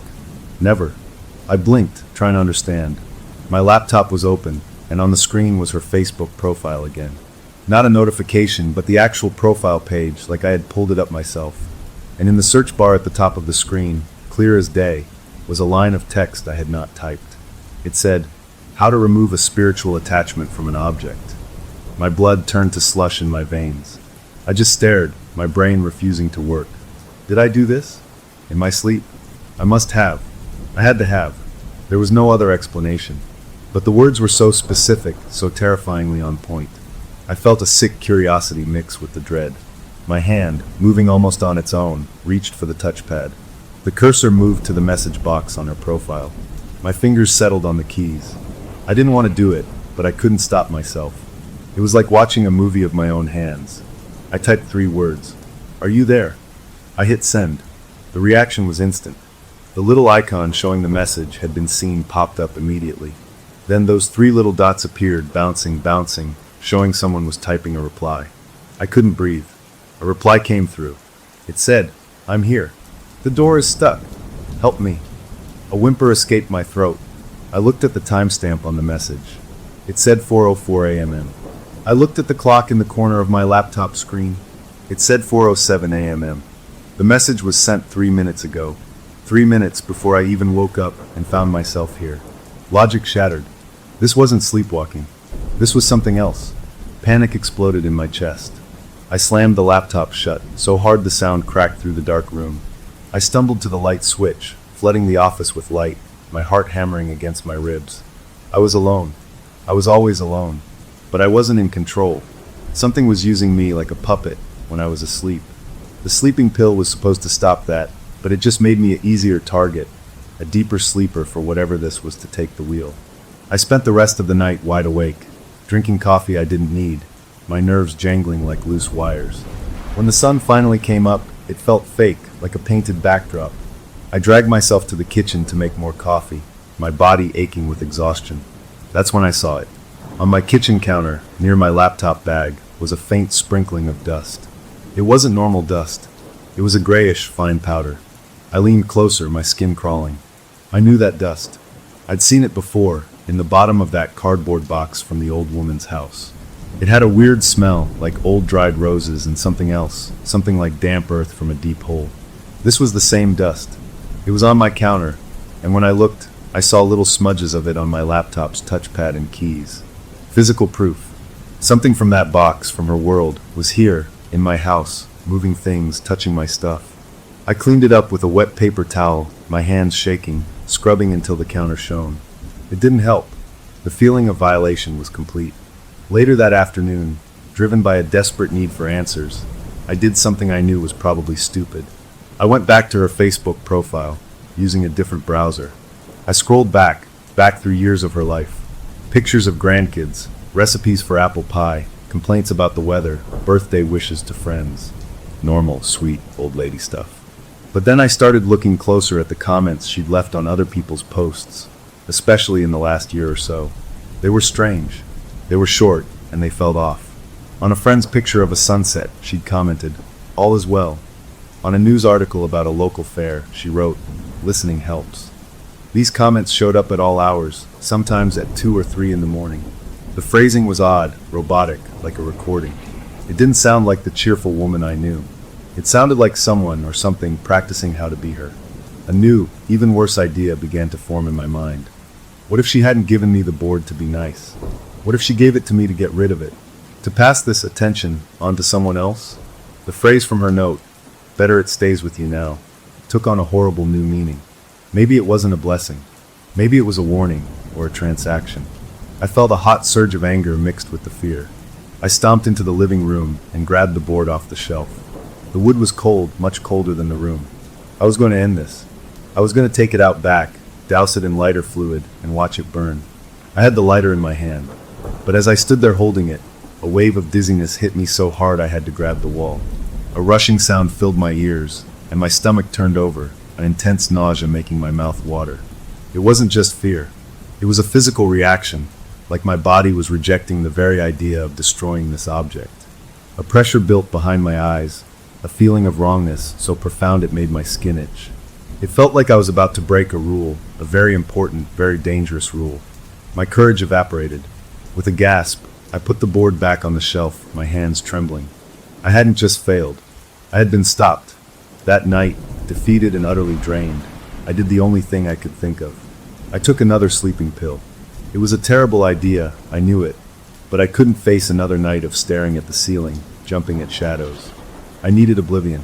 The pill dragged me down into a deep, dreamless pit. I woke up feeling strangely rested, the first good rest I'd had in days. A weak, hopeful feeling crept in. Maybe breaking the ritual, maybe deciding not to destroy the board had calmed things down. Maybe it was over. I reached for my phone on the nightstand, a normal morning gesture, to check the time. The screen lit up, but it wasn't on the clock app. It was open to my photo gallery, and there at the top of the list was a new video file. The thumbnail was dark. The timestamp said it was recorded at 4:18 a.m., just a few hours ago. My heart sank into my shoes. With a trembling finger, I pressed play. The video was shaky, close-up, and dim, lit only by the faint green light of a digital alarm clock. It took my brain a second to understand what it was seeing. It was a video of a face.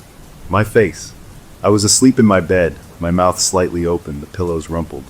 The camera was inches from my nose, so close I could see the stubble on my cheek. The video was silent except for one thing, the sound of breathing. But it wasn't the slow, steady breath of sleep.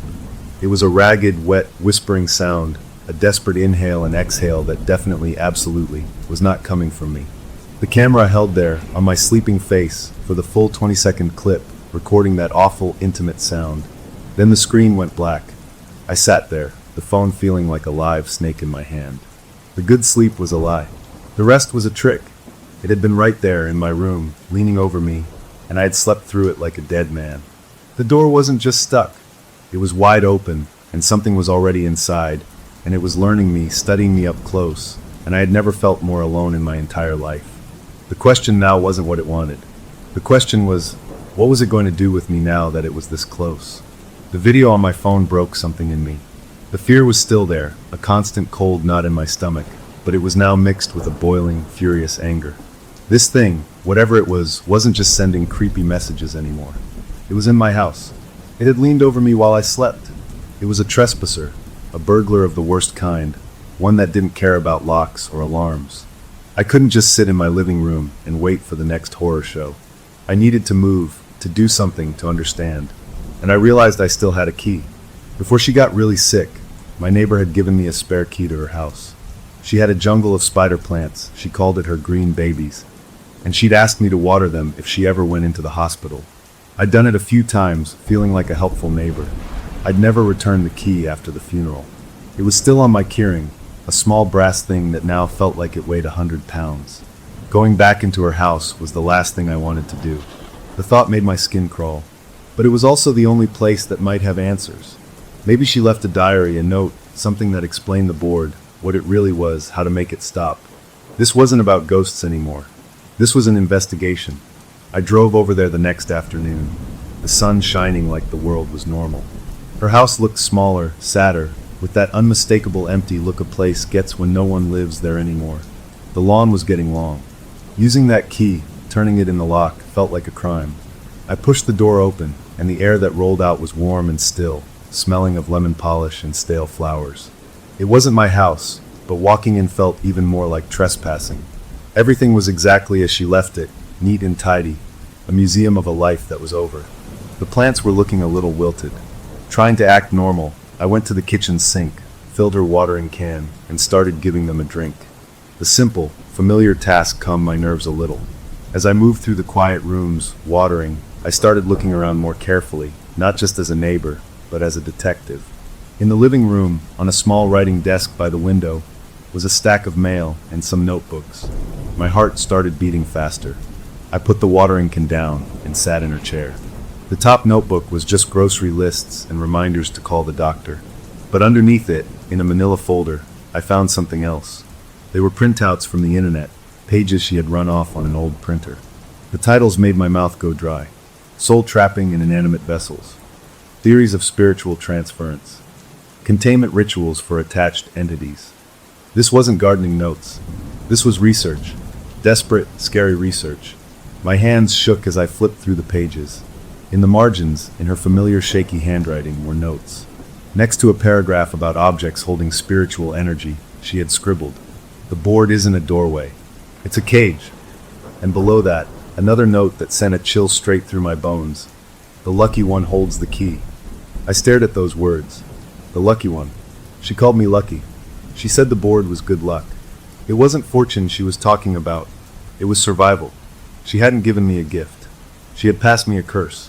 She had been the lucky one holding the key, the one containing whatever was in that board, and she passed that job, that danger to me. The anger I felt curdled into something harder, a grim and cold understanding. This was a game of hot potato with a live grenade, and she had tossed it to me just before her time ran out. I was so caught up in the papers, my mind racing, that the buzz from my phone in my pocket made me jump a foot in the air. I fumbled it out, expecting another nightmare image. It was a Facebook notification, but not a message. It was an update. It said, "Your friend Eleanor Henderson has updated her profile picture." My blood went cold. I tapped it. Her profile loaded. The new picture wasn't an old photo of her in the garden. It was a live photo, one of those where you hold your finger on it and it plays a short clip. The thumbnail showed a familiar porch. Her porch. With a sense of dread so deep it felt like falling, I held my finger on the screen. The clip played. It was a view from inside her house, looking out through the kitchen window. The camera was shaky, like it was being held in a hand. In the clip, I saw a figure walk up the porch steps, pause at the front door, and then move out of view as if coming inside. The figure was me. I was wearing the same jeans and blue shirt I had on right now. This clip was taken about an hour ago, when I first arrived. The clip didn't end there. After I walked out of view, the camera, which had been pointed at the window, slowly turned. It panned across her kitchen, past the table, past the sink, and came to rest, blurry for a second before focusing, on an empty chair at the kitchen table. The chair I was sitting in right now. The clip ended. I sat frozen in her kitchen chair, in her empty, quiet house, and understood with absolute clarity that I was not alone. It was here with me. It was watching me right now, and it had just sent me proof from beyond the grave, using her account like a twisted social media post. It wasn't just in my house. It was in hers too. It was everywhere the board had a connection, and I was the connection now. The feeling of being stalked was complete. This thing was smart, it was digital, and it was showing off. The fear was still there, but it was now wrapped in a steel cable of resolve. Running hadn't worked. Hiding hadn't worked. It was time to stop being the victim and start getting answers on my own terms.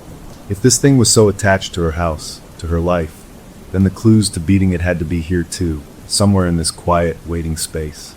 I spent the next 2 hours searching her house methodically, my initial fear replaced by a focused determination. I looked through every drawer, every cupboard, not as a thief, but as someone fighting for my life. I found more printed articles, more notes that talked about anchors and binding locations. I found nothing that said how to break the connection, only how it worked. It was like reading a prison manual without the chapter on escape. As evening began to fall, painting long shadows across her living room carpet, I knew I had to leave. Being in her house after dark was more than I could handle. I locked the door behind me, the click of the lock sounding far too final. I drove home, my mind churning. The key phrase from her notes played over and over in my head. The lucky one holds the key. I had her house key. Was that the key? Or was it something else? That night, in my own home, I made a decision. I was going back. Not during the day, when it could watch me from the window and send me cute video clips. I was going back at night, when it was dark, when maybe, just maybe, the thing that liked to play games would be more likely to show itself. I needed to confront this, to force a reaction. I waited until 2 in the morning. The neighborhood was perfectly still, not a single light on in any house. I drove back, my hands tight on the wheel. I parked the street over and walked, my heart thumping a rhythm in my ears. Her house was a dark shape against the slightly lighter sky. I crept around to the back, to the door that led into the kitchen from the patio. I didn't plan to use my key. I just wanted to look, to see if I felt anything, to maybe peek in a window. But when I got to the back door, my plans evaporated. The door wasn't locked. It wasn't even fully closed. It was standing open, just an inch, a black gap between the door and the frame. A cool, damp smell, like that weird dust, drifted out from the inside. I hadn't left it like that. I knew I'd locked it. It had been waiting for me. It had opened the door for me. The invitation was clear. This was the point of no return.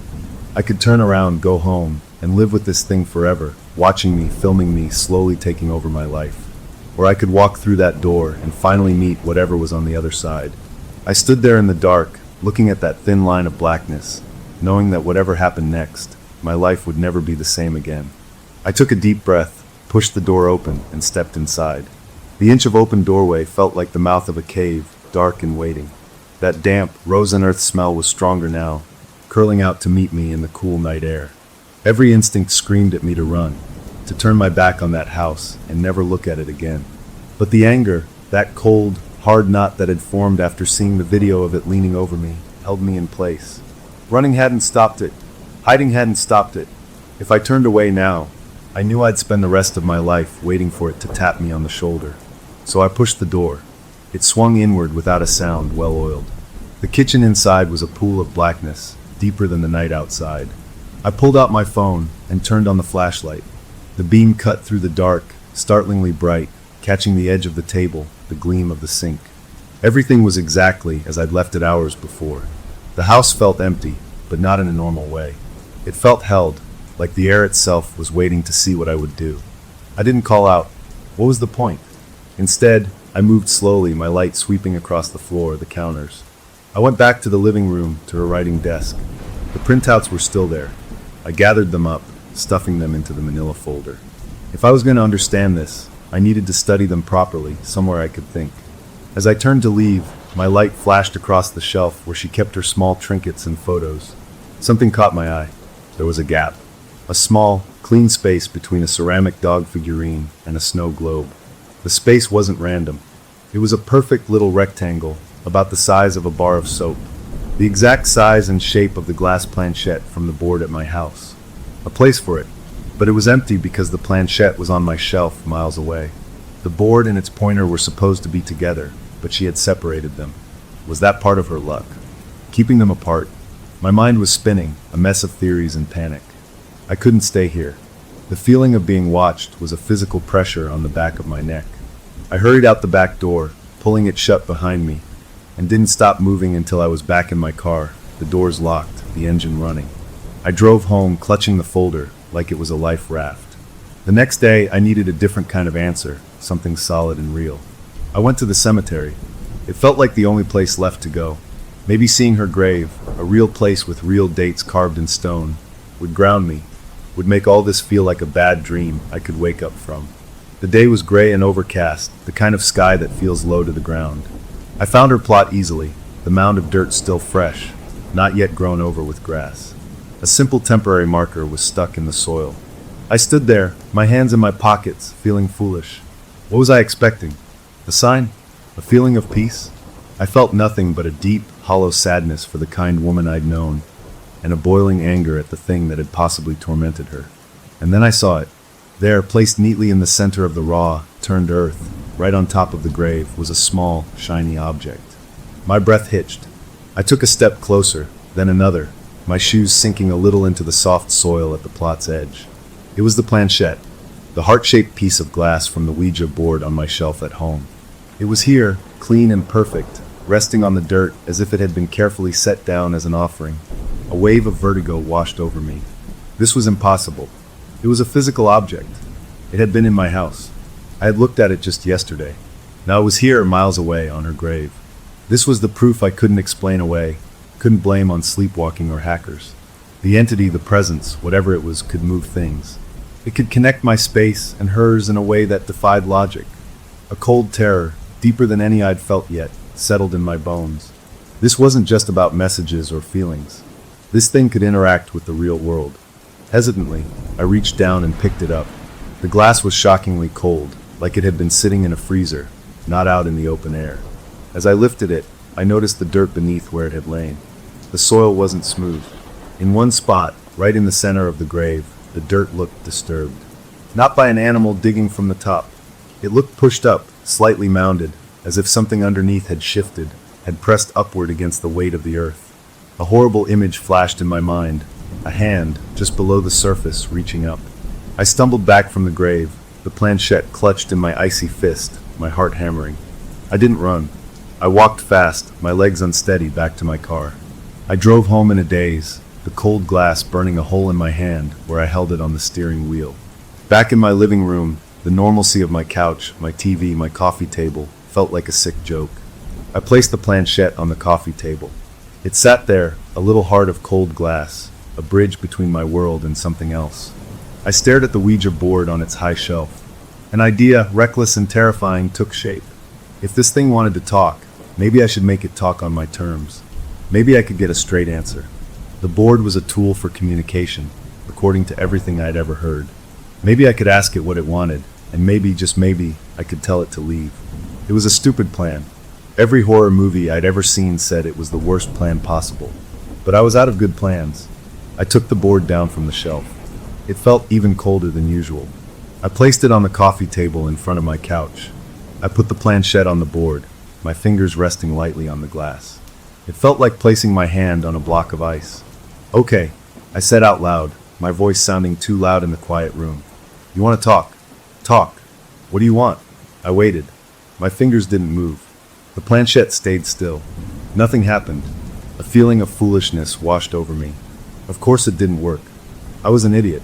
Just as I was about to pull my hands away, my phone, which was lying on the couch next to me, lit up. The screen glowed to life by itself. I flinched, looking at it. It had opened to my notes app. A new blank note was on the screen. And then letters began to appear. They typed themselves, one after another, in real time, as if invisible fingers were tapping the keyboard. It wasn't spelling words from the board. It was writing a sentence directly on my phone. The letters formed, INEDTOGET, or IDOFTHISTHING. That's what I was thinking. That was my thought, my exact thought, being typed out on my screen. Then the cursor moved back. It deleted my sentence, and it began typing a new one, a reply to my own unspoken fear. TOOLATE, THEINTRODUCTIONISMADE, THEPROFILEISLOADED, THEBODYISOFFLINE, MINEISCORUPTED. I stared at the words, my brain struggling to parse them. The language wasn't ghostly or ancient. It was modern, digital. Profile. Offline. Corrupted. It was talking like a computer, like a user. The body offline. That was her body, dead and buried. Mine is corrupted. Its body. What did that mean? The introduction is made. That was me. It knew me now. We were connected. The finality of it, the cold, technical finality, was worse than any ghostly moan. This wasn't a lost soul. It was a program, a consciousness that understood itself in terms of data and hardware, and it saw me as part of its system now. The note app cleared. More text appeared, this time slower, as if it was thinking. YOUARETHENEWHOST, THEVESSELISREADY, LOGOUT, log out. They wanted me to log out. Of my own life, of my own body. That's what "the vessel is ready" meant. It was ready for me to leave so it could move in. The planchette on the board hadn't moved an inch, but the conversation had happened, clear as day, on the screen in my hand. I had my answer. It didn't want to scare me away. It wanted to replace me. I threw my phone across the couch like it was on fire. I grabbed the board and the planchette, my hands shaking with a new kind of terror. I couldn't keep this in my house. Not for one more second. I ran to my backyard, to the old metal fire pit I never used. I dumped the board and the glass piece into it. I ran inside, grabbed a bottle of lighter fluid, and doused them both, the liquid soaking into the beautiful wood, pooling around the glass heart. I struck a match and threw it in. A soft whump sound and flames, yellow and blue, leapt up, curling around the board. I watched, panting, expecting to feel relief, expecting to hear a scream in my mind. The wood blackened. The paint blistered. The glass planchette, sitting in the heart of the fire, didn't crack or melt. It just sat there, glowing red-hot, a heart of fire. And then, as suddenly as it started, the flames died down. They didn't go out normally. They just shrank, receded, pulled back into the board itself, as if being sucked in. In less than a minute, the fire was gone. The fire pit was cold. The board lay there, unscathed. Not even smoke rose from it. The wood was smooth and dark, the gold paint pristine. The planchette was clear, cool glass again, without a single smudge of soot. It was impossible.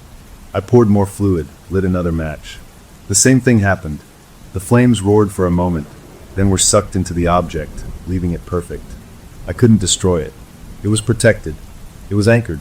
I was stuck with it. Defeated, numb, I carried the board and the planchette back inside. I didn't put it on the shelf. I put it on the floor in a corner of my bedroom, where I could see it from my bed. I needed to watch it. That night, I didn't even try to sleep. I sat propped up in bed, a baseball bat beside me, my eyes glued to that dark shape in the corner. The house was quiet.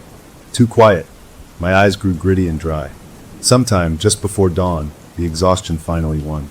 I slipped into a shallow, troubled sleep. I woke up suddenly, not from a noise, but from a feeling of not being alone in the room. The gray light of early morning was filtering through the blinds. I didn't move. I just listened. And then I heard it. A soft, clicking sound.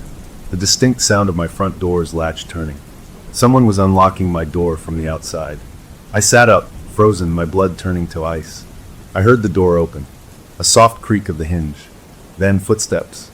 Slow, shuffling footsteps on the hardwood floor of the hallway. They passed my open bedroom door. From where I lay, paralyzed, I could see a slice of the hallway. And I saw them. A pair of feet. Worn, comfortable beige slippers, the kind with a fuzzy lining. And above them, the hem of a familiar floral print housecoat. I had last seen those slippers, that housecoat, on my neighbor in her hospice bed. They walked past my doorway with a slow, steady purpose and turned into my kitchen. The shuffling steps stopped. I heard the fridge door open. A familiar, damp, rosy smell drifted down the hall to me. It was here, and it was making itself at home. The sight of those shuffling slippers, that familiar hem of fabric, moving past my doorway in my own home broke the last bit of courage I had. I didn't move. I couldn't. I just lay there, stiff as a board, listening to the sounds from my kitchen. The fridge door shut. A cupboard opened. There was the soft clink of a glass being set on the counter. It was acting like it lived here. The awful rosy dirt smell was stronger now, filling the hallway. My mind screamed at me to grab the bat, to charge in there, to scream and fight. But a deeper, more primal instinct held me frozen. This wasn't a person. You couldn't fight it with a bat. Confronting it directly felt like a death sentence. So I played dead. I closed my eyes, forcing my breathing to stay slow and even pretending to be asleep. I don't know how long I laid like that, every muscle tense to the point of pain. The sounds in the kitchen eventually stopped. I didn't hear footsteps leave. The smell lingered. When I finally found the guts to open my eyes and crane my neck to look, the hallway was empty. Dawn had properly arrived, filling the house with a pale, flat light. I waited another hour, until the normal sounds of the neighborhood starting the day filtered in. A car starting, a distant lawnmower. Only then did I creep out of bed, the bat held tight in my sweaty hand. I checked the kitchen first. Nothing was out of place. No glass on the counter. The fridge was closed. It was just my kitchen. Had I dreamed it? Hallucinated it from fear? But the smell was still there, faint but unmistakable, near the back door. I checked the door. It was locked from the inside. Whatever had come and hadn't left that way. A sickening thought followed. Maybe it hadn't left at all. That day was a blur of desperation. I called in sick to work. I couldn't focus on anything but the problem festering in my house. The board on the floor of my bedroom felt like an open wound in reality. I had to talk to someone who wouldn't think I was insane. I remembered an old friend from college, a guy who was always into weird history, folklore, that kind of stuff. We hadn't spoken in years, but I found his number and called him. I didn't tell him everything.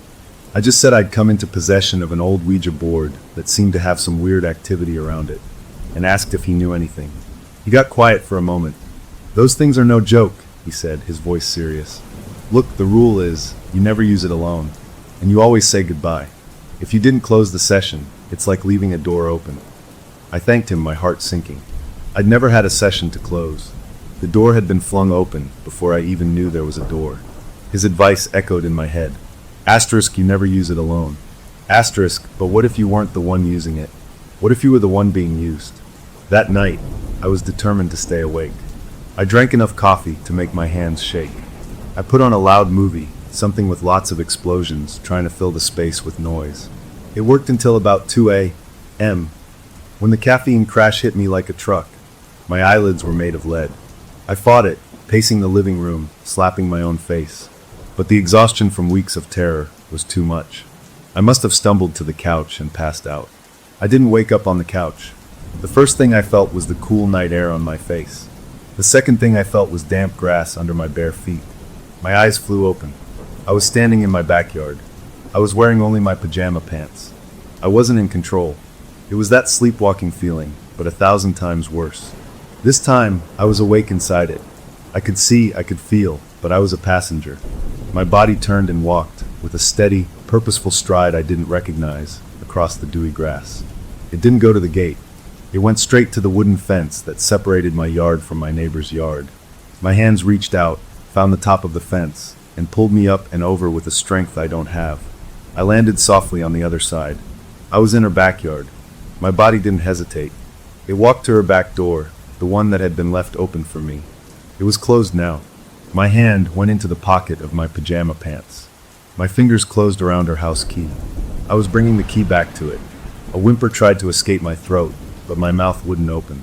My body used the key, turned the knob, and walked into the dark house. The smell of roses and damp earth was everywhere here, so strong it was like walking into a solid wall of scent. I wanted to scream, to dig my heels into the floor, but my legs kept moving. Through the dark kitchen, down the short hall, into her bedroom. The room was pitch black, but my body knew the way. It sat down on the edge of her bed. The mattress was firm, the bedspread smooth under my palms. Then my hands lifted. They hovered in the air, fingers pointed down, as if they were resting on a table. But there was nothing there. They were positioned exactly as if they were on either side of a Ouija board planchette. A cold certainty washed over me. I was at a seance, and I wasn't alone. From across the non-existent board, I heard a soft, deep sigh. Not in my ears, but in my head. And I felt the mattress depress heavily, as if a great weight had just sat down on the other side of the bed. I couldn't see anything. The darkness was absolute, but I could feel a presence there, massive and patient, sitting across from me. The air grew tight, hard to breathe. My fingers, still hovering, began to move. They traced slow, deliberate circles in the air. Then they began to drag, as if pushing something. They spelled letters on the bedspread. B-O-D-Y. My heart was a frantic bird in a cage. I-S-A-L-O-C-K. My fingers kept moving, smooth and sure. S-O-U-L-I-S-A-K-Y. A desperate, choked sound finally escaped my lips. I was crying, tears streaming down my face, but my hands wouldn't stop. Y-O-U-H-A-V-T-H-E-K-Y. It was talking about me. My soul was the key to my own body. L-E-T-M-E-I-N. The final letters were spelled with a terrible, final pressure. As the last N was traced, a crushing, agonizing weight centered in my chest. It wasn't emotional.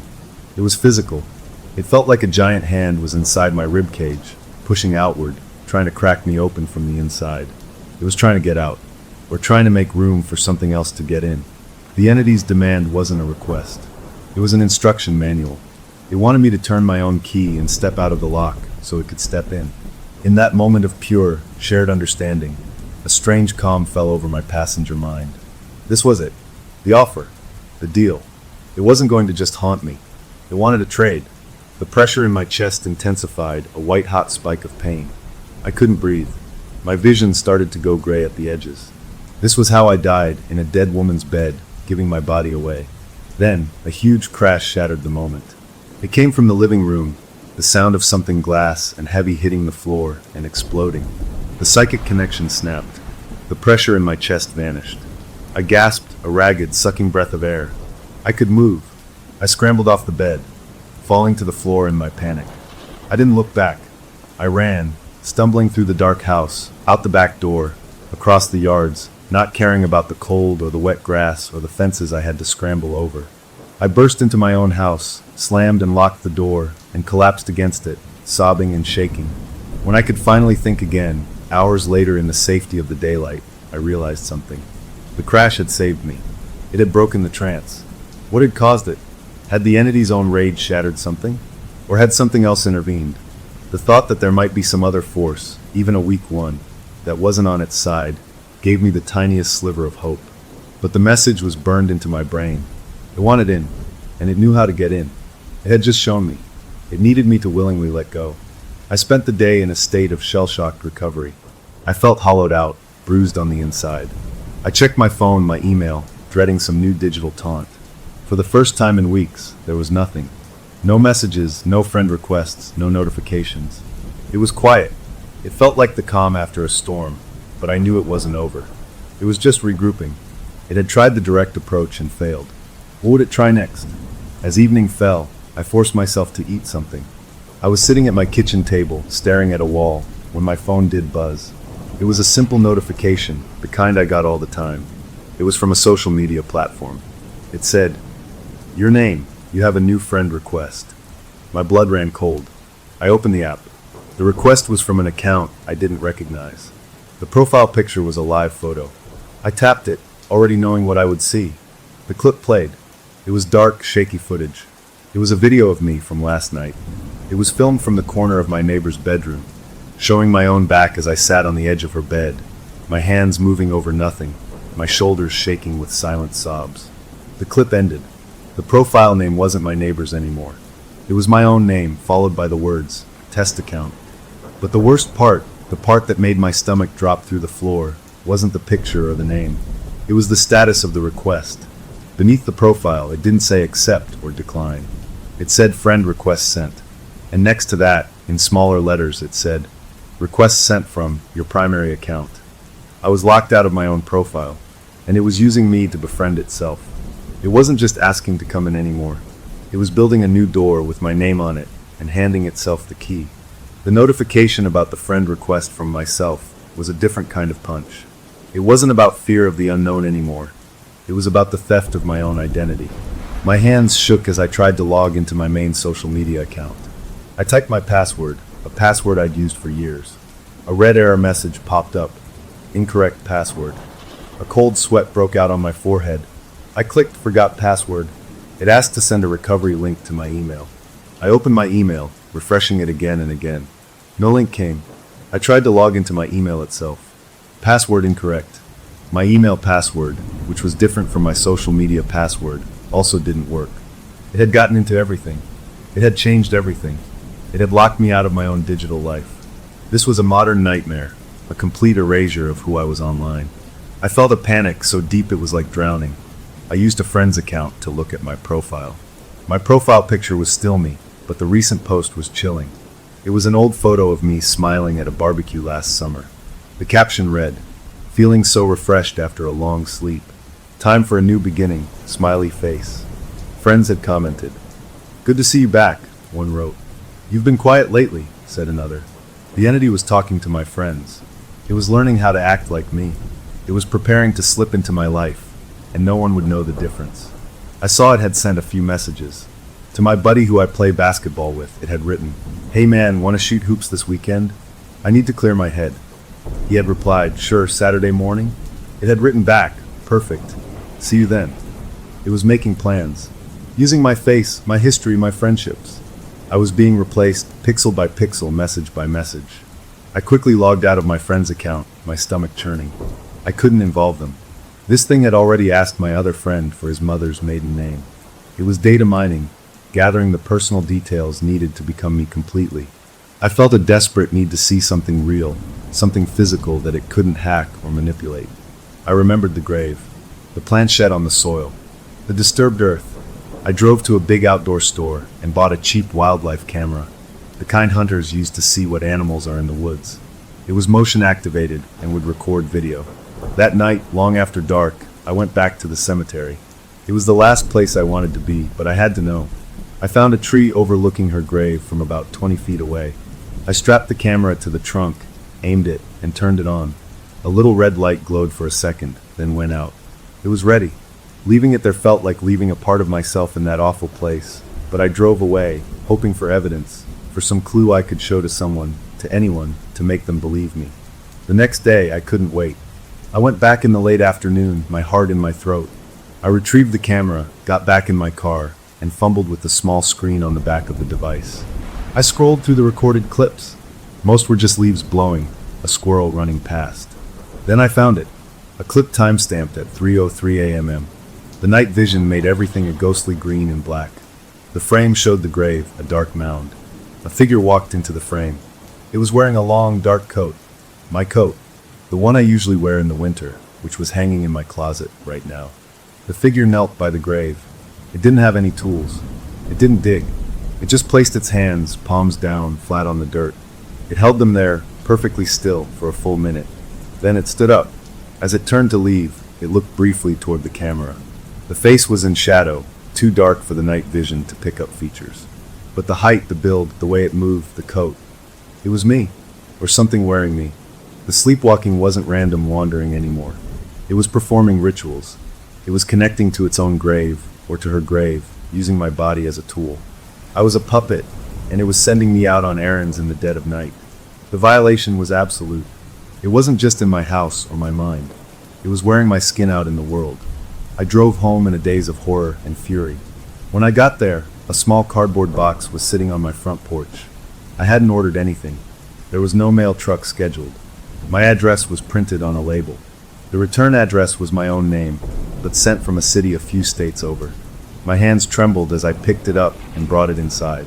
I used scissors to cut the tape. Inside, nestled in bubble wrap, was a brand new smartphone, the latest model. In the box was a receipt made out to my name, paid for with a digital wallet I didn't own. As I lifted the phone from the packaging, the screen lit up all by itself. A cheerful startup animation played. Then words appeared on the screen. Welcome, setting up your new device. It went through the steps, choosing a language, connecting to Wi-Fi. It automatically connected to my home network. Then it hit a screen that said, Restore from backup? The option Restore from your cloud service backup was already highlighted. A progress bar appeared underneath. It began to fill. 1%, 5%. It was downloading me. It was installing my digital self, my contacts, my photos, my preferences, into this new, empty vessel it had bought for itself. It wasn't just building a profile online. It was building a whole new device to inhabit, a body made of glass and silicon, loaded with my data. I stared, hypnotized by the crawling progress bar. This was its plan B. If it couldn't have my flesh and blood body right away, it would create a digital clone, a perfect echo of me that could live in the wires and the waves, talking to my friends, making posts, living my life until it found a way to finish the job. The sheer, patient cunning of it took my breath away. It was thinking steps ahead, using my money, my identity, my own technology against me. I didn't smash the phone. A wild idea took hold. If it was restoring from a backup, that backup was my data, out there in the cloud. What if I could corrupt it? What if I could poison the well? I ran to my laptop, the one it had used to search for how to get rid of spiritual attachments. I was still locked out of my main accounts, but I had other emails. I spent the next frantic hours doing something that felt both stupid and brilliant. I created a dozen new social media profiles, all under variations of my name. I filled them with nonsense, with random photos from the internet, with crazy rants and gibberish. I made them public. I then went to every data broker site I could find, the kind that sell your information, and submitted these fake profiles, linking them to my real name and old addresses. I was polluting my own digital footprint. I was creating a hall of mirrors, 1,000 broken versions of myself, hoping that if it tried to download me, it would get a corrupted, messy, confusing version. It was a shot in the dark, but it was the only offensive move I could think of.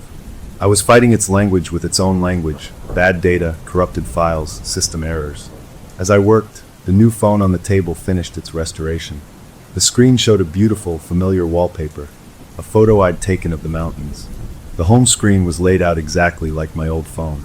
It was me in a box. I picked it up. A notification popped up. It was a calendar alert. Meeting, Saturday morning. Basketball with Mike. It was using my calendar now. It was living my schedule. I held this perfect copy of my digital life in my hand, and I knew I couldn't destroy it. It was a link to it now, a terminal.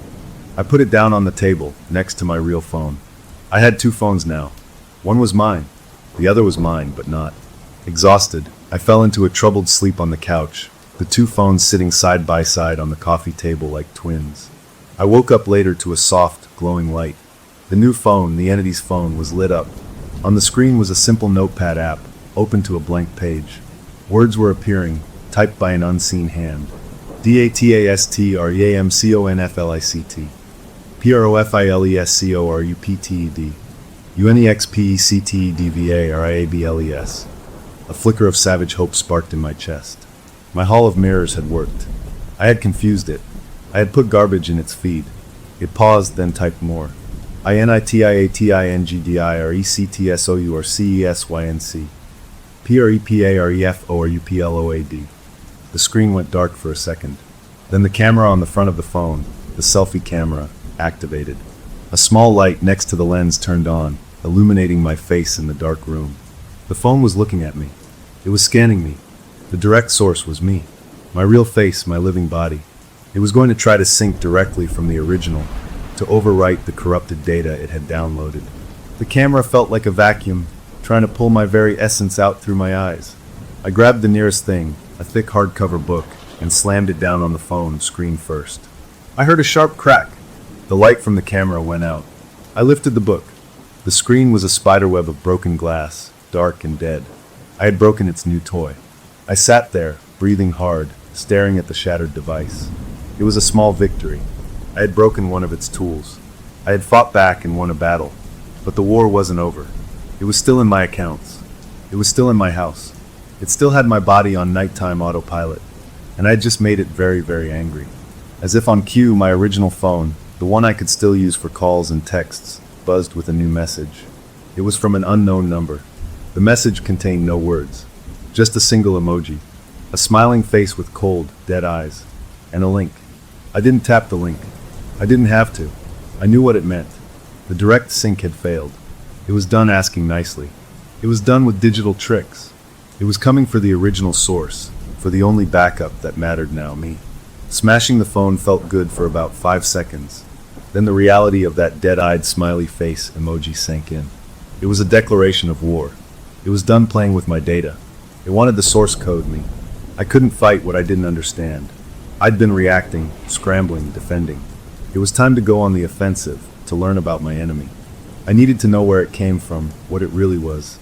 My neighbor's house had given me hints, but I needed the full story. The next morning, I drove to the city library, a place I hadn't been since high school. It felt safe, solid, real. The smell of old paper and dust was a comfort. I asked the librarian for help accessing old local newspapers on microfilm. She showed me how to use the clunky machine, and I started my search. I didn't know what I was looking for, so I started with the address of my neighbor's house. I scrolled through years of mundane headlines about town fairs and school events. Then, in a reel from 1952, I found it. A small article on page 4. The headline read, "Reclusive man found deceased in home." My heart started pounding. I read the short article. It said the man, who lived alone at my neighbor's address, had been found at his kitchen table by a worried mailman. There was no sign of foul play. The article said he appeared to have been dead for several days. And then the last line. On the table near the deceased was a homemade spirit board, which authorities noted as a curiosity. The board was not kept as evidence. My mouth went dry. It wasn't her board first. She wasn't the original owner. The board, or something in it, had been in that house for decades. It had lived in him, and then, when he died, it waited. For her, and now for me. I was part of a chain. A line of occupants in that house, each one passing the curse along, or being taken over by it. The good luck was just survival until you could dump the problem on someone else. I left the library with my head spinning. I drove straight back to her house. The daytime felt less threatening now, but the weight of history in the place was immense.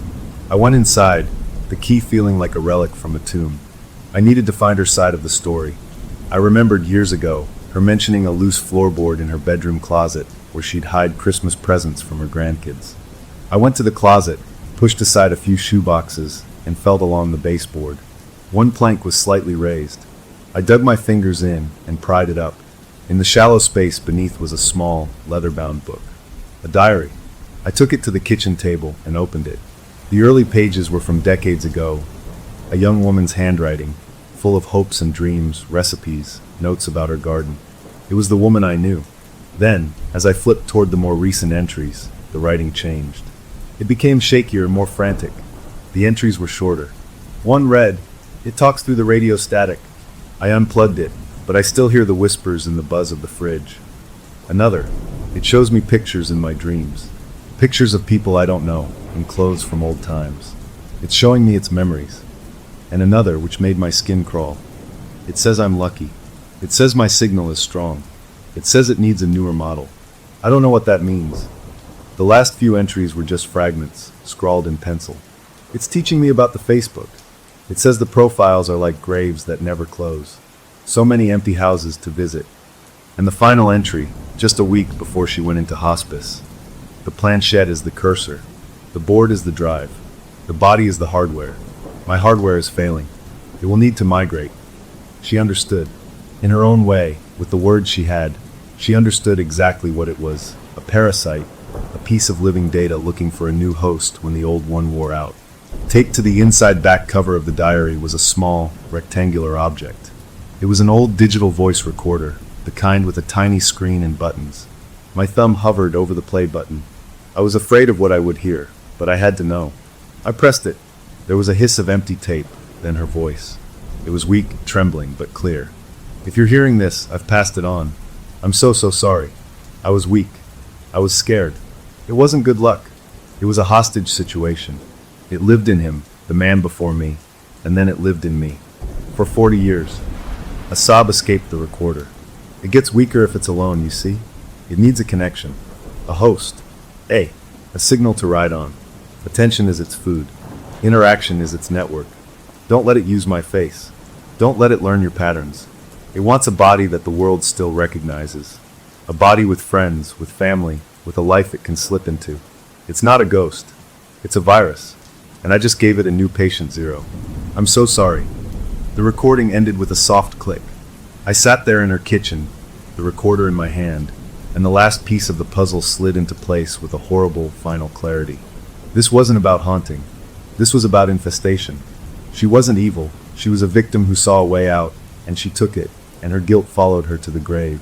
The entity was a conscious sickness, a self-aware piece of malware for the human soul, jumping from body to body via the board as a transfer device. It used technology because that was the language it understood: networks, profiles, hardware. And its weakness, she said, was being alone. It needed a connection. It fed on attention. That's why it used social media, why it sent messages, why it needed me to engage. Isolation killed it. My mind raced back through everything. The friend requests were it trying to establish a connection. The messages were it feeding. The sleepwalking seance was it trying to force a direct, high-bandwidth transfer. My digital hall of mirrors had worked because I flooded it with junk connections, confusing its feed. The answer wasn't to fight it head-on. The answer was to quarantine it. To cut off every single connection, to isolate it completely, and then to destroy the vessel it used to jump, the board. But I couldn't destroy the board. Fire didn't touch it. I needed to disconnect it during a connection attempt, to fry its circuits while it was trying to transfer. It was a dangerous plan. It meant inviting it in one last time. But I wasn't going to run anymore. I had the knowledge now. I gathered the diary, the printouts, and the voice recorder. I took the board from my bedroom floor. I didn't feel fear looking at it now. I felt a cold, focused hatred. I knew what I had to do. I needed a place with no connections. No Wi-Fi, no people, nothing. And I remembered a place from my teenage years, an abandoned radio transmission tower way out in the hills, a relic from the Cold War. It was miles from anything, a giant steel skeleton in the middle of nowhere. It was perfect, a place of old, dead signals. I packed a bag with the board, the planchette, the diary, a flashlight, and a heavy wrench from my garage. Not for the entity, but to maybe break the board if I got a chance. I drove for 2 hours as the sun began to set, leaving the city lights far behind. The road turned to gravel, then to a dirt track. I parked at a rusted gate and walked the last half-mile through scrubby trees as twilight deepened into night. Finally, I saw it. The radio tower was a black spike against the purple sky, a giant erector set looming over the clearing. My headlights, as I pulled into the flat area at its base, swept across the ground, and they illuminated a figure. It was standing at the base of the tower, facing away from me, wearing the long dark coat from the cemetery footage. It was already here. It had known where I was going. It turned around slowly. The headlights hit its face, and I sucked in a sharp breath. It wasn't wearing my face anymore. It wasn't wearing hers either. Its face was a shifting, staticky blur, like a broken TV screen. On that blur, images flickered and melted, a glimpse of my own features, then the old man's gaunt cheeks from the newspaper photo, then my neighbor's kind eyes, all twisting and corrupting like a damaged video file. It had shed the masks. This was the raw thing, the corrupted data itself, the virus manifest. It pointed a single, shimmering finger not at me, but at the board I was holding in my hands. My body locked up. My feet began to move, carrying me forward against my will. I was walking toward it, toward the base of the tower. I tried to stop, to turn, but I was a passenger again. It was forcing the final connection. I knelt in the dirt, placing the board on the ground in front of me. My hand placed the glass planchette in the center. I sat down cross-legged. The entity sat across from me, its form crackling with a faint, sickly energy.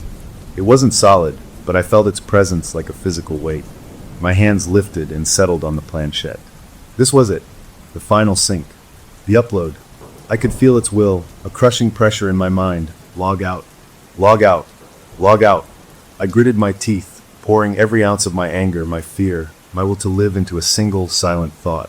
Asterisk server offline. Asterisk my hand trembled. The planchette began to move, dragged by its immense power, sliding toward yes.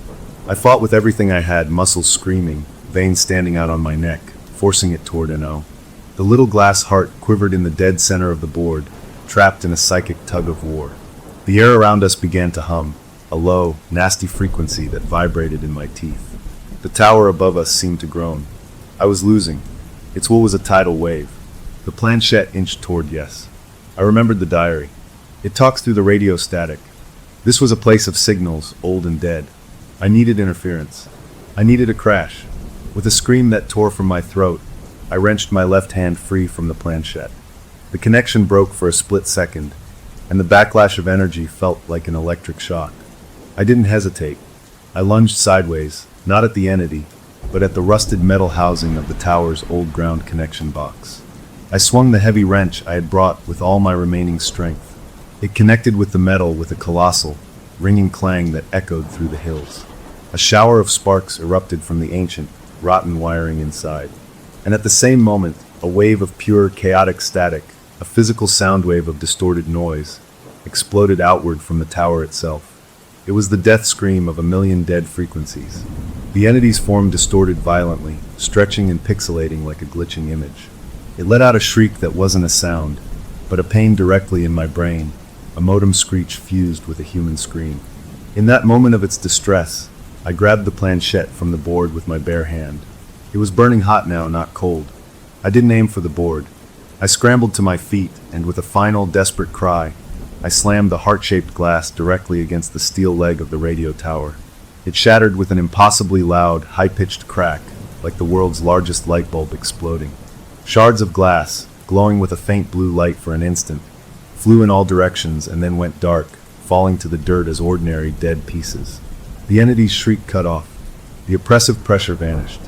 The shifting, staticky form across from me seemed to implode, collapsing inward with a sound like 1,000 windows breaking at once. And then it was gone. Not faded. Gone. In its place, a small pile of that now familiar gray, powdery dust settled on the ground. The air felt clear for the first time in months. The horrible humming was gone. I was alone, panting, my hand bleeding from a cut from the glass. I looked down at the board. The wood was just wood now. The gold paint looked cheap, flaking. It was inert, a worthless piece of craftwork. I had done it. I had broken the circuit. I had quarantined and destroyed the parasite. I used the wrench to smash the board into kindling, then gathered the splinters and the dust and the glass shards into a pile. I doused it with the spare gasoline I kept in my car for emergencies and lit it. This time it burned. It burned hot and fast and normal, turning to black ash that blew away on the night wind. I stood there for a long time, watching the embers die, feeling a profound and empty calm. It was over. I drove home. The weight of the world lifted from my shoulders. The next week was a slow return to normal. I painstakingly reclaimed my online accounts with help from customer service, explaining I'd been hacked. I told my friends I'd had a weird stalker and to ignore any strange messages. Life crept back toward ordinary. I even slept through the night. A week after the tower, I was cleaning out my car. I found a final, forgotten shard of the glass planchette under the passenger seat, a tiny, dagger-like piece. I picked it up, walked to the dumpster behind my apartment building, and threw it in. It was the last piece. As it clattered into the darkness, my new phone, the replacement I'd bought after smashing the other one, buzzed in my pocket. It was a notification from a cloud backup service I didn't remember installing. The message read, "Corrupted file recovery successful. Previous session backup found. User__imprint. Dat. Install to resume." Below were two buttons, Install Now and Schedule Installation. My blood froze. The Schedule Installation button was already highlighted. A timer was ticking down next to it. The scheduled time was for tonight, at 3:07 a.m. It had made a backup, a copy of me from our last connection at the tower. It wasn't in the board. It was in the cloud, and it was trying to reinstall. I stood there, staring at the screen, the sounds of the normal world around me. A dog barking, a car driving by, feeling suddenly very far away. The fight wasn't over. It had just moved to a new server. The notification on my phone felt like a death sentence written in friendly tech language. User__imprint. Dat. It had backed me up. During that final, horrible connection at the radio tower, while we were fighting for control, it hadn't just been trying to download itself into me. It had been making a copy of me, a digital soul scan, and now, like a stubborn computer virus hiding in a system restore point, it was trying to reinstall that copy. Tonight, at 3:07 a.m., the witching hour it loved so much, the cold victory I'd felt since destroying the board evaporated, replaced by a deeper, more hopeless terror. This thing didn't live in wood and glass. It lived in information, and I had just become part of its data. I couldn't smash this with a wrench. I stood by the dumpster, my fingers trembling over the phone screen. I tapped cancel. A new pop-up appeared. Cancellation requires administrator privileges. Please authenticate. It wanted a password I didn't have. It wanted me to authenticate the thing trying to steal my life. I forced myself to think, to breathe. The library, the diary, the old news article. They had given me the knowledge to beat it before. I needed that same clarity now. It was a program, a process. It was trying to run a file. How do you stop a program you can't delete? You cut off its resources. You confuse its instructions. You crash the system it's trying to run on. Me. I was the system. I ran back to my apartment, my mind racing. I had hours until 3:07 a.m. I couldn't just wait. I needed to prepare the battlefield. First, I went completely offline. I turned off my phone's Wi-Fi and cellular data. I unplugged my router, shutting down my home internet. I even unplugged my smart TV, anything that could connect. I was building a Faraday cage of solitude around myself, but I knew it wasn't enough. The backup was already on my phone, in some hidden directory. The installation was scheduled locally. I needed to corrupt the installation process itself. I remembered how my flood of fake social media profiles had given it data stream conflict. I needed to create a conflict so big the installation would fail. But how do you conflict with your own soul? An idea, crazy and desperate, began to form. If it had a file of me, a snapshot of my consciousness from that moment of terror and fight at the tower, then that file had a specific emotional signature. Fear, anger, defiance. What if I could change my own signal? What if I could become something the file couldn't match, couldn't overwrite? I couldn't just be calm. It would overwrite calm. I had to be something else entirely. I had to be incomprehensible. I spent the next few hours in a strange, focused frenzy. I didn't try to relax. I did the opposite. I turned on every light in the apartment. I blasted music, not my music, but chaotic, screaming electronic noise from a random radio station.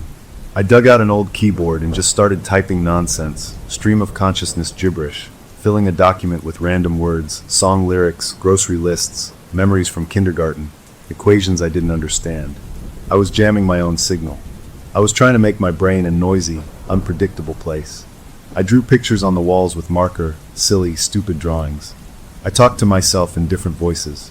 I did jumping jacks until I was dizzy. I was trying to be everything and nothing all at once, to have no clear pattern for the backup to latch onto. As the night wore on, a strange giddiness took over, a kind of hysterical courage. I was either going to save myself or go completely insane, and I was okay with either option as long as I didn't get replaced. 3 a.m. came. I sat in the middle of my living room floor, surrounded by my self-made chaos of light and sound and scribbled walls. I held the phone in my hand. Wi-Fi was off. Cellular was off. It was just a brick in my hand. But at exactly 3:07, the screen lit up. The notification was back. Installation in progress. Do not power off. A progress bar appeared. 1%. It was happening. It didn't need the internet. The file was within. I closed my eyes, trying to lean into the madness I'd created. I didn't think of fear. I thought of the taste of my favorite childhood candy. I thought of the feeling of cold lake water. I thought of the algebraic formula for a parabola, a thing I hadn't considered since high school. I hummed a commercial jingle from 20 years ago. I focused on the physical sensation of the carpet under my legs, the smell of the marker ink, the discordant scream of the music. I tried to be a fragmented, messy, glorious mess of a human being. The progress bar hit 50%. A wave of dizziness hit me. A pressure started behind my eyes, the feeling of something trying to press in, to overwrite. My own memories flickered, the tower, the static, the shattering glass. But I shoved them aside, forcing myself to remember the first time I rode a bike, the lyrics to a folk song my grandmother sang, the chemical smell of a new textbook. I was a library, and I was throwing all the books into the air at once. 75%. The pressure became pain, a sharp spike in my temples. A foreign thought tried to form in my mind, log out. It was the file, the imprint, trying to run its prime directive. I didn't fight it with anger this time. I answered it with nonsense. I shouted out loud, "The purple elephant sings on Tuesdays. Pi is exactly 3. I started tap dancing on the spot, badly, clumsily. I was throwing sand in the gears of my own consciousness. 90%.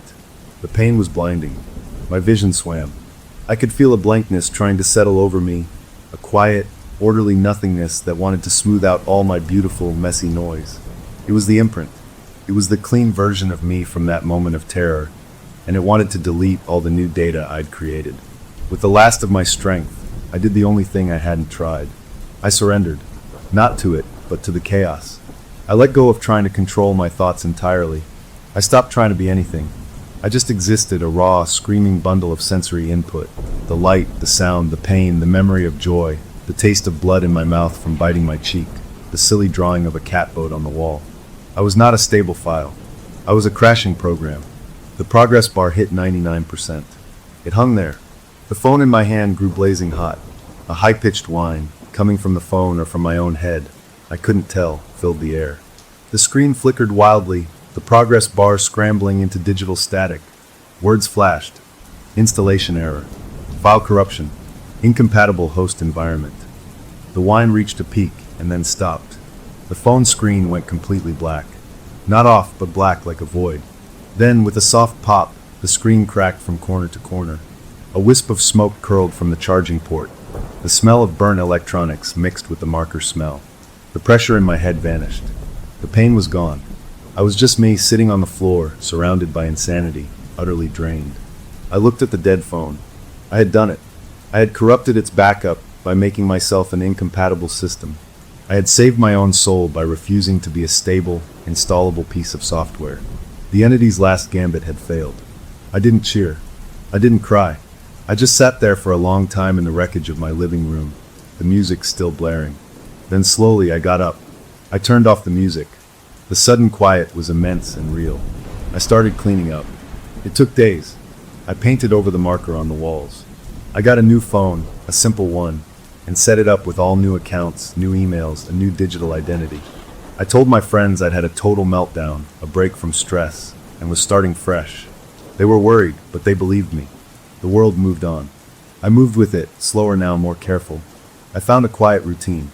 I got a cat from the shelter, a lazy orange tabby that demanded nothing but food and a warm lap. I started reading real books, paper books, with no notifications. I planted a small herb garden on my balcony. Life became simple, quiet, and blessedly, wonderfully boring. I never saw another ghostly notification. No friend requests from the dead. No dust appeared. No sleepwalking. The memory of it all began to feel like a bad dream, a fever I'd finally broken. Months later, on a perfectly ordinary Saturday, I was cleaning out a junk drawer. My hand brushed against something small and smooth in the back.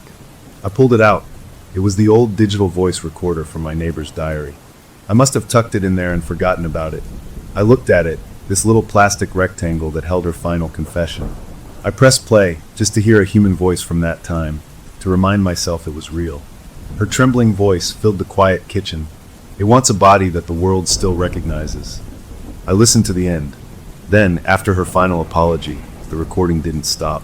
There was a hiss, a blank space I hadn't noticed before, and then a new voice. It was my voice. It was from the seance in her bedroom, recorded somehow by this little machine that had been in my pocket.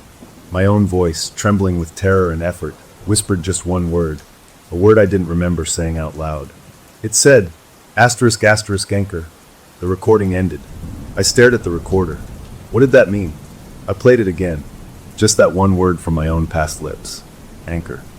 A cold trickle, not of fear, but of profound understanding, went down my spine. In all my research, in all the lore, an anchor is what ties a spirit to a place, an object. A focus point. The board was an anchor. The planchette was an anchor. But I had destroyed those. What if during that final connection, when it was trying to copy me, and I was trying to fight it, what if we had anchored something else?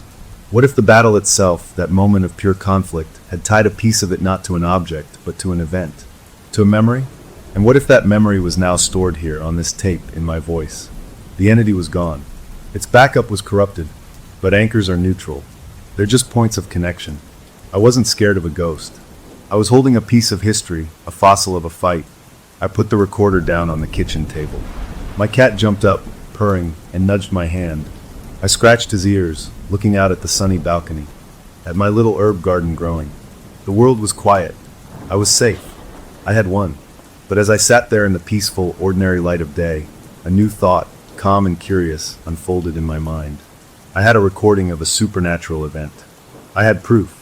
And somewhere out there, in the vast, quiet universe, there might be others like me. Others who had fought and survived. Others who might understand. The thought wasn't frightening.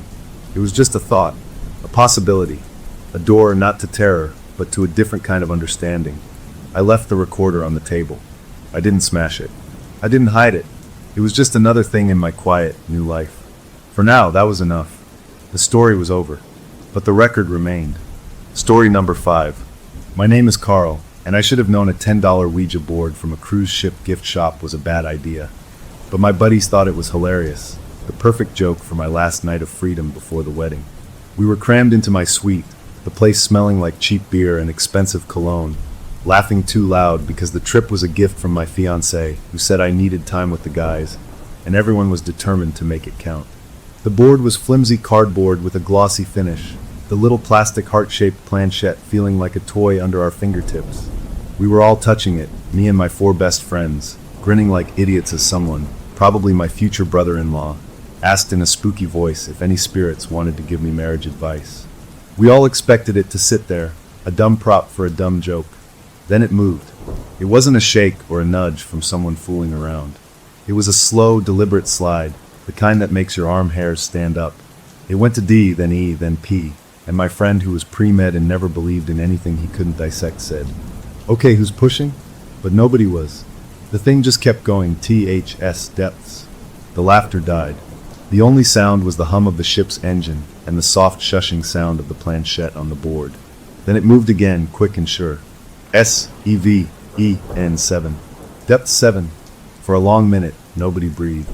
Then my buddy who'd brought the board, the joker of the group, let out a nervous laugh and said, "Probably means we're 7 decks above the waterline, geniuses." He snatched the planchette off the board, folded the thing up, and tossed it into the closet like it was on fire. Enough of that crap. Music time. He cranked the stereo up, and just like that, the mood flipped back. We drank more, the conversation got loud again, and the weird moment got buried under a pile of jokes and another round of drinks. I pushed it out of my mind, or tried to. But later, when everyone had stumbled off to their own cabins and I was alone, I couldn't shake the feeling. The words Depth 7 played in my head on a loop. I finally fell into a restless sleep, the kind where you're not sure if you're dreaming or just thinking too hard. I woke up with a gasp, my heart trying to punch its way out of my chest. I wasn't in my bed. I was standing on the cold tile of my private balcony, still in my pajamas, 10 floors above the dark, churning ocean. My fingers were locked in a death grip on the railing, my knuckles aching and white. My lips were cracked and sore, and my throat felt raw and scraped, like I'd been talking or maybe even shouting for hours. A cold sweat broke out all over my body, and the salt air that usually smelled clean and fresh suddenly felt like a damp, heavy blanket. I had zero memory of getting out of bed, of opening the heavy balcony door. The last thing I remembered was closing my eyes, telling myself the Ouija thing was nothing. I stumbled back inside, my legs weak, and locked the sliding door, checking the latch 3 times. I spent the rest of the night with every light on, sitting in a chair facing the door, jumping at every creak of the ship. I told myself it was sleepwalking. It had to be. Stress, strange bed, too much to drink. My brain was just acting out. That was the logical, sane explanation, and I clung to it like a life preserver. When morning came and the sun turned the ocean a friendly blue, the terror of the night felt silly, like a bad dream. I met the guys for breakfast at the buffet, piling my plate with bacon just to feel normal. My best man, a solid, sensible guy who'd been my roommate in college, could tell something was off. "You look like you wrestled a ghost and lost," he said, shoveling eggs into his mouth. I forced a laugh and told him about waking up on the balcony. He listened, his chewing slowing down. "Whoa, dude, that's intense. But yeah, sleepwalking. My cousin did that in college. Woke up making a sandwich in the common kitchen in his underwear. Stress. You've got a lot going on." His logic was comforting. He suggested maybe I should see the ship's doctor, just to be safe, get something to help me sleep. I nodded, agreeing, but then he lowered his voice, leaning in. "But the board thing last night was weird, right? I mean, you felt that? It wasn't just me." I admitted I'd felt it, the unnatural movement. He looked out the window at the endless water, his face serious for a second. "Let's just not mention that part to anyone, okay? We sound nuts." We made a pact to forget it, to enjoy the cruise. We had a snorkeling excursion planned for the next day at our first port of call, a beautiful island with crystal clear water. Fun and sun, that was the medicine I needed. But that night, the fear came back as soon as I turned off the lights. I was scared to fall asleep, terrified of where I might wake up. My friend, the best man, had a better idea than pills. "We'll film you," he said, practical as ever. He set up his phone on the desk in my cabin, propping it against a water bottle to point at my bed. "We get proof you're sleepwalking. You take it to the doctor. They give you the good stuff. No big deal." It seemed like a smart plan. I went to bed with the little red recording light glowing in the dark, a weird digital eye watching me. I finally fell asleep, exhausted. The next morning, I woke up in my bed. Relief flooded through me. Normal. I was in my bed. I sat up, feeling better than I had in days. My friend knocked on the door and came in, looking for his phone. "See? Nothing to worry about," I said, smiling for the first time since the trip started. He picked up his phone, stopping the recording. "Want to check it just for laughs? Maybe you sleep talk. I bet you mumble about your fiancé." He was grinning, hitting play. We sat on the edge of the bed, watching the small screen. The first hour was boring, just me tossing and turning. Then at around 3 a.m., I sat up. On the screen, my movements were smooth, too smooth. I didn't look groggy or confused. I got out of bed with a purpose, like I was late for an appointment. I walked past the phone, my eyes open but blank, fixed on nothing. I didn't go to the balcony door. I walked to the corner of the room and just stood there, facing the wall. My lips started moving. My friend turned up the volume. At first, it was just a whisper, too fuzzy to understand. Then the sound cleared, and my own voice, flat and totally unlike my normal tone, came through the phone's speaker. I was saying a name, Michael Riggs. A chill, colder than the air-conditioned room, settled over me. The voice kept going. July 12th. Snorkeling accident. Coral cut. The date hit me like a punch. That was today. Right now, we were docked at the island where that very activity was happening. On the screen, I stood there for another 10 minutes, whispering the same phrase over and over like a broken record, before turning and getting back into bed. The video ended. We sat in the quiet cabin, the only sound the gentle vibration of the ship. My friend's face was pale. "What the hell was that?" he finally whispered. I had no answer. The specificity was the worst part. A full name, a cause of death, today's date. "It's a coincidence," I said, my own voice shaky. "It has to be. I must have heard the name somewhere, on a passenger list or something, and my brain just cooked it up." But we hadn't seen any passenger list. My friend, ever practical, wasn't having it. "Dude, you said another one after that." "I heard it when I was checking the timestamp last night." "You kept whispering." He scrolled through the video file, finding a later point. He pressed play. My empty face filled the screen again, and the whisper came, slow and clear. "The Alvarez family. July 14th. Rogue wave. Small boat." July 14th was 2 days away, at our next port. A family. A whole family. I felt sick. This wasn't sleepwalking. This was something else, something dark and impossible that had slithered out of that stupid board game and into my head. My friend looked at me, all traces of his earlier humor gone, replaced by a real deep fear. "You need to tell someone. The ship's people. The captain. Something." I argued, saying they'd think I was crazy, but he was right. I couldn't sit on this.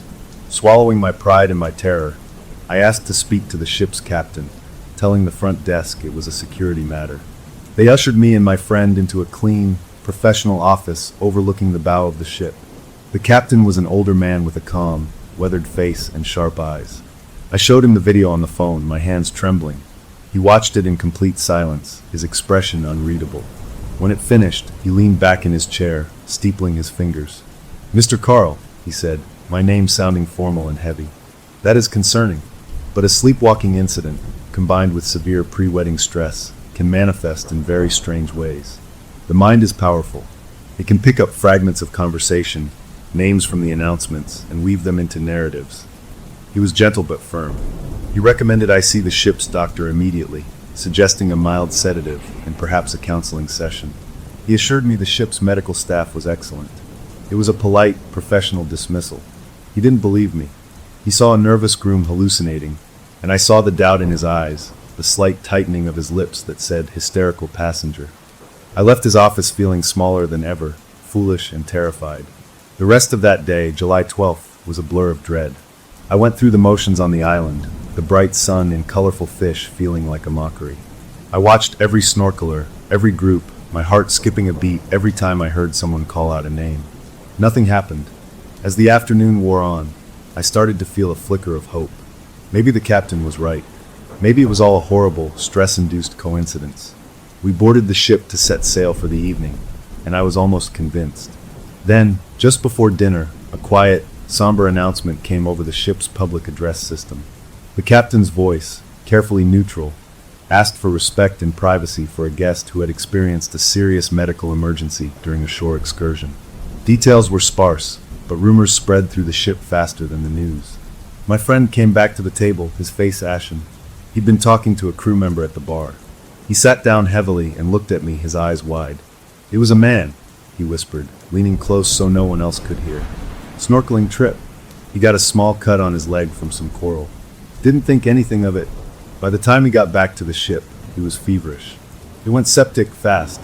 They couldn't save him. They're saying it was a freak, 1 in a million infection." He swallowed hard. His name was Michael Riggs. The world seemed to tilt. The noise of the dining room faded into a dull roar. He was real. He was dead. Exactly as the flat, whispering voice from my sleep had said. The confirmation wasn't a relief. It was a prison door slamming shut. This was real.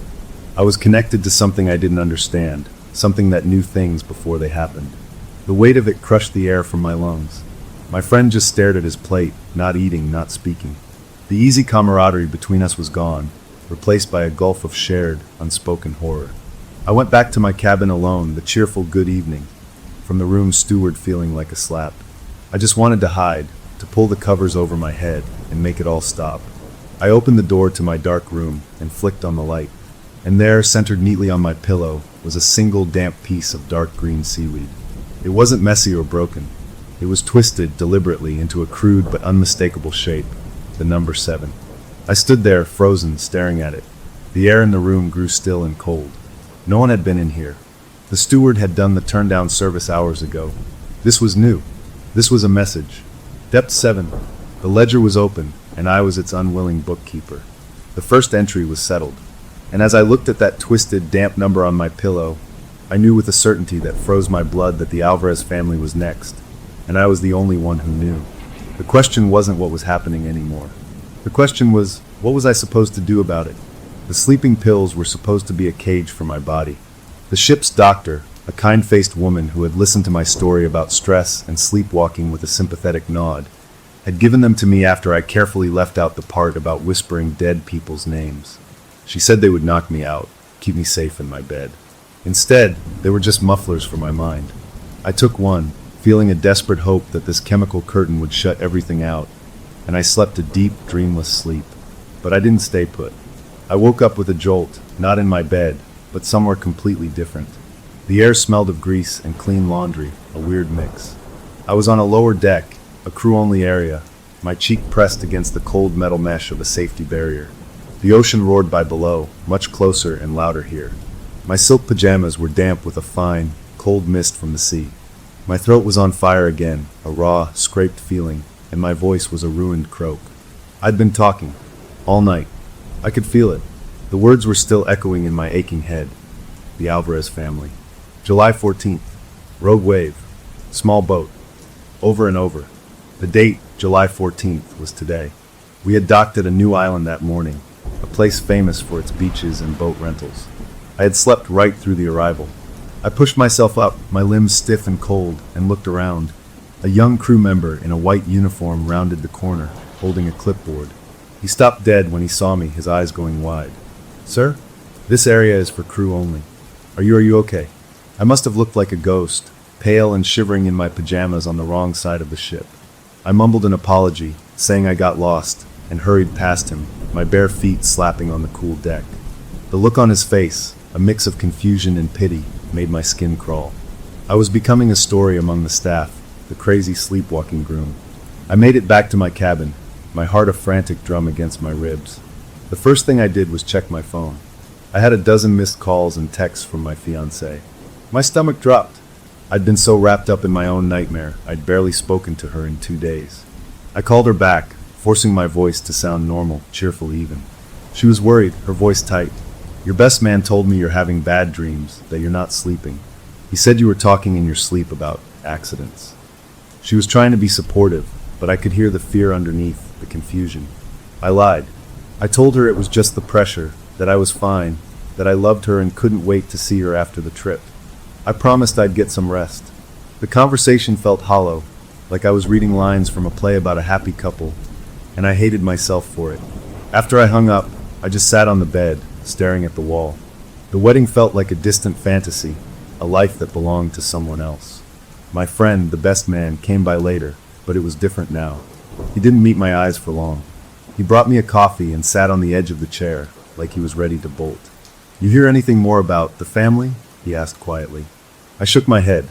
We decided, without really saying it out loud, that we had to know. We couldn't just hide in the cabin. So we went ashore, blending in with the crowds of happy tourists. We didn't go snorkeling or sightseeing. We just walked along the marina, watching the small boats come and go. Every family getting into a rental boat made my breath catch. Was that them? The Alvarez family? I saw a group of 4, a mom, a dad, a teenage boy and girl, laughing as they climbed onto a little blue motorboat. My chest got tight. I wanted to run over, to scream at them not to go, but what would I say? That a voice in my sleep told me they would die. They'd think I was a madman. So I just watched, helpless, as their boat puttered out of the marina and into the open water, growing smaller and smaller until it was just a speck on the glittering sea. We went back to the ship in the late afternoon, the sun starting to dip toward the horizon. I felt sick with guilt. My friend tried to talk about normal things, about the wedding plans, but his words just buzzed around me like flies. We went to the main lounge, where a lot of passengers were gathered, watching a large television tuned to a local news station. The broadcast was in Spanish, but the pictures told the story. A shaky camera showed choppy water, fragments of white fiberglass bobbing in the waves. A red and blue boat hull cracked in half. The banner at the bottom of the screen had an English word I understood, tragedia. Then a photo flashed up, a happy family portrait. It was them, the family from the marina. The newscaster said the name, and even though I didn't know the language, I heard it clearly. Familia Alvarez. My friend gripped my arm, his fingers digging in.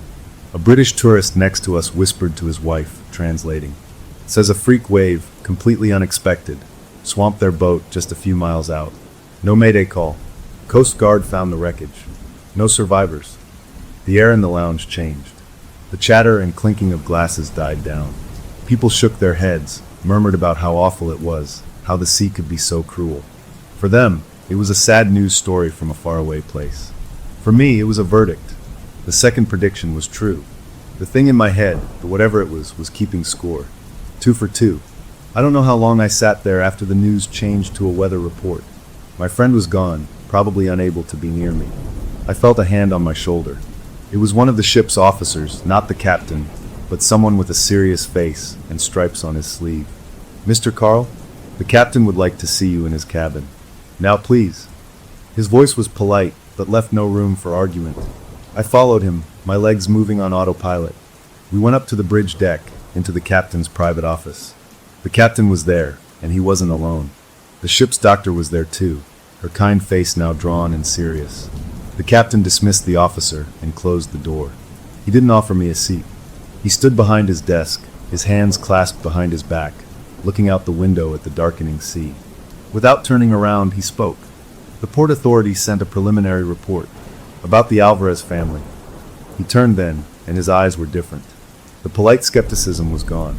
In its place was a grim, focused intensity, the look of a man facing a problem he can't chart on a map. You came to me yesterday with a story, a video. You mentioned that name, that date, that cause. He walked around the desk and leaned against it, closer to me.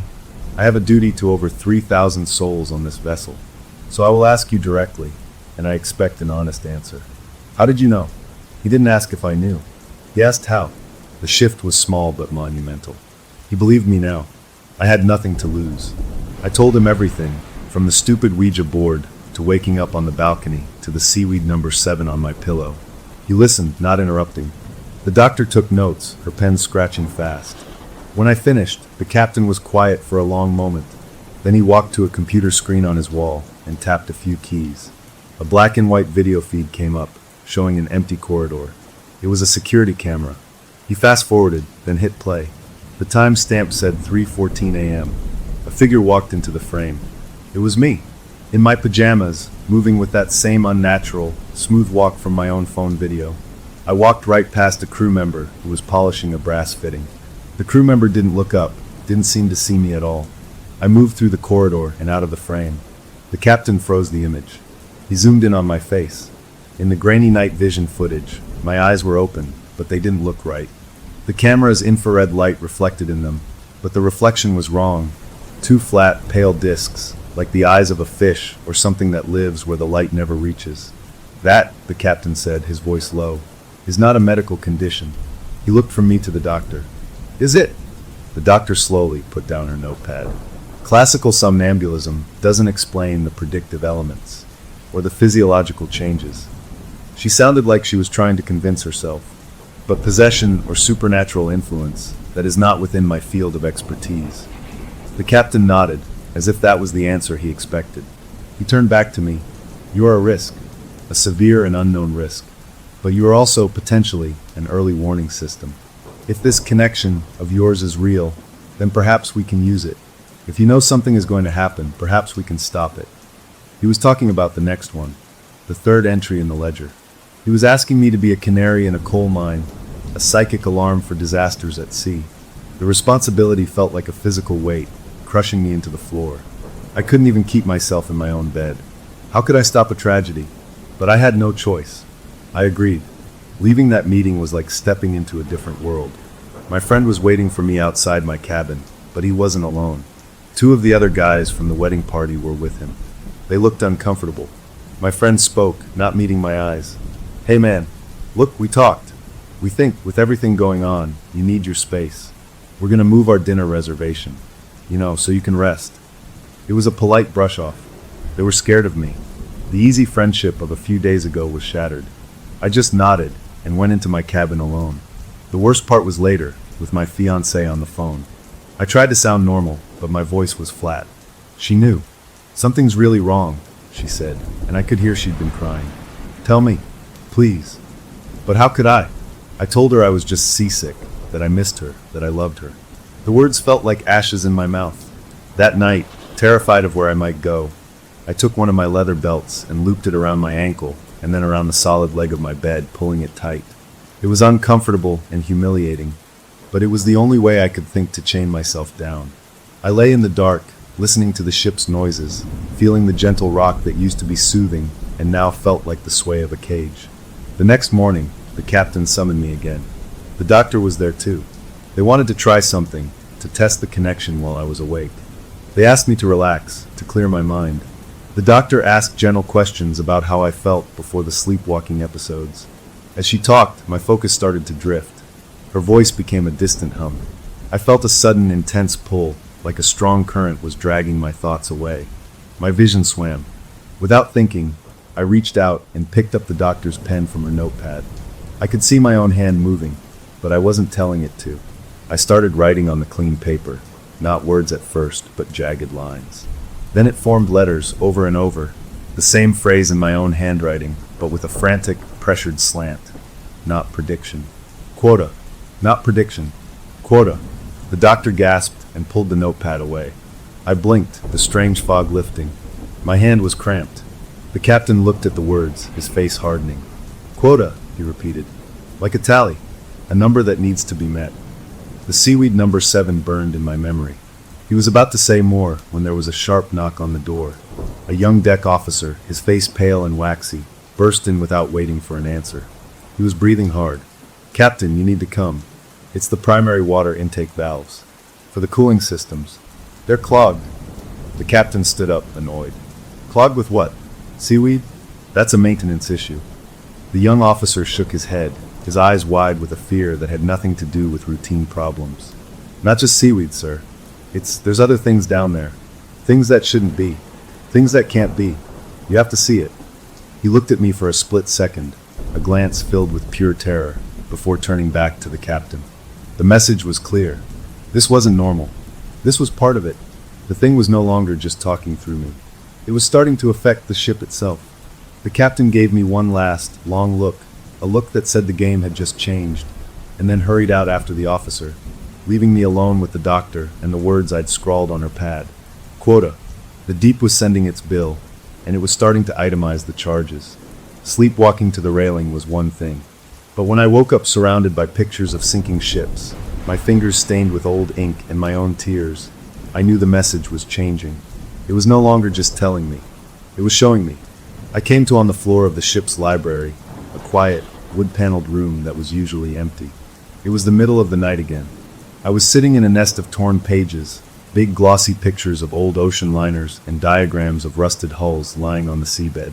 I'd pulled a dozen heavy books from the shelves. My hands ached. I looked down and saw I had arranged the torn pages around me in a rough, sprawling outline.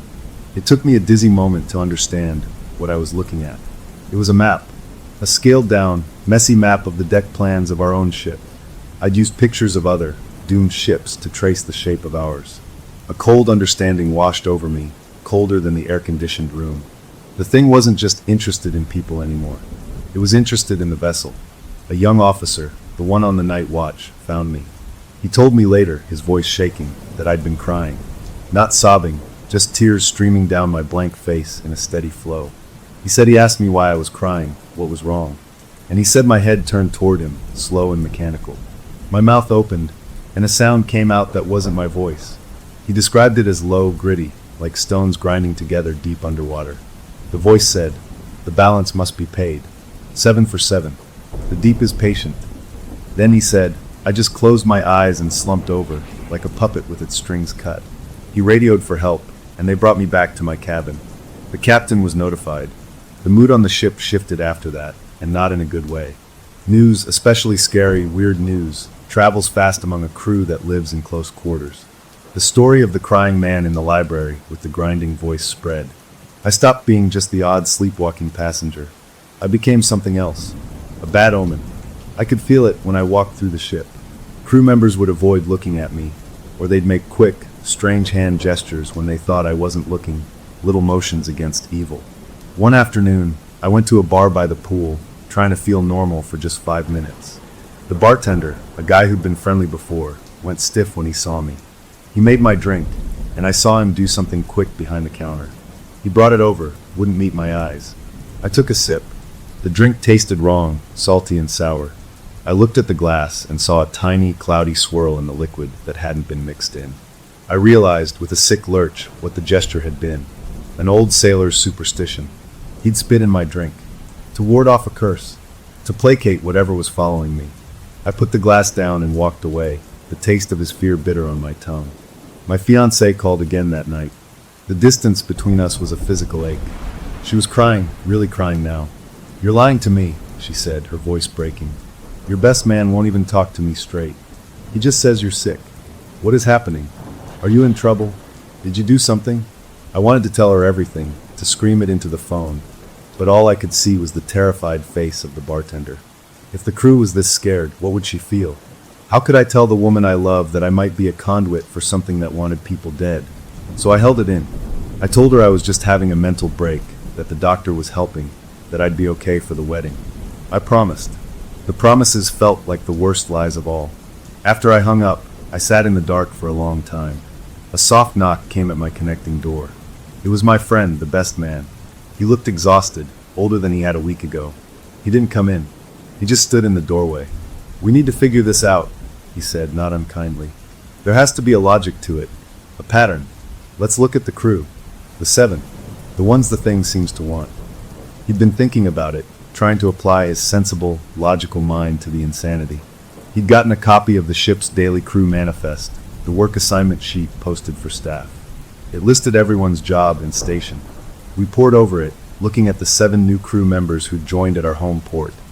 The kitchen worker with the scalded arm, the junior steward, the others. My friend pointed a finger at the paper. "Look, here, and here." His voice was a mix of triumph and horror. They all signed their contracts on the same day. They all came from the same hiring agency in the same city. They were all hired as a batch, to replace people who left last minute. It was a link, a tangible, human resources link between the targets. They weren't random strangers. They were a set, brought on board together. It made the quota feel even more deliberate, like someone had ordered a specific package of lives. The captain called a private meeting in a small conference room near the bridge. Me. He didn't have the doctor this time. He looked tired, the weight of command pressing down on him in a new way. "The crew is nervous," he said, getting straight to the point. "Some of them are talking about appeasement, old rituals, throwing offerings overboard. It's a dangerous mindset. It leads to panic, to mistakes." He leaned forward, his elbows on the table. "I cannot have a mutiny of fear on my ship. I also cannot ignore what is happening. You are the common factor. This connection is real, so we must use it, pragmatically." He laid out his new plan. It was cold and simple. Instead of waiting for me to sleepwalk and whisper names, they would lock me in a secure, padded storage room at night. A room with no balcony, no sharp edges, only a mattress on the floor and a camera. They would give me a notebook and a pen. The idea was to see if the connection would work while I was conscious, or if it would force me to write instead of speak. He wanted me to become a deliberate tool, to get information we could actually use to protect people. "If you can give me a name, a location, a time, maybe we can be there. Maybe we can stop it," he said. His eyes were hard. "It's the only play we have left." I agreed. What else could I do? That night, 2 senior officers escorted me to a small room deep in the crew areas. It was used for storing spare linens, but they'd cleared a space. The walls were soft padded vinyl.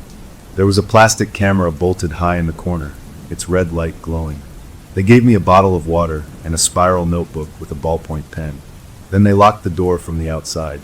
I heard the bolt slide home with a final metallic sound. I was alone. I sat on the mattress, waiting. For hours, nothing happened. I tried to stay awake, but the exhaustion was a tidal pull. I must have dozed off. I didn't dream. I just switched off.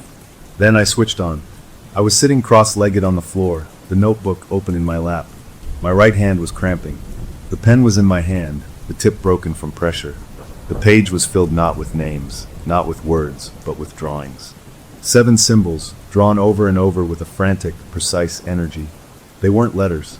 They looked like anchors, but twisted wrong, as if they'd been mangled in deep water or drawn by someone who'd only heard an anchor described.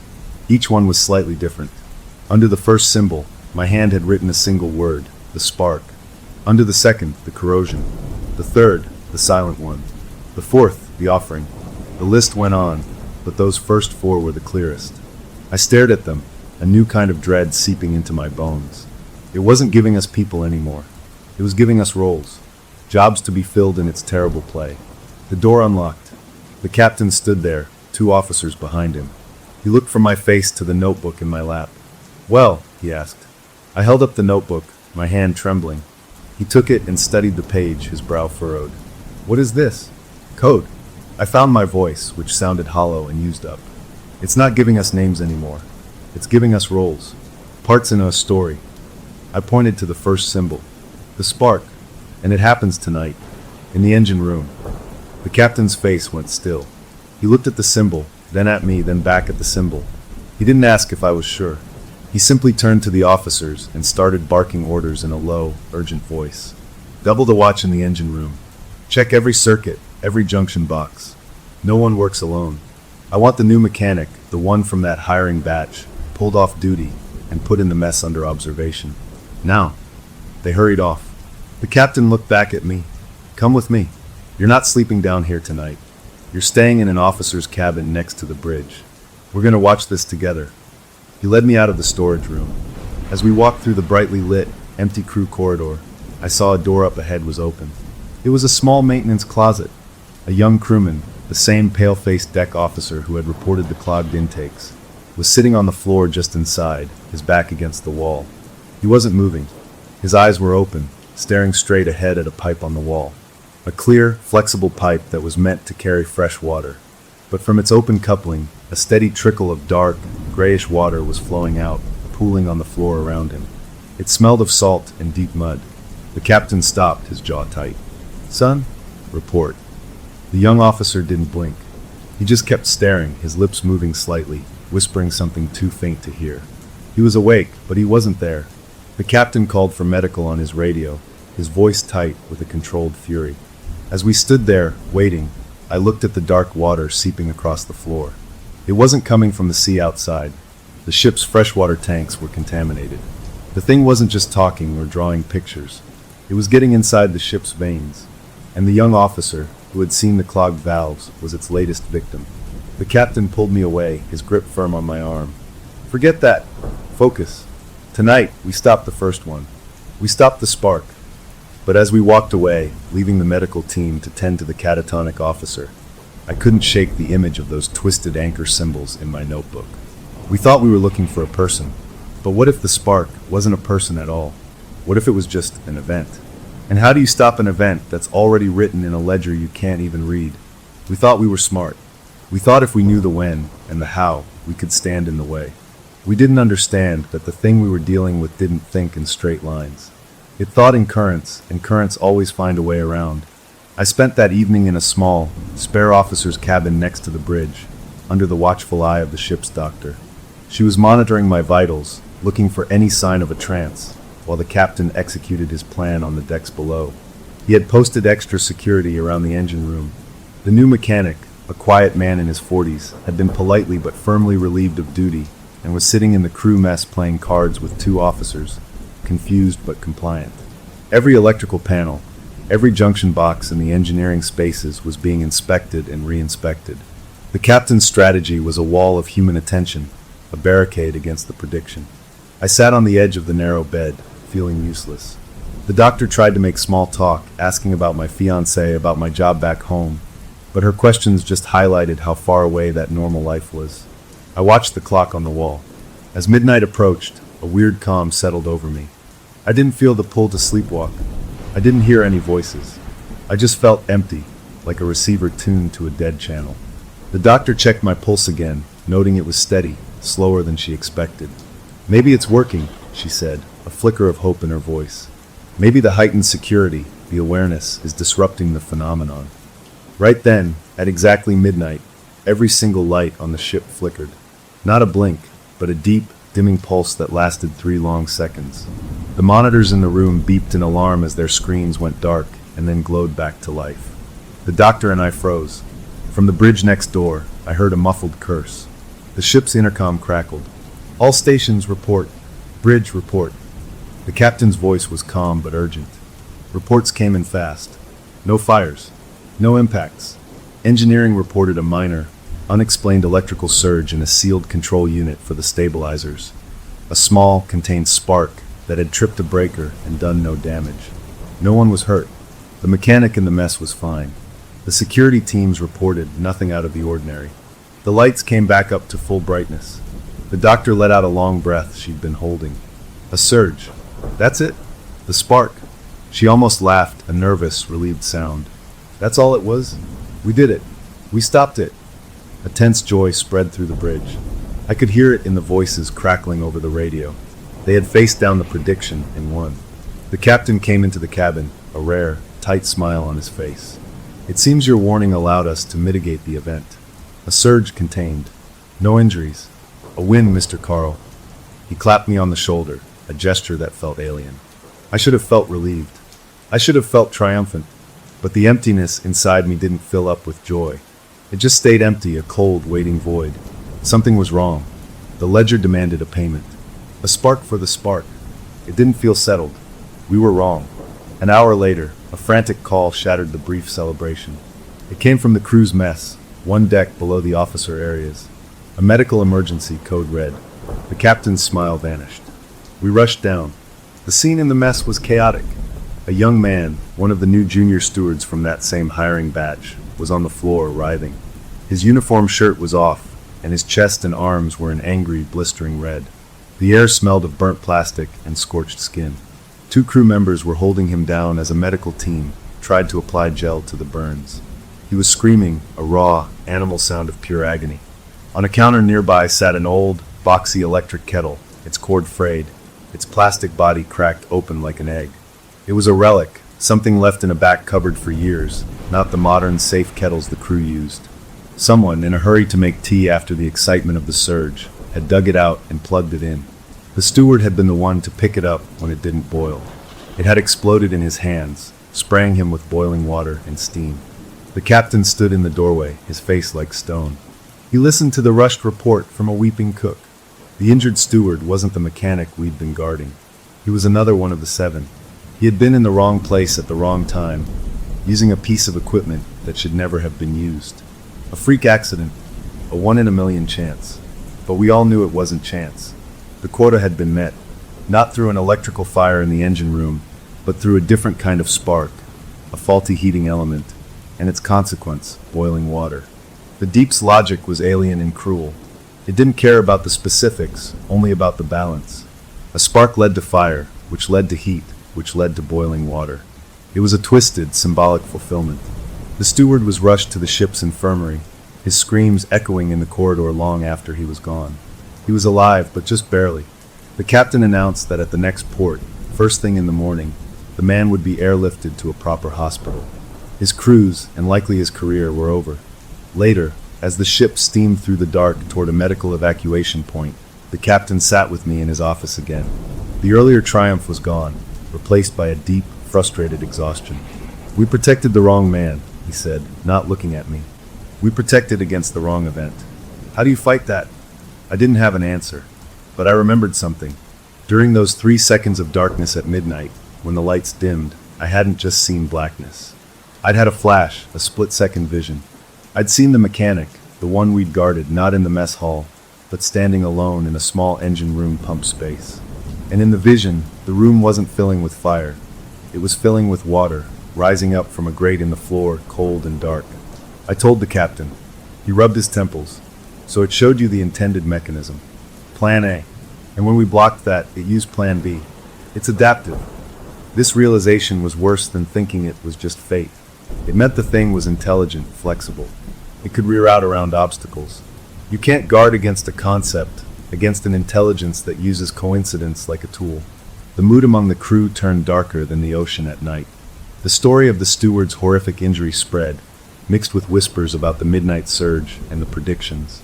The crew's fear curdled into something more dangerous, a desperate, superstitious anger. They didn't see me as a victim anymore. To some of them, I was the focal point, the reason the deep was angry. If they could appease me, they could appease it. I saw it in their eyes when I was escorted through the ship. Not just avoidance now, but a strange, calculating look. The next evening, as I returned to my new cabin from a tense meeting with the doctor, I found something waiting for me. It was on the floor just outside my door. A dead fish, a small silvery one from the kitchens, its eyes poked out and replaced with two shiny white beads that stared up blindly. It was wrapped in a greasy blue cleaning rag, tied with a piece of twine. It wasn't left as a joke or a threat. It was left as an offering, a primitive plea. They were trying to feed the hunger they thought I controlled. I stared at it, my stomach turning. This was what it was coming to. I was becoming a monster in their eyes, a thing to be bribed with dead fish and beads. I didn't touch it. I stepped over it and went inside, locking the door. But all night I thought about it. The fear in the ship was a toxin, and it was spreading. The captain's authority was a thin layer of paint over a rusting hull. We were running out of time, out of ideas, and out of sanity. The next morning, we reached a small, out-of-the-way port. The air ambulance was a noisy, terrifying dragonfly that landed on the helipad at the stern. We all watched from a distance as the burned steward, swathed in bandages, was loaded onto the stretcher.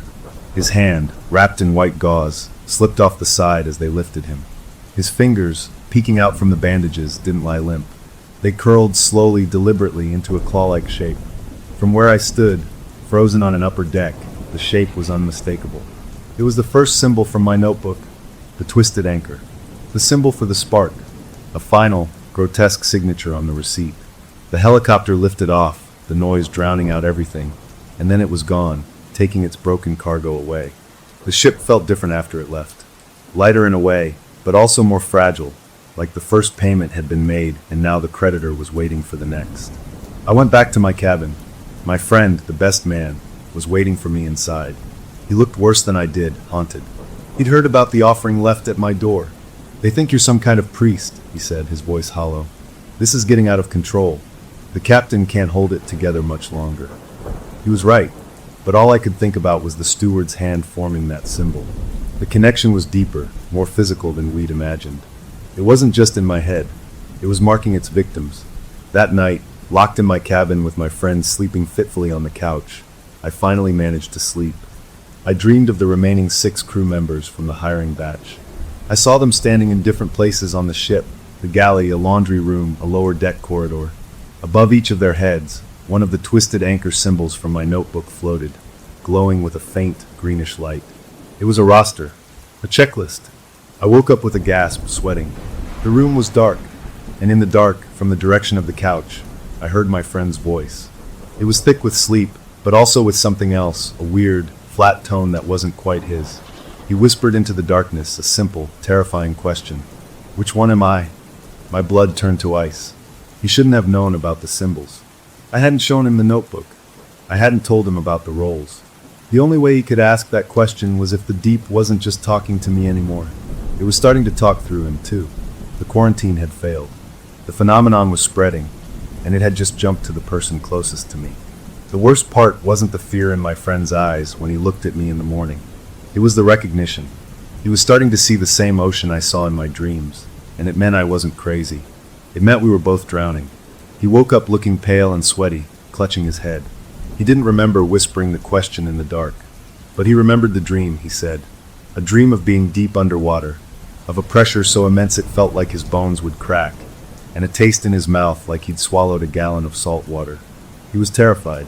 "It's in my head now, isn't it?" he asked, his voice shaky. I didn't have to answer. We both knew. He'd peeked at my notebook after the captain showed it to me, he confessed. He'd seen the twisted anchor symbols. And the moment he saw them, they got stuck, he said. Like a song you can't stop hearing, but worse. They were etched on the inside of his skull. I told the captain and the doctor. Their reaction was a new level of grim. This changed everything. It wasn't a haunting, it was a contagion. The doctor theorized about shared psychotic disorder, or mass hysteria, but her words sounded hollow even to her. The captain just ordered my friend to be placed under observation in the cabin next to mine. We weren't partners in this anymore. We were fellow inmates, Patient Zero and Patient One. The ship sailed on, a floating prison of bright colors and forced cheerfulness. The passengers, oblivious for the most part, enjoyed their pools and their buffets. But underneath, the crew was a tinderbox. The offering of the dead fish hadn't been an isolated incident. A group of them, led by an older deckhand with a face like worn leather and eyes full of old superstitions, had started talking. They believed the old stories, the ones about paying a tithe to the sea to calm a storm. They thought the quota was a real thing, a debt that needed settling, and they were getting desperate to settle it on their own terms. I saw them watching me, huddled in corners, their conversations stopping when I passed. The captain saw it too. His control was slipping, and he knew it. Meanwhile, the thing inside me, the connection, was moving to the next item on its list. The second symbol in my notebook, the corrosion. My sleepwalking took me to a new place that night, the ship's luxurious spa. I woke up standing in the dim, perfumed quiet of the treatment rooms, my hands flat against the pipes behind the saltwater therapy pool. The metal was cold and damp under my palms. I wasn't crying this time. I was just standing there, feeling the faint vibration of water moving through the pipes, a blank receiver waiting for a signal. The spa manager found me at dawn and called security. Nothing was broken, nothing was out of place. But the meaning was clear. The corrosion was linked to water, to pipes, to something that should be clean turning bad. The next day, the news hit the crew mess. One of the new kitchen staff, a woman who worked in the scullery washing pots, had developed a sudden, horrific rash. It started on her hands and arms and spread up her neck within hours. The ship's nurse described it as looking like chemical burns, angry red welts that blistered and wept. They isolated her, treated her with every cream they had, but it was spreading fast. The doctor was baffled. He reviewed the logs of cleaning chemicals, checked the water quality. Everything was normal. The industrial strength cleaner that could cause such a reaction hadn't been signed out. Wasn't even in the storage locker she used. It was a medical mystery. But I knew. We all knew. The corrosion wasn't about rust on metal. It was about decay on skin. A freak, impossible reaction of bodily corrosion. Another box checked, another payment made in a currency of suffering. That evening, walking back from another futile meeting with the doctor, I found a second offering outside my door. This one was a small, rough clay bowl, the kind you might make as a kid. It was filled with clear water, but the water had a slick, iridescent sheen on top, like oil. Floating in it were 3 rusty nails. It was more sophisticated than the dead fish, more deliberate. It was a plea for protection, for the corrosion to pass them by. I stared at it, a cold anger mixing with my fear. These people were scared out of their minds, and they thought I was the cause. I was done being their monster. In a moment of reckless, desperate defiance, I didn't step over it. I bent down, picked up the clay bowl. It was cool and rough in my hands. I walked, not to my cabin, but down the corridor, past startled stewards, out onto the main promenade deck where passengers were strolling and watching the sunset. I didn't care about the stairs. I walked straight to the railing. I held the bowl out over the darkening water. I didn't know any ritual words, but words came anyway, spilling from my lips in a low whisper that wasn't quite my own. Words I didn't understand, but that felt sharp and ancient on my tongue. I tipped the bowl. The oily water and the rusty nails fell, vanishing into the ship's wake. For a moment, nothing happened. Then a strange thing occurred. The gentle, ever-present breeze seemed to pause. The chatter of the passengers nearby softened. A sense of calm, deep and unnatural, settled over that section of the deck for just a few seconds. It wasn't peace. It was the calm of something being satisfied. I turned around, the empty clay bowl in my hand, and I saw him. The old deckhand, the leader of the superstitious crewmen, was standing in a shadowed doorway that led to the crew areas. He wasn't smiling. He didn't look grateful. He simply looked at me, met my eyes for the first time, and gave a single, slow nod, as if a business deal had been completed. Then he melted back into the shadows. In that moment, I understood with a sickening clarity that I had just participated. I had performed an act of appeasement. I had become what they believed me to be. The line between victim and priest had blurred, and I was now standing on both sides of it. My friend's condition was getting worse. He wasn't sleeping well. He said the pressure in his head was constant now, a dull roar like being inside a seashell. He'd started doodling, absent-mindedly, on any piece of paper he could find. Not the anchor symbols, but other things. Lines, angles, cross-sections. I gathered a few scraps and showed them to the captain. His face went pale. They were crude but accurate diagrams of the ship's plumbing and ventilation systems. The Deep wasn't just using him to ask questions. It was using his mind, his subconscious knowledge of the world, to understand the ship's anatomy. It was learning how to make its next moves more efficient. The captain, seeing his authority unravel and the threat growing, made a decision. He called me and my friend into a secure storage room near the bridge, a place with no windows. He laid out charts, not of the ocean, but of the crew manifests and employment records. "We need to understand the source," he said, his voice rough. "This started with those 7 crew members. There has to be a link beyond the hiring agency, something that binds them to this." He gave us a task. While he tried to keep the ship from descending into open panic, we were to dig. We had limited access to the ship's administrative computer. Our job was to look for any other commonality, any detail in their records that stood out. It felt like busy work, a desperate attempt to do something, anything. But we did it. That night, after another tense dinner where my friend picked at his food and stared at the walls, we sat in the small data room.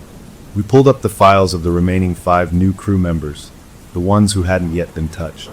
We looked at their birth dates, their hometowns, their previous jobs. Nothing matched. Then, almost as an afterthought, my friend clicked on a field we'd ignored before. Emergency contact. It was usually a spouse, a parent, a sibling. He opened the first file. The contact was listed as Oceanic Reliance Management. That was odd. A company name, not a person. He opened the second file. Same thing, Oceanic Reliance Management. A cold trickle started down my spine. He opened the third, the fourth, the fifth. Every single one of the remaining 5, and we checked the files of the injured steward and the scalded kitchen worker too. All listed the same emergency contact, Oceanic Reliance Management.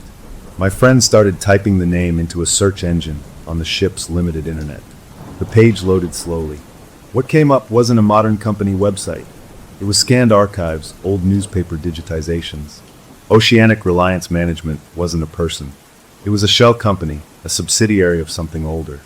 The headline of the yellowed article from 1921 was clear: Oceanic Reliance assets seized after 7th loss. We read, our hearts pounding. Oceanic Reliance was the holding company for a fleet of cargo steamers in the early 1900s. A fleet owned by a reclusive, notoriously cheap industrialist. And his fleet had a reputation. Over 7 years, 7 of his ships had been lost at sea under strange circumstances. Fires, sudden founderings, unexplained vanishances. Rumors said the owner cut every corner, used substandard materials, ignored safety reports. The sea, the article said poetically, had finally called in his debt. The company's motto, which we found in a scanned ledger book, was printed in stark, old-fashioned type: "The Deep pays its debts." It was their arrogant slogan, a boast about profit from risky routes. Sitting in that dimly lit data room, the hum of the ship's servers the only sound, my friend and I looked at each other. We weren't haunted by a ghost. We were haunted by a bankruptcy, a spiritual debt from a century ago.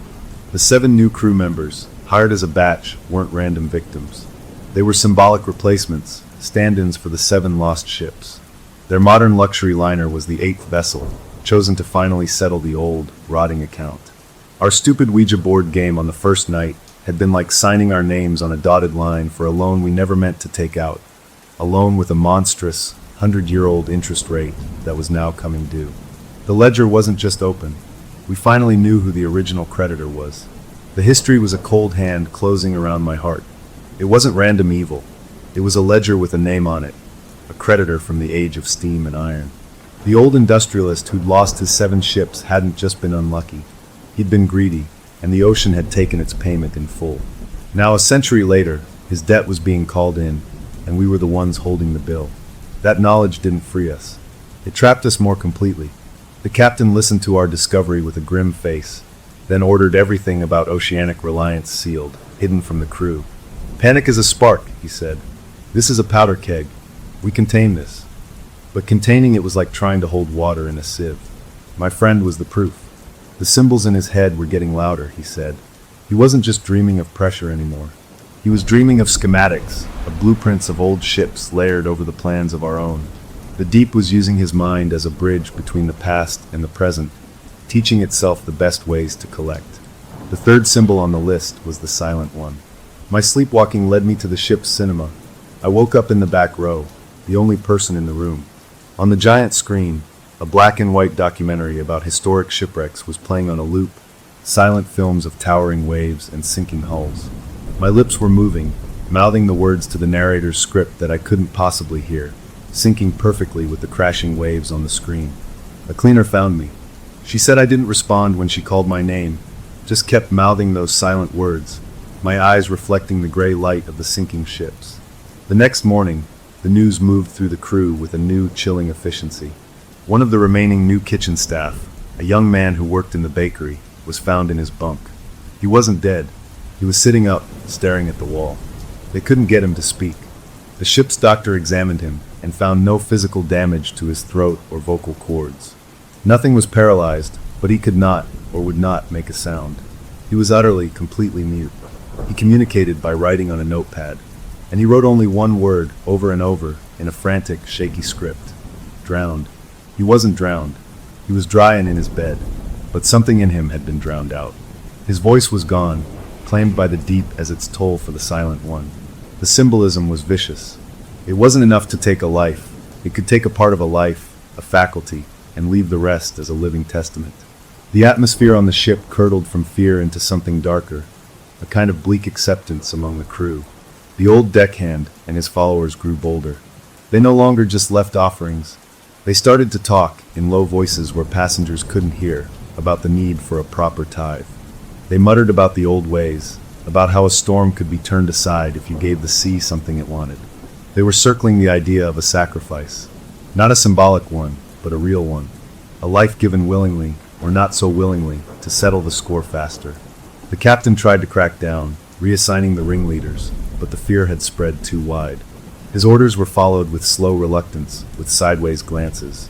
The ship was dividing into two worlds, the bright, ignorant world of the passengers, and the shadow world of the crew, where an ancient debt was coming due, and everyone was trying to guess the price. My friend, caught in the middle of it, was deteriorating. The pressure in his head was a constant now, a roar that never stopped. He stopped doodling diagrams and started sleepwalking himself. I found him one night not by the railing, but in our cabin bathroom, his forehead pressed against the mirror, his fingers tracing the path of invisible pipes behind the wall. He was mumbling numbers, tonnage and draft measurements from the old oceanic reliance ships. He was a living conduit, and the information flowing through him was becoming more technical, more specific. The deep was planning something bigger, and it was using him to understand the mechanics. Then, for the first time, the entity's touch brushed against a passenger. A woman who had been at a neighboring table during several of my tense meals with the doctor had apparently heard whispers. She'd pointed at me, laughed a little too loudly with her friends, and called me Jonah, saying I was bad luck for the ship. The next day, on a perfectly dry, calm section of the deck, she slipped. Not a stumble, but a feet flying out from under her fall. She broke her ankle, the bone snapping with a sound everyone nearby heard. In the infirmary, doped on painkillers, she babbled to the nurse. She didn't say she slipped. She said a cold, wet hand had wrapped around her ankle and yanked. The nurse dismissed it as hallucination, but the story found its way to the crew. To them, it was a warning. The deep was getting impatient. Its reach was extending beyond the designated 7. It was testing its power on the wider ship, reminding everyone that no one was safe if the ledger remained unpaid. It was after this that the old deckhand approached me directly. He cornered me in a quiet service corridor, his eyes sharp and fearless. He didn't talk about ghosts or demons. He talked like a businessman. "The quota's 7, he said, his voice low and gravelly. "We all feel it. It's in the water, in the pipes. It wants 7, but who says it has to be their 7? He gestured vaguely, meaning the remaining crew members from the hiring batch. The deep just wants a balance. It don't care about the names. A life is a life to the sea. He was suggesting substitution. A trade. Offer it someone else, someone unlucky, or expendable in their eyes, and maybe the original targets would be spared. He was talking about murder, but he dressed it up as maritime tradition, a necessary transaction. I told him no, that it was insane, that we couldn't. He just looked at me, disappointed, like I was a slow student. You open the door, son. You can't just complain about who walks in.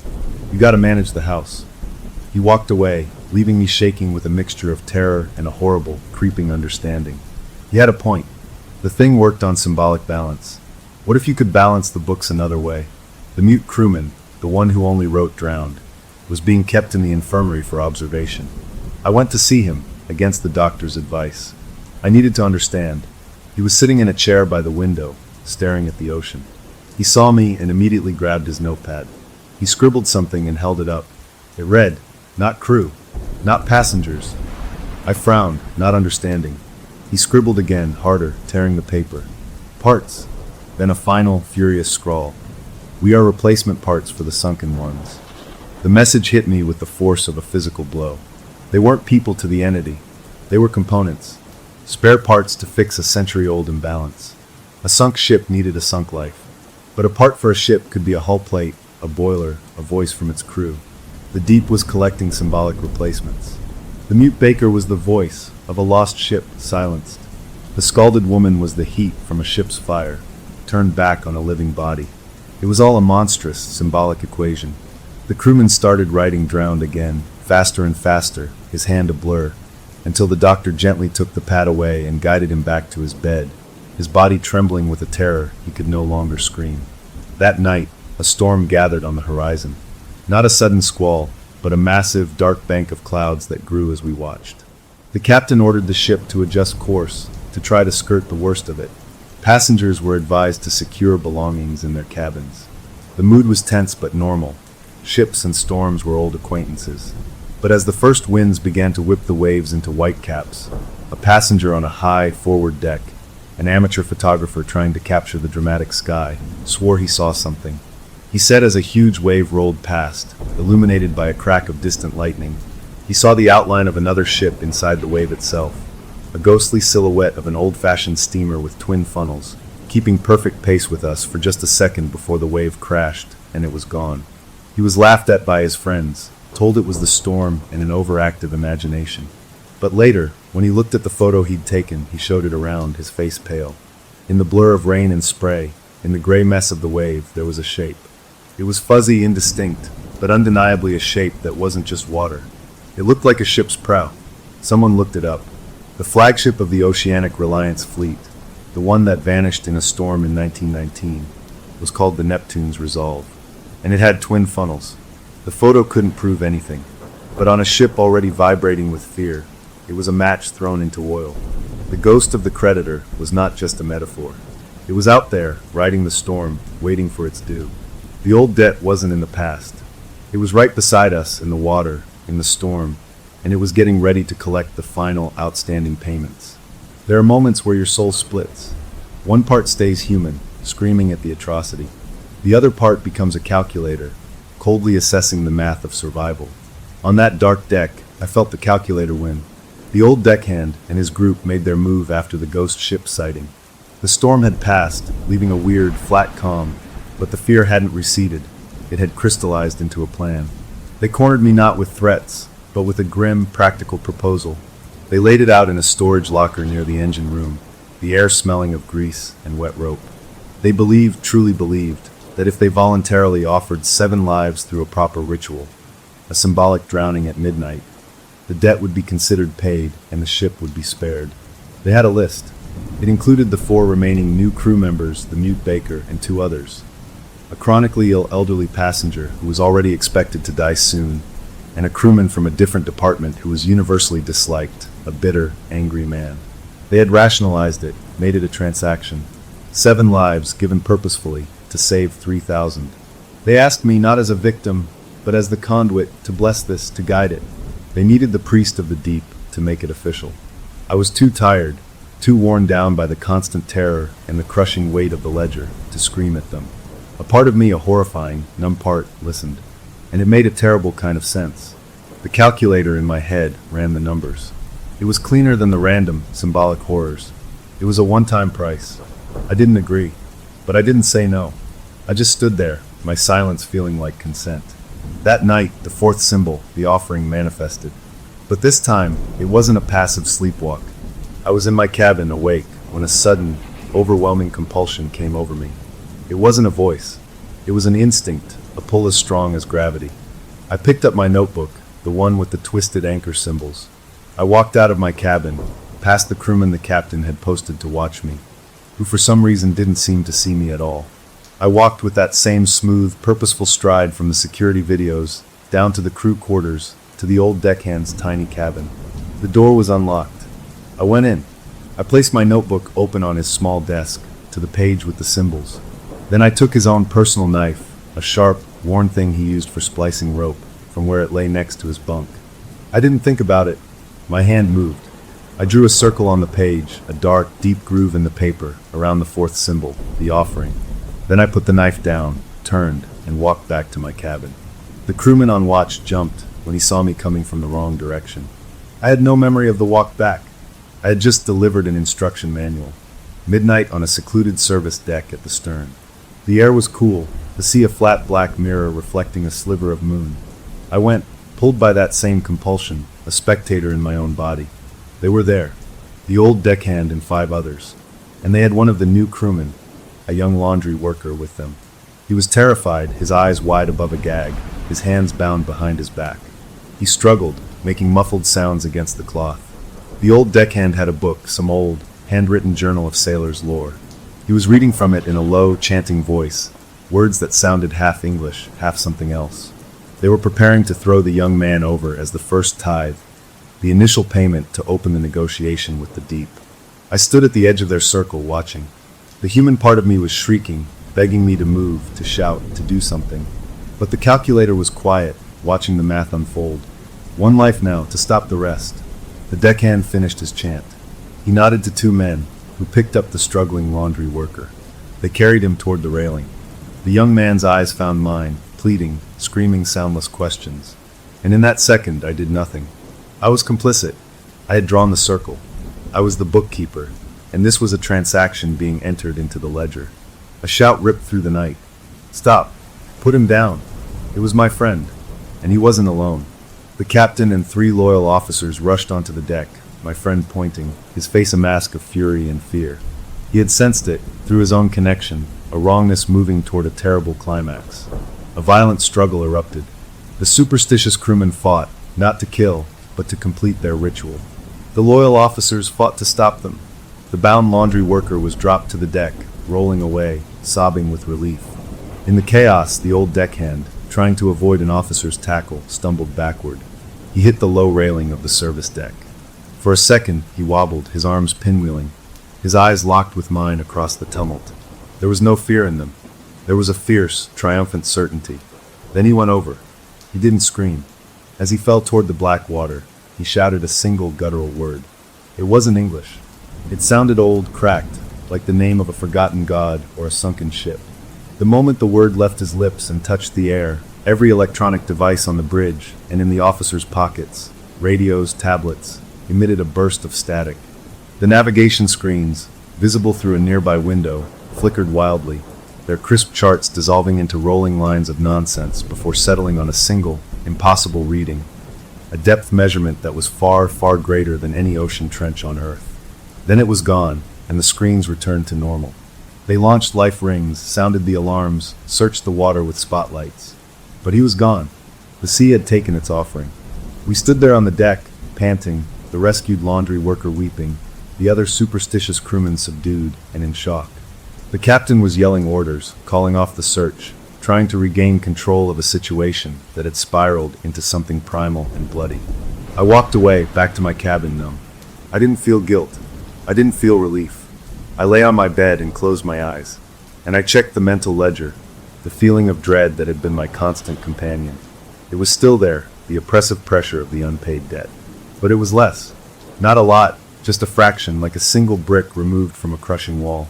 The 4th symbol, the offering, was satisfied. The deep had accepted its tithe. It hadn't been the young laundry worker. It had been the old deckhand himself. He had been on the list all along, not as a victim, but as the one who would make the offering, becoming the offering in the process. His fanatical belief had written him into the story as a necessary character. The next morning, the ship was under a new kind of order. The captain, his face harder than I'd ever seen it, declared a state of heightened security. The remaining superstitious crewmen were confined to quarters. Passengers were told the man overboard was a tragic accident, a crew member who slipped during emergency drill preparations. The official story was thin, but it held. The captain then did what he felt he had to. He summoned me and my friend. In his office, he laid it out. The crew is fracturing. The entity is adapting. We tried to protect, we tried to reason, we've seen it bypass both. The incident last night proves it can be bargained with, but the currency is unacceptable. He looked at both of us, his gaze lingering on my friend, whose hands wouldn't stop trembling. You are both confined to your cabins, under guard, until we reach the final port. No more experiments. No more consultations. You are a risk I can no longer manage. He wasn't angry. He was defeated. He was putting the problem in a box until he could hand it off to someone else, to authorities on land who would never believe any of it. My friend just nodded, looking relieved to be taken out of the game. But as they let us out, the captain put a hand on my arm, stopping me for a second. He spoke very low, for me alone. The balance shifted last night. I felt it in the ship. It got what it wanted from that man. But the ledger isn't clear. How many does it have left? I knew. 3 symbols remained in my notebook, unfulfilled. 3 more payments. I didn't answer him. They escorted us to my cabin, now to be our shared cell. A crewman locked the door from the outside. We were alone. My friend sat on the edge of his bed, his head in his hands, shaking. Then he looked up. His eyes were clouded, distant, the way they got before he spoke with the other voice. But this time, he didn't speak with the grinding tone of the deep. He spoke with his own voice, thick with a terror so profound it was almost calm. "It's not done with us," he whispered. "It's changing the deal." He lay back on the bed and closed his eyes, exhausted. I sat in the chair, staring at the locked door, listening to the normal sounds of the ship, the faint hum of the engines, the distant laughter of passengers. The calculator in my mind was still running, but the numbers had changed. The old deckhand sacrifice had bought us time, but it had also shown the deep that we were willing to play its game. And now, locked away, I had a horrible feeling the game was about to change its rules entirely, and we would have no choice but to play along. They locked us away to keep the monster out. They didn't understand the monster was already in, wearing the face of the man I loved, and it was steering us all into a grave it dug a century ago. The first sign wasn't a sound or a sight, it was a feeling. A slow wrong turn. A massive cruise ship doesn't pivot like a car. It leans, it groans, it resists. Lying on my bunk in the locked cabin, I felt that lean, a long, sustained pull to the left that went beyond a course correction. The normal vibrations of the ship changed, a deeper, more labored thrum coming up through the floor. My friend sat bolt upright on his bed, his eyes wide. "We're turning," he whispered. "We're not going to port." He wasn't guessing. He knew. I hammered on the door, yelling for the guard. The crewman outside, a young guy I'd seen around, opened the viewing slot, his face nervous. "What's happening? Why are we turning?" I demanded. He shook his head, confused. "Bridge orders. Navigation thing, I think. Captain's got it." But his eyes were scared. He'd felt it too, the wrongness of the turn. Then the noises started. Not from outside, but from inside the cabin itself. A low, wet gurgle, like a sink draining, but it was coming from the walls. A dark, damp patch bloomed on the ceiling, not with fresh water, but with a trickle of brine that dripped with a slow, salty tap onto the floor. The air grew humid, thick with the smell of the sea, not the clean open ocean, but the closed, mineral smell of deep water. The guards outside started talking in urgent, raised voices. One of them pounded on our door, not to keep us in, but in panic. "It's in the walls. The pipes are bleeding," he shouted, his voice cracking. I looked at the metal door. A sheen of cold condensation was forming on its inside surface, droplets gathering and sliding down like sweat. The ship was sweating salt water. The ocean wasn't just outside anymore. It was asserting itself, seeping in through the very bones of the vessel.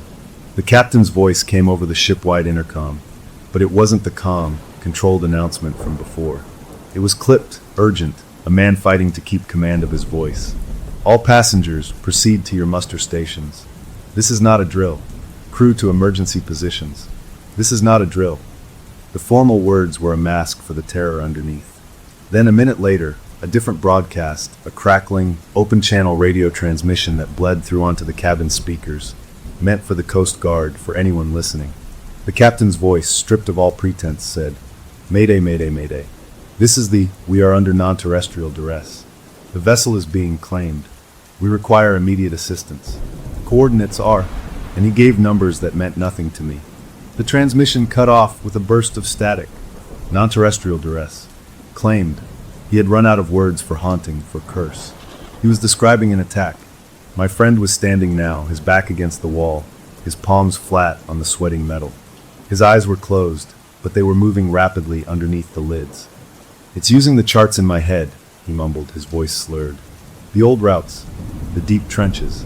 It's taking us to a deep place, a fitting place." He was a living GPS for the entity, his mind a library of oceanic graves now being used to find our own. The fifth symbol, I realized, the convergence. It wasn't about people gathering, it was about everything converging on an end. Suddenly, the door unlocked from the outside. It wasn't the guard. It was the ship's doctor, her face pale, a flashlight in her hand. The power flickered, the lights dimming to a dull orange glow before surging back. "Come with me. Now. The captain wants you on the bridge." We followed her into a corridor that was a scene from a nightmare. Water, real salt water, was seeping from the joints in the wall panels, pooling on the carpet. Alarms were blaring, a shrill, relentless sound. Crew members ran past, their faces blank with a terror beyond training. As we passed the central atrium, a grand open space that rose through several decks, we saw them. The remaining 3 new crew members, and the mute baker from the infirmary.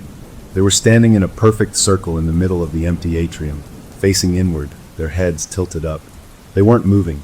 They looked like statues, oblivious to the chaos, their clothes damp, water dripping from their hair as if they'd just surfaced. Passengers screamed and ran around them, but the 4 men didn't flinch.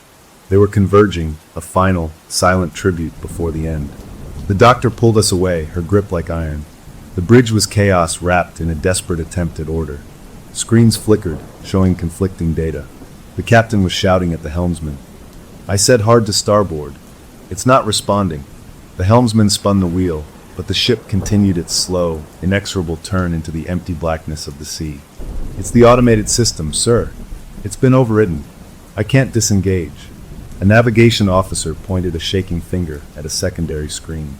The override code, it's a string of numbers. It matches the tonnage figures from those old ships. The Oceanic Reliance fleet. My friend let out a small, choked sound. He was staring at a blank notepad on a console. Doodles. His doodles of numbers and schematics. The Deep had used his obsession, his compulsion to draw, to learn the codes, to write the command that was now sailing us to our doom. The captain saw us and strode over, his composure gone, replaced by a furious, focused despair. It wants the whole ship, he spat. We thwarted its 7 symbolic deaths, so it will take the balance from the whole. This ship, and everyone on it, will be the 7th sinking. The final payment on the old man's debt. He understood now. The 7 crew were just the down payment, the interest. The principle was the vessel itself. The entity didn't just want 7 lives. It wanted a 7th ship to complete the set. A deep, groaning shudder ran through the entire superstructure, a sound of metal stressed beyond its limits. The floor tilted more steeply. We were taking on water, not from a breach, but from everywhere, from the inside out. The calculator in my mind, the cold part that had weighed lives, finally spat out an answer. The entity worked on symbolic balance. To cancel a debt of a sinking, you needed a sacrifice of equal value. You couldn't offer it another sinking. That was what it wanted. You had to offer it the opposite, a counterbalance, fire and water. To sink a ship, you offer it a fire. My eyes scanned the frantic bridge, landing on a schematic of the ship's fuel lines pinned to a board. The stabilizer fuel, highly volatile, stored in tanks deep in the ship's belly, routed through pipes that ran near the engineering spaces. A spark there, a real spark, not a symbolic one, would create a conflagration that would burn, not sink. Would be a refusal of the Deep's chosen end. A new entry in the ledger, written in a language it might understand. Destruction by its opposite element. I didn't speak. I moved. I grabbed the knife from a magnetic strip on the wall, a tool for cutting line. The captain shouted, "What are you doing?" But I was already running out of the bridge, back into the flooding corridor. My friend, suddenly lucid, his eyes clear with a final, desperate understanding, was right behind me. "I know the way," he yelled over the blaring alarms. He did. The schematics were in his head. We ran down crew stairwells, water now ankle deep and rising, the lights flickering. We passed the atrium. The 4 men were still standing there, water up to their knees, their circle unbroken. We ran deeper, into the mechanical heart of the ship, the air growing hot and thick with the smell of oil and salt.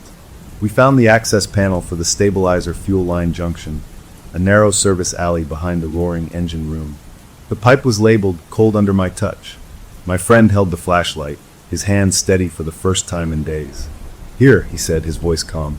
"A cut here, and the fuel will spray. The heat from the engines, it'll be enough." I looked at him, at my best friend, the guy who was supposed to stand beside me at my wedding. This was the real convergence. Not of victims, but of choice. We were choosing our own end, on our own terms, a fiery refusal of a watery grave. It was the final, desperate, balancing entry. I raised the knife. I didn't think about the 3,000 souls above. I thought about the ledger and the pen in my hand. I plunged the knife into the pipe, not with anger, but with a strange, cold certainty, twisting it, wrenching it sideways. A hiss, sharp and piercing, cut through the engine's roar. A fine, acrid mist filled the air, the smell of raw fuel overwhelming everything. My friend met my eyes and gave a small, sad smile. He dropped the flashlight. It went out. In the sudden dark, filled with the hiss of escaping fuel and the deep, hungry groan of the ship, we waited for the spark. We had written our answer. Now we would see if the deep accepted the payment. Story number 6. My name is Roy, and I stared at the file on my desk like it was a live wire. His name wasn't on it, just a stupid code name, but the retainer check that cleared my account could have bought my entire building. I thought his dreams are worth more on the black market than my annual salary, and he is trusting me with them. When he finally walked in, the air got thin. He was all sharp angles and expensive cologne, but his eyes were shattered glass. He talked in circles about pressure and not feeling real, classic stuff I could handle. But then he described the night terrors, not monsters, but a sensation of being hollowed out, of something scraping his insides clean from the inside. I took notes, gave the gentle nods, but my professional thrill was already tinged with a chill I couldn't name. The second session is when she arrived. He brought his spiritual advisor, Mara. She didn't shake my hand, just gave me a smile that knew the punchline to a joke I hadn't heard. She sat beside him like a statue, draped in linen, and declared his suffering wasn't trauma but prophetic residue from the energy of millions of fans. My scientific mind slammed the door on that nonsense, but I saw the way he looked at her, absolute, desperate trust. So I made my first compromise. I let her stay. I told myself I could work around her, that I was being pragmatic for the client's comfort. What a joke. A few weeks in, we were getting nowhere. He'd clam up, and she would just watch me with those calm eyes. One Tuesday, after a particularly stalled hour, she reached into her bag and pulled out this beautiful, hand-carved wooden board. It was polished dark wood, with elegant letters and numbers inlaid in mother of pearl. It looked ancient and expensive. "The answers aren't in his conscious mind," she said, her voice smooth as oil. "They're in the space between minds. Let's ask the source directly." He looked at her, then at me, with a hope so raw it hurt to see. My stomach turned over. This was everything I was trained against, superstitious garbage that could muddy the waters of real therapy. I opened my mouth to refuse, to lay down the law. But I saw the defeat settling back into his shoulders, and I thought about the retainer, about the doors this case could open, about my own need to prove I could handle the toughest clients. That was my second compromise, the big one. I told myself it was a placebo, a harmless tool to build trust. If playing along for one session got him to open up, then maybe it was just another technique. A tool is a tool, right? I felt a stupid prickling on the back of my neck as I agreed.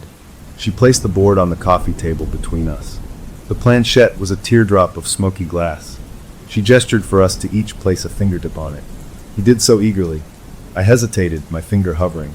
This was the line, and I was stepping over it. I took a breath and touched the cool glass. The moment my skin made contact with it, alongside theirs, a jolt shot up my arm, a sharp, cold zap like static electricity from a doorknob in winter. I jerked my hand back an inch, then forced it down, feeling my face get hot. They hadn't flinched. I must have imagined it. Nerves. She began to speak, not to us, but to the empty air in the room, inviting any benevolent consciousness to communicate. The room felt too warm, the light from the window too bright. For a long minute, nothing happened. Then the glass piece under our fingers twitched. I assumed he was pushing it, or she was. But then it moved again, a slow, deliberate drag across the board. It went to the letter S. Then H. My heart was thumping against my ribs. This was silly.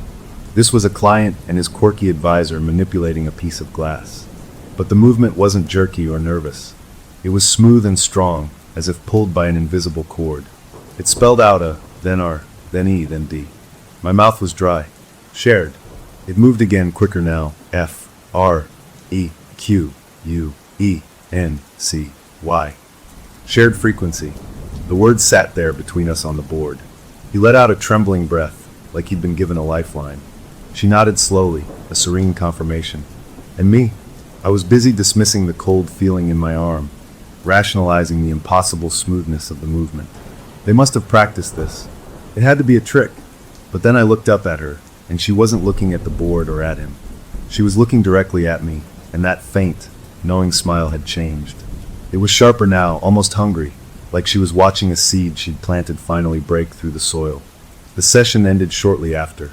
He seemed lighter, thanking me for being open-minded.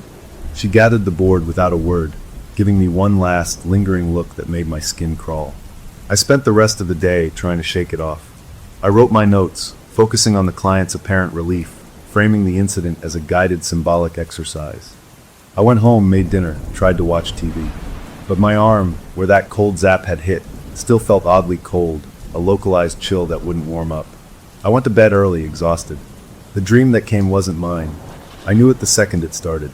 I was running, not on legs, but with a frantic, floating panic, through a twisting maze of blinding lights. The lights weren't lights. They were camera flashes, popping and exploding in my face, each one a physical slap. I couldn't see a way out, just endless corridors of screaming faces and snapping shutters. The terror was a taste in my mouth, coppery and sour, the terror of being hunted, of having no private corner left in the world. I woke up gasping, my own sheets tangled around me, my heart hammering so hard I thought it would crack a rib. The taste of that fear, that specific alien fear, was still on my tongue. I sat up in the dark, sweating and cold. I'd had client dreams before, the usual work stress of trying to solve a patient's problems. But this was different. This wasn't me worrying about him. This was being him. I felt the echo of his specific panic in my own chest, a ghostly imprint. I stumbled to the bathroom, splashed water on my face, and stared at my wide-eyed reflection in the mirror. It was just a dream, I told myself. A vivid, disturbing dream brought on by a weird day and professional over-identification. Countertransference. It happened. I was just tired. I went back to bed, but I didn't sleep. I lay there until dawn, watching the shadows in my room, trying to warm up that cold spot on my arm, and quietly repeating the two words that now felt less like nonsense and more like a diagnosis: shared frequency. The hook for what came next was already set, deep in my mind, and I had no idea how hard the line would soon pull. The next morning, I went straight to a fancy stationery store and bought a leather-bound notebook, the most expensive one they had. It felt like a stupid thing to do, but I needed a wall, a place to lock my own thoughts away from his. On the cover, in big block letters, I wrote "Private, do not analyze." It was a joke, a desperate message to my own brain. I started writing down everything I remembered from my own dreams before the shared one. Mundane stuff about missing buses or arguing with my landlord. Anything to prove my mind was still my own. At the office, I tried to be extra clinical, extra normal. When he came in for his next session, he looked better, less gaunt. He said the shared frequency idea gave him comfort, that maybe he wasn't just going crazy alone. I nodded, steering him toward talking about his childhood, about real roots of anxiety, but he kept circling back to the new dream he'd had. "It was so clear last night," he said, leaning forward, his hands animated. "I was trapped in a huge glass box, like an exhibit. And outside, there were all these people, but they had no faces, just smooth skin where their features should be. They were tapping on the glass with their fingers, a constant, quiet tapping that filled up the whole box. A cold wave washed over me, from my head down to my toes. My mouth went dry. 2 nights ago, after a frustrating day with a difficult insurance company, I'd dreamed of being in a transparent office, a glass box where every client could see me fumble, where my colleagues tapped on the walls judging my work. It was a classic stress dream about my own transparency, my own professional exposure. And now he was describing it, beat for beat, but in his language, with his symbolism of faceless crowds. The facelessness was new, a twist that felt more like him, but the core of it, the glass box, the tapping, that was mine. I kept my face still, a mask of professional interest. "That sounds very evocative," I said, my voice sounding strangely flat to my own ears. The feeling of being on display. Inside, my thoughts were screaming. Coincidence. It had to be. Therapists and clients sometimes synced up. It was a known phenomenon. I was just hyper-aware now because of the board nonsense. I made a note in his file, my handwriting a little shakier than usual. I didn't write down my own dream. I focused on his feelings of isolation. After he left, I immediately pulled his physical file, the thick manila folder where I kept my handwritten process notes. I needed to ground myself in the facts, in the timeline. I flipped to my notes from the previous week, and then my blood seemed to stop moving in my veins. There, in my own distinctive blue ink, in my own cursive script, was a detailed paragraph describing the glass box dream. But the date at the top was for today's session, which had just ended. The notes described him recounting the dream with the faceless crowd, the tapping. But they also included details I had deliberately not written down. They mentioned the floor of the box being mirrored, reflecting a distorted version of myself back at me. A detail from my dream I had never spoken aloud. A detail I had purposely omitted because it was mine, not his. I stared at the page. The ink was mine. The pen stroke was mine. But I had not written this. Not here, not now. My hands were cold as I fumbled for my laptop, pulling up the digital version of his file. My heart pounded against my ribs as I opened the document. There it was. The same text, word for word, in the digital file. I checked the document properties, my fingers clumsy on the trackpad. The last modified, timestamp showed 3:17 a.m. Last night. I had been asleep last night. At 3:17 a.m., I had been deep in the middle of some other dream, one I couldn't even remember now. A low, sick feeling settled in my gut. I tried to think rationally. A glitch. A hack. Maybe I'd been sleepwalking. I'd heard of people doing complex things in their sleep, but writing coherent clinical notes? I got up and paced my office, running my hands through my hair. I needed to talk to her. It was the last thing I wanted to do, but she was the only one who had been in the room for the board, the only one who might have an explanation, however crazy. I called the number he had listed for his emergency contacts, asking to speak to his spiritual advisor on a matter concerning his treatment. She called me back within an hour, her voice calm on the phone, and agreed to come by at the end of the day. When she arrived, she looked the same as ever, untouched by the panic I felt vibrating inside me. I didn't offer her a seat. "What's happening?" I asked, my voice tight. "The dreams. His dreams they're not just his." She tilted her head, looking at me like I was a slightly slow student. "The channel is open. We established a connection. It flows both ways." "I don't believe in channels," I snapped. "I believe in neurosis and projection and sleep disorders. But I'm finding notes I didn't write, in my own handwriting." Her serene expression didn't flicker. "You're fighting it. That must be uncomfortable. The information wants to be recorded. You have the mind for it." "The mind for what?" I demanded. She took a small step closer, and her voice dropped, not to a whisper, but to a tone that was terribly matter-of-fact. "You're not stealing his dreams, Doctor. You're editing them. You're taking the raw material, and you're giving it shape, narrative, believable detail. His subconscious provides the emotion, the energy. Your professional mind provides the structure. And your edits," she said, and now that faint, hungry smile came back. "Your edits are so much more useful, so much more publishable." Publishable. The word hung in the air between us, ugly and sharp. She wasn't talking about academic journals. She was talking about tabloids. She turned and left my office without another word, leaving me standing there, the meaning of her words sinking in like stones. I spent the next few days in a fog of dread and denial. I doubled down on clinical methods. I suggested sleep studies, medication consultations, anything to drag this back into the realm of normal science. I tried to build a mental wall before bed, reciting medical textbooks in my head, focusing on blank white walls. But it was like trying to hold back the ocean with a sandcastle. When I slept, his dreams came in like a tide. Not just the fear now, but the texture of his life, the opulent, paranoid details. Dreams of gilded rooms that felt like prisons, of smiling people whose eyes were dead, of a constant, gnawing feeling of being a brand, not a person. I woke up exhausted, more tired than when I'd gone to bed. Then one night, I woke up with a cramp in my right hand, the muscles clenched tight. I'd fallen asleep on the couch in my living room. The TV was on, playing some infomercial with the sound off. My hand was throbbing. I groaned, sitting up, flexing my fingers. That's when I saw the papers on the coffee table. I hadn't left any papers out. I always kept my work locked in my bag. I turned on the lamp. 3 sheets of my own personal stationery were covered in elegant, flowing script. My script. But the words weren't mine. They described in cold, precise detail a financial scandal involving my famous client. They named a specific bank in the Cayman Islands, an account number, a series of transactions disguised as film production costs. The prose was crisp, damning, the kind of thing you'd read in a top-tier investigative report. The last line, written with a finality that made my stomach turn red. Sources close to the star confirmed the transactions were intended to conceal assets from a former business partner. I sat there in the glow of the lamp, the only sound the muted, flickering light of the TV. The handwriting was undeniably mine. The pen, my favorite pen, lay on the table beside the pages, its cap off. I hadn't written this.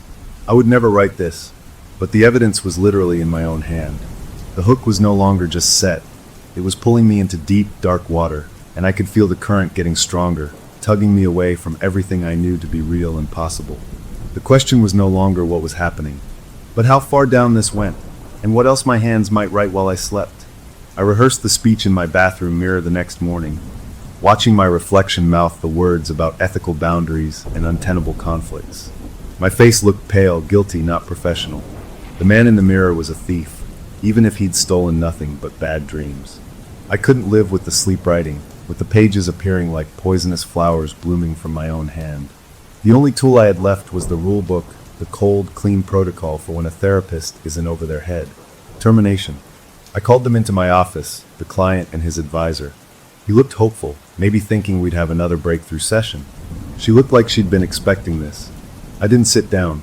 I stood behind my desk, a barrier of polished wood between me and the thing I had unleashed. I kept my voice flat, citing the unprofessional influence of a third party and an untenable conflict of interest that compromises therapeutic integrity. I used words like irreconcilable divergence in methodology. I was a robot reading a legal memo. His face crumpled. He pleaded just a little, asking if we could try without the board, without any outside help. He said he felt better than he had in years. That cut the deepest. I was helping him, in some twisted way, by being his scribe. But I shook my head, firm, final. I was following the letter of my ethical code, even as I drowned in its spirit. She just watched me, her expression unreadable. She didn't argue. She simply stood, placed a gentle hand on his arm, and guided him out. He looked back at me from the doorway, a lost child, and then they were gone. For a few hours, I felt a jagged, righteous relief. I had done the right thing. I had cut the cord. I closed their file, physically and digitally, and locked it away. I went home, cooked a proper meal, and tried to watch a movie. I even managed to sleep, a deep, dreamless plunge that felt like a gift. I woke up feeling clear-headed for the first time in weeks. The relief lasted until that evening. I was making tea when a familiar, distant feeling crept over me, a foggy detachment. It wasn't tiredness. It was like someone was turning down the lights inside my own head. I fought it, blinking hard, splashing water on my face. But a deep, compelling need to sleep pulled at me. I staggered to my bedroom and lay down, not even bothering to get under the covers. The next thing I knew, I was blinking in the gray pre-dawn light. I was sitting at my home desk in the corner of my bedroom. I was still in my clothes from the day before. My right hand ached, and my fingers were stained with blue ink. My laptop was open, its screen glowing in the dim room. On the screen was a document, written in my usual font. The headline in bold read, "Behind the Smile, the Star's Secret Struggle with Addiction." The article was vicious, detailed, and chillingly believable. It named a specific pharmacy in Beverly Hills, a doctor who wrote prescriptions under a fake name, even the tail number of a private jet where a deal was supposed to have gone down. It read like tabloid gold, the kind of story that ruins lives. I hadn't written it, but my body had. My hands had typed it. I was a puppet, and something else was working my strings while I slept. Termination meant nothing. The connection wasn't a professional one I could sever with paperwork. It was a live wire drilled directly into my subconscious. The horror of it wasn't just the violation, it was the automation. My mind, my training, my ability to construct a believable narrative. All of it had been hijacked and turned into a factory for lies. I felt sick. I highlighted the entire document and pressed delete. I emptied the trash on my computer. Then I went to the printer, which had a single page in the output tray, the same article. I gathered every notepad and scrap of paper from my desk. I found more tucked in a drawer, handwritten fragments of other stories, about failed relationships, shady business deals, all starring my former client. I took the whole pile out to my small backyard. The night was cool, the moon a bright, cold coin in the sky. I didn't bother with a fire starter. I just dumped the pages into my old metal fire pit, doused them with lighter fluid from the garage, and tossed a match. The flames roared up, orange and hungry, turning the careful script into black confetti that floated up on the heat. I watched them burn, feeling a savage, primitive satisfaction. I was destroying the evidence, yes, but it felt like more. It felt like a ritual. I was purging the poison, breaking the cycle through sheer physical action. Fire consumed everything. As the last page, the one from the printer, curled and blackened at the edges, a sudden breeze swirled through my yard, kicking up the ash. The embers danced in a tiny, twisting column above the fire pit. For just a second, as the paper finally gave way, the swirling ash and embers seemed to form shapes, like letters in the smoke. I couldn't be sure. It was probably just my eyes straining in the flickering light. But I thought I saw the words. INK is blood, written in the air before the wind scattered them into nothing. I stood there until the fire died down to glowing coals, until my hands stopped shaking. The air smelled of smoke and something acrid. I felt clean, empty. I had taken back control. I went inside, showered the smell of smoke away, and fell into a deep, genuine sleep. The next morning, I made coffee and allowed myself to believe it was over. The sun was bright. The birds were chirping. I had burned the stories, and with them, I had burned the connection. It was a lesson in magical thinking, a desperate hope against an impossible force. I was just finishing my cup when my phone, sitting on the kitchen counter, buzzed with a news alert. It was from a major entertainment gossip site. The headline made my coffee turn to acid in my stomach. Exclusive, A-list star's secret struggle with prescription pills. Sources reveal yacht party pharmacy. My fingers were numb as I tapped the screen to open the article. Every single detail was there. The Beverly Hills pharmacy, the doctor's alias, the specific, obscure tail number of the private jet, the name of the yacht, the Azure Queen, where the alleged deal happened. Word for word, detail for detail, it was the story I had written in my sleep and burned to ashes in my backyard. The story that now existed not on my computer, but on the internet, spreading to millions of people. The fire had done nothing. The ritual was a joke. The stories didn't need a physical copy to exist. They were like seeds, and my sleep writing was just the planting.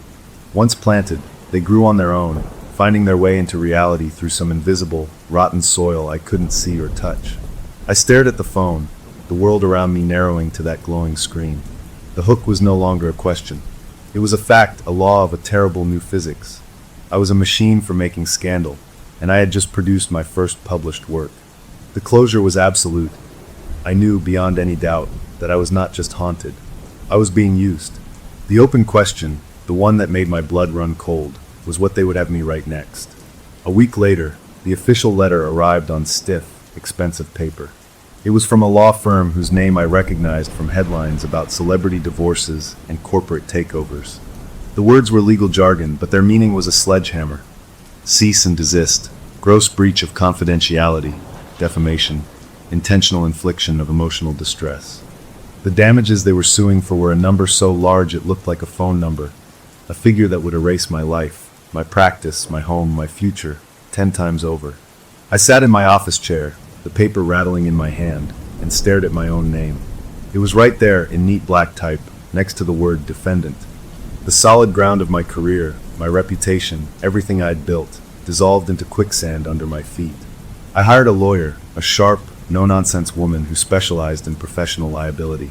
In her sleek, modern office, surrounded by framed degrees and legal books, I felt like a contaminant. I showed her the letter. She read it, her brows knitting together. "Okay," she said, leaning forward. "The first thing we need to establish is the source of the leak. There's no direct electronic trail from you to that gossip site. Your emails are clean. Your cloud storage shows no sign of the document being created or sent. But the lawsuit alleges, and the published article seems to prove, that you were the only possible source for those specific, fabricated details." The word fabricated hung in the air between us. I wanted to scream that they weren't fabrications, not exactly, that they were something worse, dreams given flesh. But I just nodded, my throat tight. I didn't send anything to anyone. I said, and it was the truth. "I know," my lawyer said, but her tone was puzzled, not believing. "But someone did, and it had to come from you. So we need to find the hole. The hack, the misplaced USB drive, the jealous colleague. Something." She brought in a digital forensics expert, a quiet man with clever eyes who took my laptop and my office computer away for 2 days. When they came back for a meeting, the mood had changed. My lawyer's professional puzzlement had hardened into a kind of wary confusion. The expert placed my laptop on the conference table. "This is strange," he began, his voice careful. He explained how he'd searched every corner of my hard drive, every temporary file, every bit of deleted space. And he'd found it, not in a sent email, not in a downloads folder. In a hidden system folder, the kind normally used by the operating system, buried under layers of other technical files.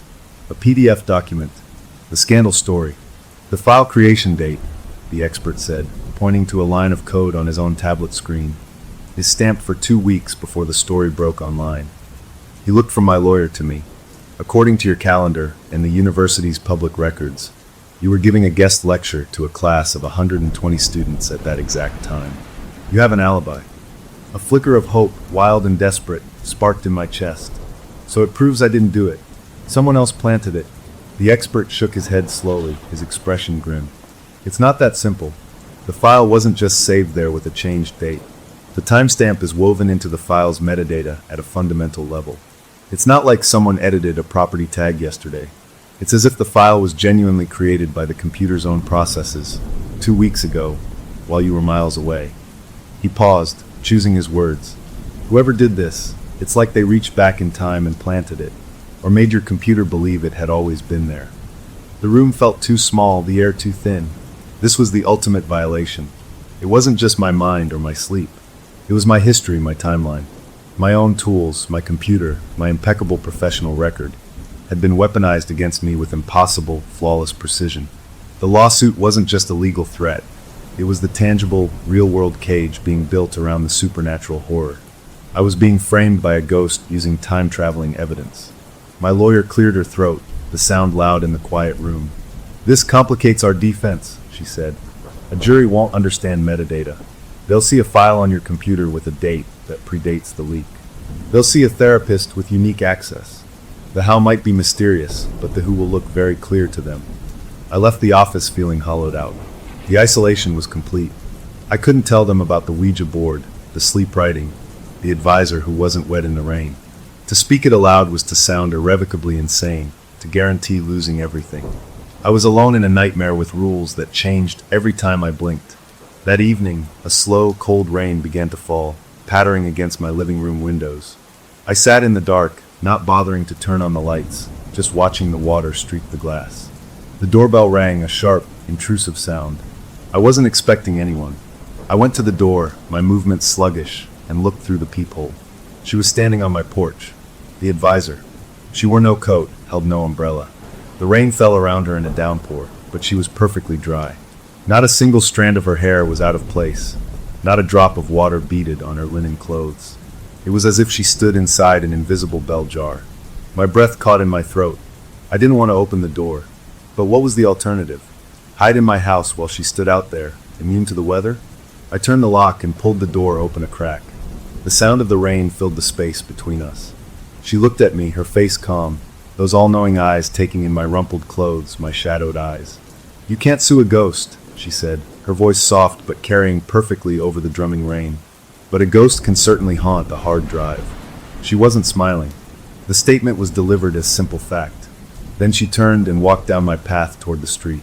The rain, which had been falling in sheets, seemed to part for her, leaving a dry path on the sidewalk until she turned the corner and was gone. I closed the door slowly, leaning my back against it, sliding down until I was sitting on the floor. The cold from the tiles seeped through my clothes. The closure was sickeningly absolute. The lawsuit was real. The evidence was impossible. And she, whatever she was not just an advisor. She was the architect, the one who could make rain avoid her and files appear from the past. The open question was no longer about what I would write. It was about what she wanted. She had shown me her power, a casual, terrifying demonstration. The hook was her parting statement, a quiet declaration of war fought not in courtrooms, but in the very fabric of reality itself. She had proven she could do anything, and now she knew I knew. She came back the next day. I was at my office, trying and failing to work on notes for a different, normal client, when the door opened and she walked in. No knock. She looked around the room at the bookshelves, the diplomas, the comfortable chair, as if inspecting a workshop. This was a good space, she said, her voice almost conversational. Clean, orderly. A perfect place to build a clean, orderly lie. She didn't wait for an invitation. She sat in the client's chair, the one he had sat in, and folded her hands in her lap. She looked at me, and for the first time, I saw no smile, no mockery. Just a cool, assessing stare. I was too tired, too cornered by the lawsuit and the impossible evidence to fight. So I listened. It was the first time anyone had offered me a rulebook for the horror. The board didn't contact a spirit, she began. It connected two psyches. Your famous client, he isn't just a man. He's a font. His fame, the energy of millions of people focusing on him, it creates a kind of raw power. That power attracts things. It feeds things. His nightmares are the overflow, the psychic indigestion. She spoke about it like she was explaining a faulty engine. Your mind, doctor, is the perfect complement. Analytical, creative, structured. You are a scribe. You take that raw, messy energy, the fear, the paranoia, the pressure, and you give it a shape. A story, a narrative the world can believe. I found my voice, hoarse and cracked. Why? Why make stories? Because stories are real, she said, leaning forward slightly. Gossip is a prayer. A scandal is a ritual. When a private story becomes public truth, it generates an immense energy. Shock, outrage, envy. That schadenfreude, that delicious little cruelty people feel when a star falls. That is the feast. You don't leak the stories. You dream them. And the world, hungry for the dream, makes them true. We just help the process along. We ensure the story is nourishing enough. The word we landed between us. She wasn't alone. She was part of something, a handler for this parasitic process. The entity wasn't a demon with horns. It was a parasite of narrative, and I was its gut, digesting raw fame into consumable scandal. Why me? I asked, the question bursting out of me. Why choose me for this scribe work? For the first time since she'd entered, that familiar, terrifying smile touched her lips, and it reached her eyes. It was the look of a craftsman admiring a perfect tool. Because you are a professional lie detector. Your entire life is built on listening to stories and finding the truth inside them. You know truth so intimately that you can weave a lie indistinguishable from it. To bake a convincing lie, you need a master of truth. The compliment was a poison. It made a horrible, twisted sense. My skill, my ethics, my training, they were all just ingredients for this. She reached into the bag beside her and pulled out a sealed envelope. It was thick, creamy paper, the kind used for wedding invitations. It felt expensive and wrong in my hands. The next one, she said, standing up.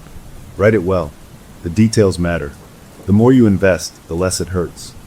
Then she left, as quietly as she had come. I sat holding the envelope for a long time. It was warm, not from her hand, but with a faint, thermal warmth of its own, like a living thing. This was the choice of desperation. Taking the envelope was surrender. But it was also the first step toward maybe, possibly, understanding the rules. If I had to do this, maybe I could control it. Maybe I could find a flaw in the process. I broke the wax seal with my thumb. Inside was a single sheet of the same luxurious paper. At the top, written in elegant calligraphy that was not hers or mine, was a headline. Golden couple's facade cracks. Secret betrayal on the Italian coast. Below it was a list of bullet points. Not a story, but an outline. Locations, a specific villa in Portofino with an address. Names, the star's longtime partner, and the name of a famous film director. Details, a specific vintage of wine, Barolo 1990.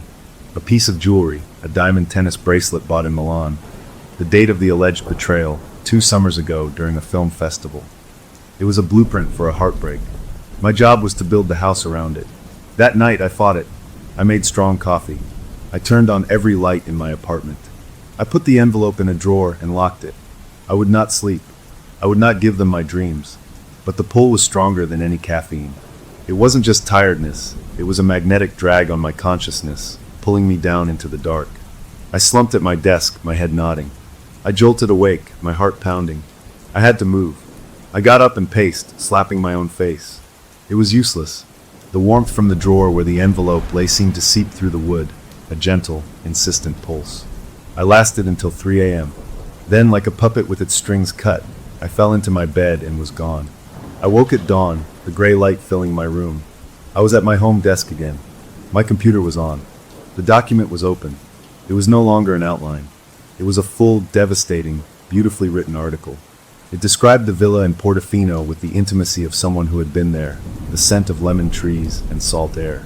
It painted the betrayal not as a sordid tabloid fling, but as a tragic, romantic unraveling. The details of the wine, the jewelry, the stolen glances, they were woven into a narrative that felt more true than any real memory. It read like a heartbreaking short story, and it felt authentic. I had written it. My body had. My skill had been used. I stared at the screen, a new kind of horror dawning. This wasn't just defamation. This was artful destruction. I highlighted the document, my finger hovering over the delete key. But I didn't press it. A terrible, pragmatic thought whispered, this was the assignment. If I destroyed it, would the pull just come back stronger? Would the pain, the psychic hurt she mentioned, get worse? I saved the document. I didn't send it anywhere. I just saved it and closed my laptop. A small, bitter act of compliance. Maybe that would satisfy them. Maybe that would keep the lawsuit at bay, keep the rain-avoiding woman off my porch. The closure was a deep, shameful understanding. I knew what I was now. I knew the mechanism. I was a narrative parasite's chosen instrument. The hook was the document saved on my computer, a beautiful, poisonous thing I had crafted in my sleep. It was a completed task, a button pressed. The open question, thrumming with a low dread, was what happened next. Would it just appear in the world on its own, like the last one? Or was saving it not enough? The envelope had said, write it well. It didn't say what to do after. I was waiting for the other shoe to drop, and I had never felt more like a pawn in a game where I didn't know the rules. The story about the Italian betrayal didn't break. Days passed, then a week. I checked the gossip sites with a sick fascination every morning, but there was nothing.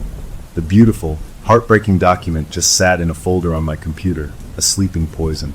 Maybe saving it was enough. Maybe the act of creation was the point, and the story itself was just potential energy stored away. This gave me a dangerous idea, an illusion of agency. If I couldn't stop the process, maybe I could trap it, prove it was happening, and use that proof to break free. It was the last gasp of my rational, scientific mind trying to apply logic to magic. I couldn't fight the sleep writing, but what if I could catch it in the act? I bought a voice-activated digital recorder, a fancy one used by journalists. That night, I placed it on my bedside table, turned it on, and said clearly for the record, test. Date and time. This is an experiment to capture sleep talking or somnambulistic activity. Then I went to sleep, the little red light of the recorder a tiny, hopeful eye in the dark. I woke feeling strangely rested. No aches, no ink-stained fingers. I grabbed the recorder with a flutter of anticipation. I played it back. The first hour was just the rustle of sheets, my own steady breathing. Then, around 2 a.m., the sound changed. My breathing became deeper, more rhythmic. And then, for the next 3 hours, there was nothing. No rustling, no mumbling, no typing from the other room. Just the smooth, uninterrupted sound of deep, even breaths. It was impossible. I never slept that still, that soundly. It was as if I hadn't moved a muscle all night. The recorder had captured the sound of a body in a coma, not a sleepwalker writing elaborate fiction. The recorder's memory was wiped clean of any other sound, filled only with that perfect, unnatural calm. My experiment had failed, but it gave me a worse, more determined idea. The story was still just a file on my computer. What if I put it somewhere it absolutely, physically could not escape from? If it still got out, that would be proof of the supernatural, proof I could take to someone. Anyone. My lawyer was already looking at me with pity. But a locked safe in a lawyer's office, with a dated note inside, that was evidence even a skeptic couldn't ignore. I printed the story. On a separate sheet of paper, I wrote a note in my own waking handwriting. This document, printed on this date, is a product of involuntary somnambulistic writing. It has not been shared by me. If this story appears in public, it proves my systems are compromised by an external force. I signed and dated it. I put both pages into a large, sealed envelope. I brought it to my lawyer's office. I didn't tell her what was in it. I just asked if I could use her firm's secure storage, a small, standalone safe in a back room used for storing original wills and physical evidence. She agreed, curiosity in her eyes but professional discretion keeping her from asking. I placed the envelope inside the small, heavy safe, spun the combination lock, and heard the solid clunk of the bolt sliding home. I felt a wild, desperate hope. I had created a controlled environment. The story was in a box, in a locked safe, in a law office.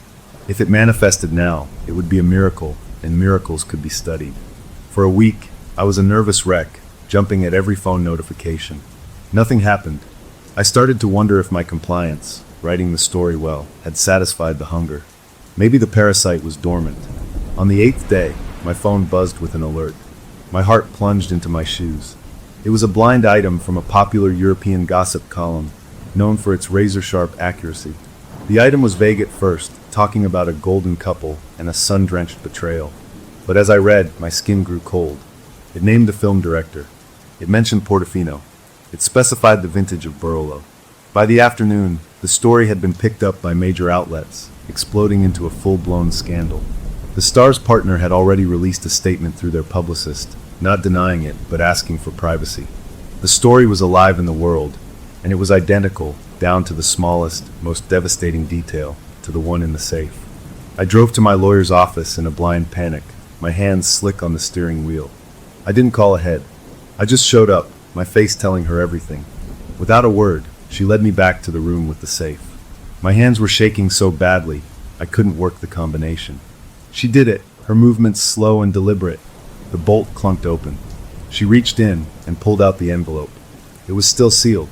She looked at me, then carefully broke the seal and pulled out the pages. 2 sheets of paper. My dated, signed note was on top. She lifted it. Underneath, the page that had held the story was blank. Crisp, white, empty printer paper. The story was gone. Not erased, not whited out. Gone, as if it had never been printed at all. My lawyer stared at the blank page, then at my note, then at my face, which must have been a mask of pure, unvarnished terror. Her expression shifted, the professional curiosity melting away, replaced by a cold, firm pity. She carefully placed the blank page and my note back into the envelope. "Roy," she said, her voice gentle in a way that was worse than shouting, "we need to discuss a psychiatric defense. Insanity, diminished capacity. It's our only viable path forward now."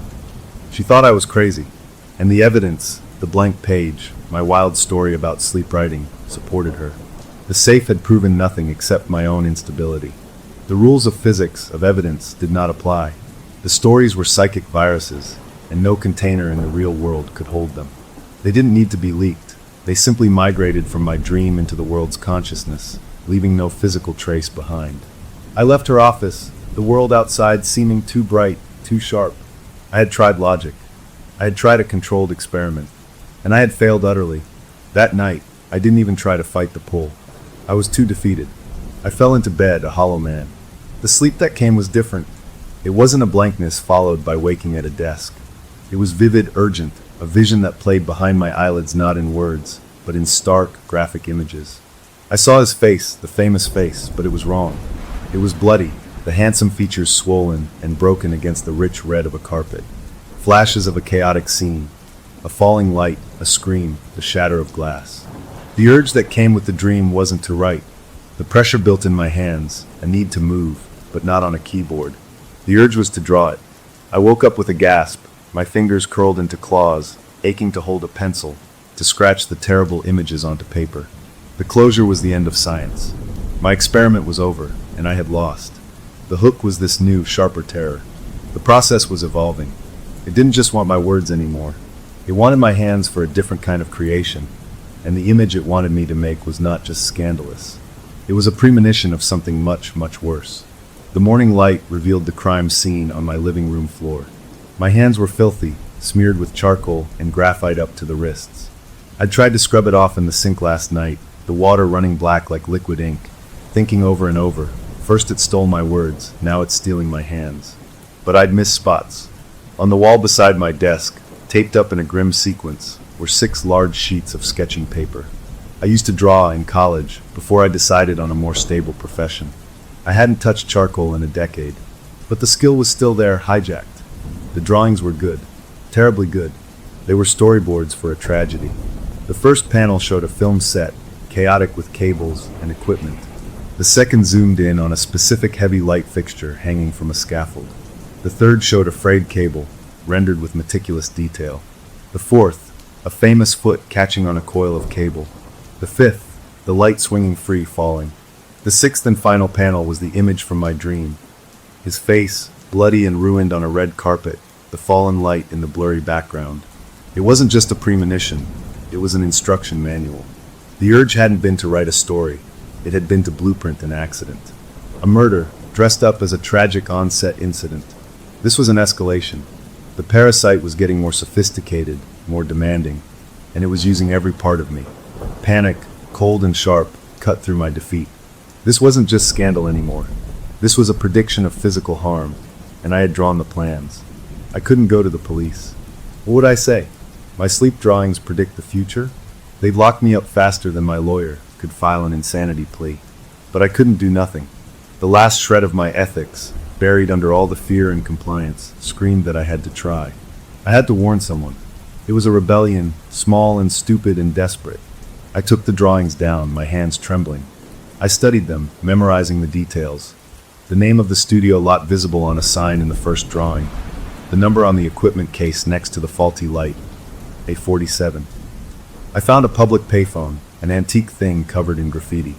I bought a cheap, untraceable burner phone from a corner store instead. My hands shook as I typed an anonymous text to a number I found online for his management company's tip line. It was brief, clipped. Security threat. Stage 4 Millennium Studios. Check light rig on scaffold near green room. Inspect cable on fixture tagged A47. Date likely soon. Serious fall risk. I sent it, then pulled out the SIM card, broke the phone in half, and tossed the pieces into separate public trash bins a mile apart. It felt like a scene from a spy movie, ridiculous and utterly serious. A compulsion, worse than the sleepwalking urge, took hold of me. I had to see. I had to know if the warning worked, if the drawings were just a sick fantasy or a true prediction. I drove out to the outskirts of the city where Millennium Studios had its backlit. There were always crowds of fans and tourists hoping to catch a glimpse of shooting at the outdoor sets. I blended in, wearing a baseball cap and sunglasses, my heart hammering against my ribs. I found a spot where I could see the entrance to the soundstage labeled Stage 4. There was activity, people coming and going. And then I saw them. He was there, in a robe between takes, laughing with a co-star. My breath hitched. And then I saw her. She was there too. Not by his side, but standing with a cluster of serious-looking people near the director's monitor. She wore a headset and had a clipboard. She looked like part of the production team. She was pointing at something up in the rafters, talking intently to the director, who was nodding. My eyes followed her pointed finger. There, exactly where my drawing had placed it, was the light rig. The heavy, ominous fixture from my charcoal sketches. She was pointing right at it. She wasn't just a spiritual advisor. She was a producer. She was in the real world, on the set, ensuring the dreamt story found its path to manifestation. The accident would happen because she was here to help it happen. I watched, frozen, as a technician in a harness ascended toward the light. Was he checking the cable, or was he part of it? I couldn't tell. My warning had been specific. Would it be enough? I stood there for an hour, a ghost in the crowd, watching the mundane rhythm of a film set. Nothing happened. No screams, no falling lights. Eventually, they called a break. He went back inside his trailer. The crew dispersed for lunch. She remained for a moment, looking out at the crowd of fans.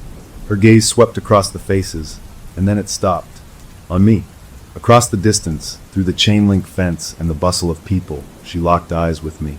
She didn't look surprised. She didn't look angry. She simply nodded, once, a small, acknowledging dip of her chin. It was the look a teacher gives a student who has finally shown up for a scheduled lesson. Then she turned and walked back into the dark maw of the soundstage. I drove home, my mind racing. Had I stopped it? Or had I just been seen interfering? That night, I was too wired to sleep. I made more coffee, turned on the TV for noise, and tried to read a book. I must have dozed off in the armchair, because the blare of the late-night news jarred me awake. A perky entertainment reporter was on screen, standing outside the studio gates. A day of minor delays on the set of the upcoming blockbuster Solar Dawn, after what sources are calling a near miss with a piece of equipment earlier today. No one was injured, but star talent was reportedly shaken and left the set early as a precaution. The camera panned across the now quiet lot, focusing on the entrance to Stage 4. And there, in the shot, clear as day, was the scaffold. The heavy light rig from my drawings was gone. In its place was a different, newer model, shining under the work lights. They had replaced it. My warning had worked. They had found the problem, or she had aborted the plan once discovered. I felt a giddy, savage rush of relief so powerful it made me lightheaded. I had done it. I had edited their draft. I had changed the story. He was safe. The parasite had been denied its feast. For the first time in months, I felt a sliver of control, a crack in the nightmare.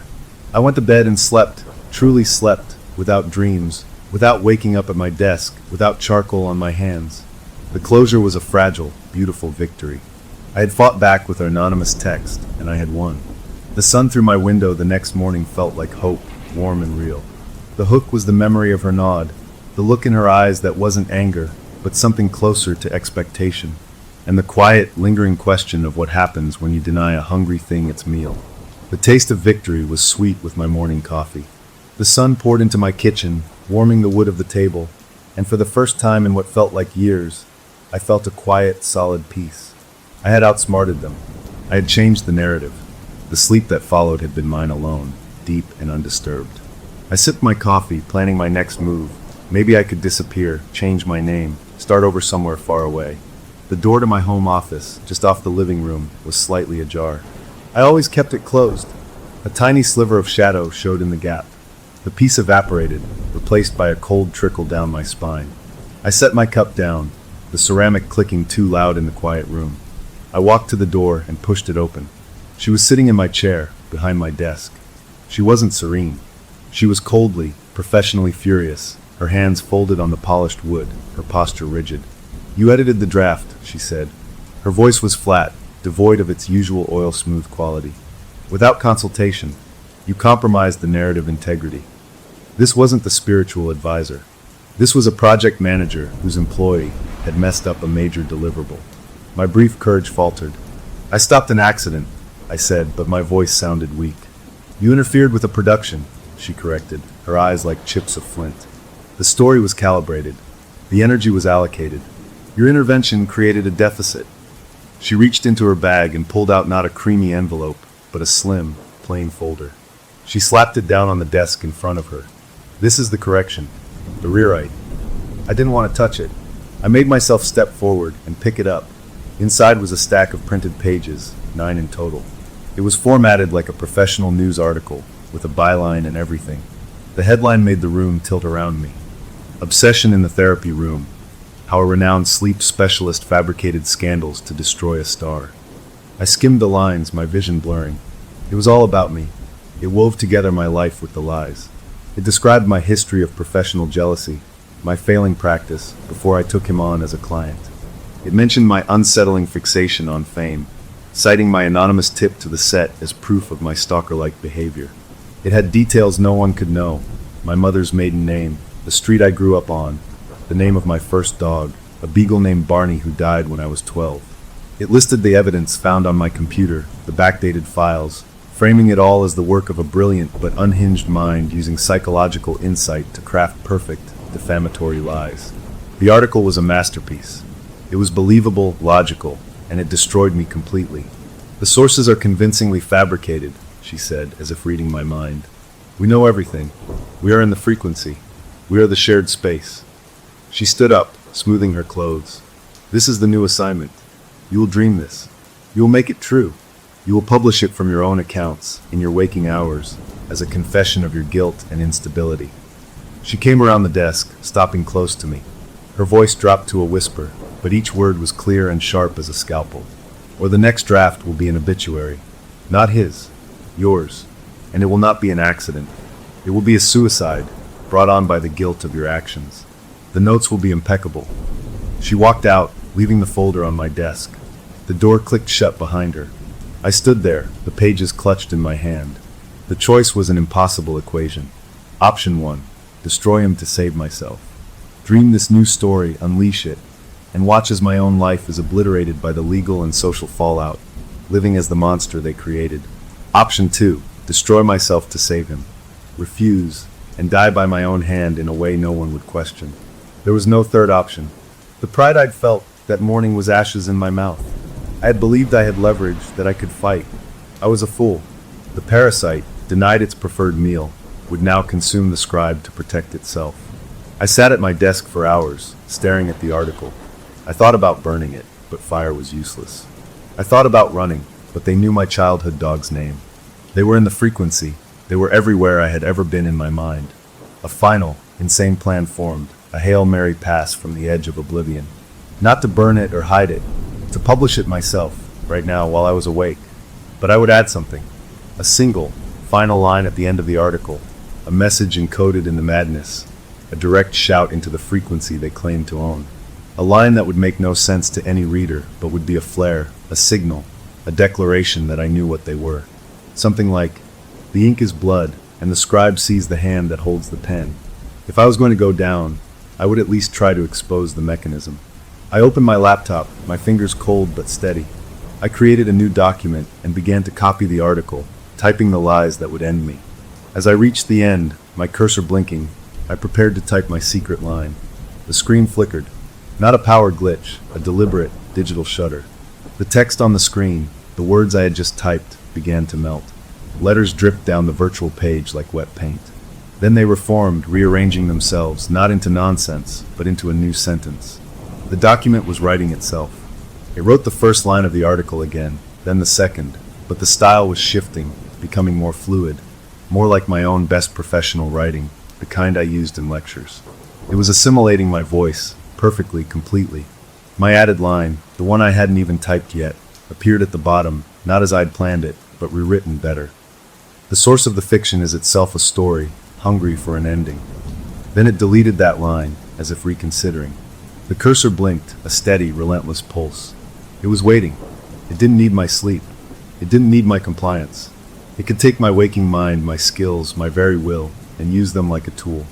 The story had decided to write itself, and it would write itself with or without my conscious permission. The choice had been an illusion. There was only one path forward, to be the instrument or to be the material. I looked from the screen to the glass paperweight on my desk, a solid, cool sphere. I could smash the laptop. I could throw it out the window. But the story was already in the frequency, in the shared space. It would find another way out. The closure was absolute and terrible. I understood the full scope of the trap. I was not a player in this game. I was a pen, and a pen does not choose what it writes. The open question, the only one left, was what the first word of my final, self-destructive confession would be, and when my own fingers, moving without my permission, would begin to type it. The hook was the blinking cursor, the blank page that was no longer blank, and the certain knowledge that my own mind was now a rented room, and the tenant was about to come home.